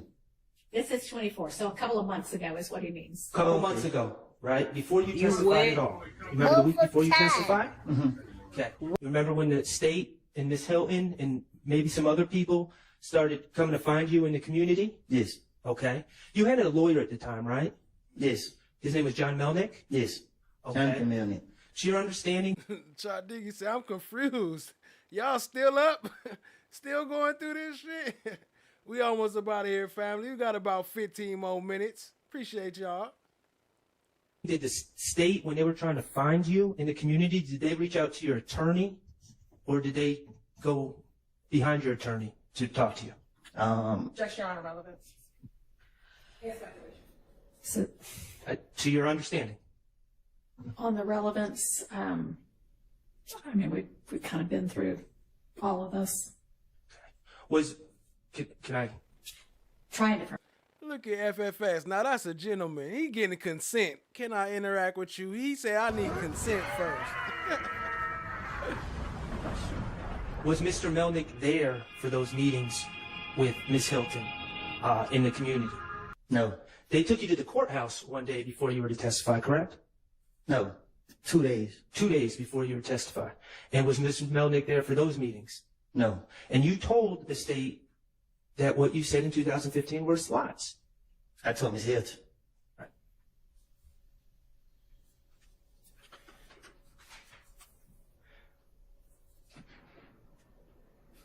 Okay. I'm going to change subjects, okay? Now, I'm not going to ask anything too personal, but I'm going to ask a little bit about your life, okay? Is that okay with you? No. All right. Let me ask you this. At some point in your life, you lived in Mechanicsville. Mm-hmm. Yes. Okay. And as I understand it,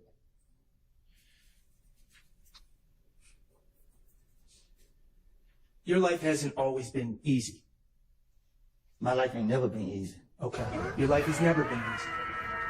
And there have been times where you have been in dangerous situations in your life. Is that fair to say? Still getting calls. Still getting texts. Yes. Okay. I want to ask you about some ways that you avoid dangerous situations. Okay. When you are approaching a stoplight, a red light, do you stop at the red lights? Objection, relevance. It's very relevant. I assume he's going to get to it. Do you stop at the red lights? Hell no. Okay, you said hell no. Yeah. Okay. Why don't you stop at red lights? Because I want to live. Okay, and when you say because you want to live, what are you afraid of at red lights? What is your concern? Somebody putting up on the side of my car? Someone pulling up on the side of the car and shooting you, correct? Yes. Okay. And so when you pull up to red lights, you might stop briefly, but then you... We're not stopping at all. Okay, so you just keep going. Right through it. Okay. I appreciate you telling us that information. Yeah, I'm ready, Chad. My black is golden. Bring me my socks. It's time. And is that during the day and night? It's doing it any red light. Okay. If the police right there, I turn off. And you've actually told the police this in a prior interview in 2021. You told them that you don't stop at red lights, correct? You told Investigator Flores that. Probably did. Okay, what about tinted windows? Do you prefer to drive cars with tinted windows? This must. That's a must. Why is that a must? So people don't know I'm in their car. Why don't you want people to know you're in that car? Because they like to shoot their cars. Okay, so is that a form of self-preservation? Riding around in cars with tinted windows only? You better. Okay. And let me ask you this: with the red lights, are you the only one that does this, or are there other people in your in Mechanicsville or in other areas that do that as well, to your knowledge? Speculation irrelevant. Well, he said to your knowledge, I think. To your knowledge. FFS, I done told you now. Mind your business now. Mind your business. Get you some grippy socks. Most of the people I know run lights. Run lights. Okay. What about the tinted windows? Even my sister and them got tinted windows. Okay. Finally, I want to ask you about wearing a mask. And when I say a mask, I don't know what to call it. So maybe if you can educate me and the jurors. I'm talking about a cloth mask with a hole right here. Mm-hmm. Okay? What do you call that type of mask? Shit, different stuff. I call it a mask. Some people call it a shiesty. They just got different names to it. Okay, I'm just going to call it a mask, but to be clear, we're talking about the same things. And you've worn those masks before, correct? Yes. Okay. Look like it. Okay. And are those pictures of you? You're not doing anything illegal in those pictures, correct? No. Okay. I'm incorrect. Correct. I'm not doing that illegal. Right. You are wearing those. Nah, Chad Diggy, we ain't talking about them Grady socks, Chad Diggy. We talking about them SA socks, them Kendrick Lamar socks. Shout out to FFS holding time schedule down. He like, we on 12 minutes. He got the time locked down for it. Masks I talk about in those pictures, correct? Right. Okay. Mr. Kokomo, could you publish 29A? They're not admitted yet. Oh, I'm sorry. Your Honor, I move to admit DS 29A and 29B. I assume this is going to be kind of the same lines of testimony. They're admitted over objection. The mask we're talking about, and I just want the jurors to be able to know what we're talking about. Okay. What are those masks made of? What you mean? Like what material? I ain't make it. Are they made of cloth? Chad Diggy hit me with the blink twice. Blink twice if you're in danger. No, we good, fam. We good. I don't know. Okay. Are you the only person to wear those masks? No, everybody wearing them. Everyone wears those masks. What year did you start notice everyone wearing those masks? When COVID came. About 2020? When COVID would cause us to wear the mask. Okay. And are they... Okay. It became more like a fashion thing. That's what I was about to ask you. It became more of a fashion thing. Right. Okay. And where can you buy those masks? Shit. Anywhere. Nah, Steph JK, you see the timer. FFS said we got 10 more minutes. We almost about here, family. Appreciate y'all being here. Hit the like, hit the subscribe, tap in, share with a friend. Gas stations sell those masks? Yeah. Okay. Corner stores sell those masks? Beauty supply store, all that. Okay. They're not rare. Huh? They're not rare. They're not weird? Rare. They're not Unusual. Unusual. They're common. Right. Those masks are common. They call it come in all. Yeah, you got it, Noah. And there you go, the Tom Cruise socks. That's what we talk about. Damn, we must all be tired. We over here tearing up the chat about these socks, huh? See what you just started, chatting my black is golden? Don't be mentioning my socks online. Different colors. Yes. All different sizes. Yes. All right. It's back in 2015, you repeatedly denied possession of that gun, didn't you? They put it on me. Okay. And your testimony actually here today is that you were just there playing basketball and they put it on you. That's what the video showed. Okay. You specifically said in your statements when you were trying to get out of jail, I ain't do nothing. Right? Right. Okay. The reality is that you pled to that case in federal court, correct? You should say risky business. All right, Steph JK. Hey, mama duties first. If you got to take care of something, go ahead and handle that. We appreciate you. Much love. Y'all show some love to Steph JK. Send her good nights. We got 8 more minutes. We up out of here. If I stop talking so much. Yes. Okay. In federal court, you acknowledged possessing that gun. Yes. Okay. And you were sentenced. Yes. Okay. And and to be fair to you, you served your sentence, right? Yes. Okay. Let's talk about the stolen IDs in the rental car and the laptop in the apartment on June 10, 2015, okay? And that's the day that the federal agents kicked into Sean's door and locked you up.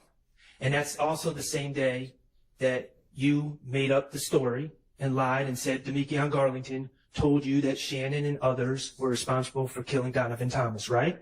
Yes. Okay. Can you play Yeah, we put you on. You know, you learn something new every day. You know, step your sock game up. DS23I for me, Mr. Kokomo, and that's States Exhibit 378 Yankee Echo from June 10, 2015 from 11:25:01. Yeah, okay. They one of them? Need to agree. Little Mike. Little Mike and Quez. Can you play it again? Yes, we can. Gotta send Little Mike and Quez a shout out before we roll out. Yeah, you did that shit. Yeah, okay. They one of them? Need to agree. Little Mike. Little Mike, please. In that clip, you're being asked about how those stolen items ended up in your apartment and your rental car, correct? Yes. And you're telling the investigators that you didn't do those auto breakings that resulted in those items being stolen, correct? Right. You're saying it was Little Mike and Quez from Etheridge? Yes. Okay. Go ahead. You ain't never heard of him? You ain't never heard of him? Whatever they call it about them, he's completely right. You put out the other day my file title, y'all, and that. It's gonna be a lot of motherfuckers out there. You wet? Move for time. Why you got them? Why they got it? I'm trying to choose out for him. Look at me. Make me do what I want. What, say somebody had an interview? Nah, did like, I mean, did like, how did you get it? Shit, then I got it. When they bought the cup, Tay bought the cup at me. Wait a minute, Tay brought the Jeep. Yeah. Lil D, bro. No. You know what I'm about. You come out your rocket. Yeah, you let your rocket use the car. Yeah, he's supposed to go to him. You know what I'm saying? But when they pull that car, I let you know. Okay. There you're saying that you gave the car to Devontae, who gave it to Lil Mike and Quez, correct? Yes. Okay, and you would agree that Detectives Gaither and Dennis are telling you we've never even heard of Lil Mike and Quez, correct? Yes. Mr. Copeland, Lil Mike is not a real person, is he? No. That was a finesse. You invented a person out of thin air, correct? Yes. Quez is not a real person. You invented him out of thin air on the spot, correct?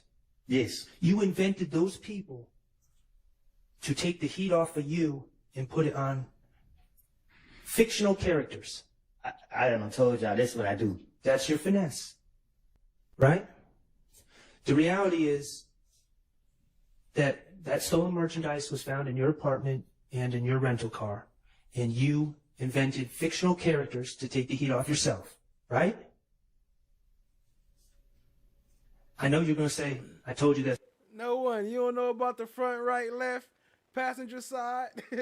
On my left, right, front passenger, back window.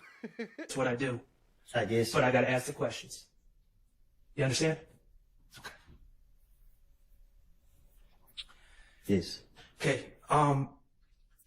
October 27, 2020. Hit my head on the floorboard. I was on the floorboard. I couldn't see nothing. One. Okay. On the floorboard of a Ford Taurus.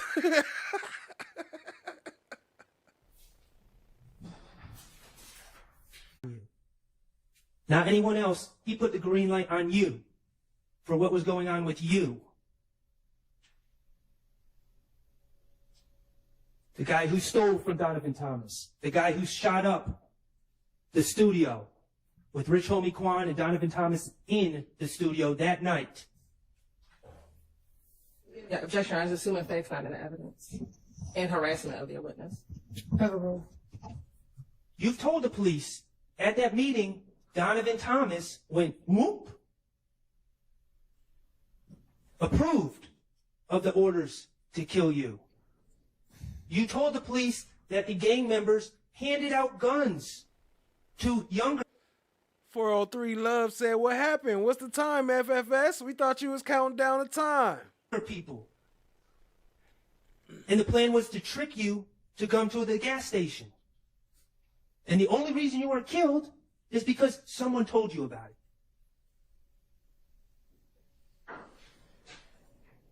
In January 2015, Donovan Thomas was coming after you.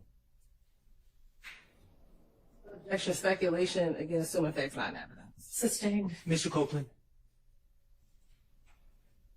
you're not the type of guy to back down, are you? No further questions. All right.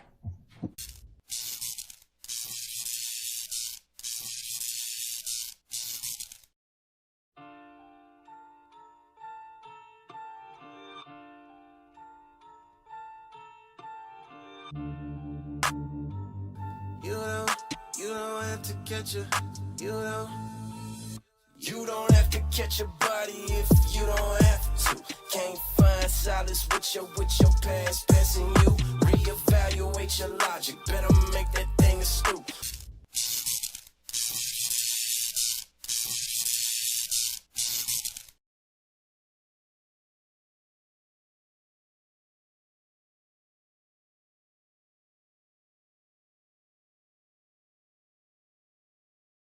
No. Why didn't you, as an officer of this court, tell me? And that's not what the point is. The point is, you as an advocate, is you should have told me. I got a problem with you now. I got a problem with you now. I would suggest you don't say anymore.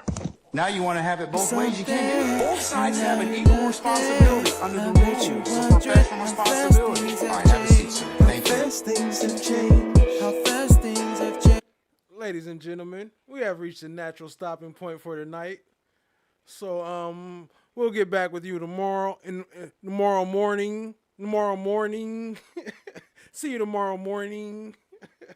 How fast things have changed. Now I see you running, coming for my come up. Broke out all your shackles, turned it to some armor. Used to be the judge, but now you have no honor. To die with your pride is to live with all your karma. Now you understand. Now you understand. Another night of fun. All right. Anybody else have any other issues as to... Uh-oh. Fulton County has no problem coming in here and cuffing all of us, okay? Don't be an idiot. Are you trying to tell me about myself? You homeless, Ern. You don't even have a mirror to look at yourself. Here. So I know you all about your principles. But can we just please just listen to Ern so we can get out of here? It's 4 cops on the other side of that door. You know if they come in here, they're gonna get your ass on a whole lot of other shit. You lying ass bitch. You knew it. Mama, I hate you. Don't you never come back to my house, And no. I hope they blow your motherfucking ass to smithereens. You better hope they do, bitch. You better hope they do. This nigga kidnapped me. I think I'm entitled. You want answers? I want the truth! You can't handle the truth! What are you, fucking nuts? You thought?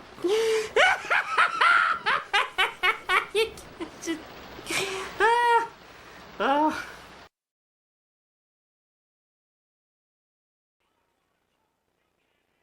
Shout out to all y'all, all my loved ones. Shout out to no one.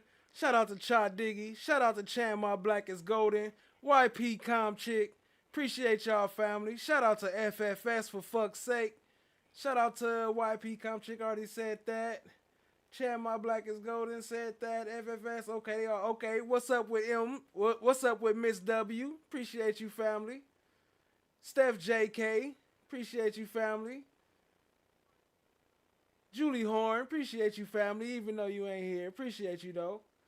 Chloe Albert's Revenge. Appreciate you, family. We up out of here. I'll leave y'all with some of the, let's see. Oh, it ain't even there. Ain't that some shit?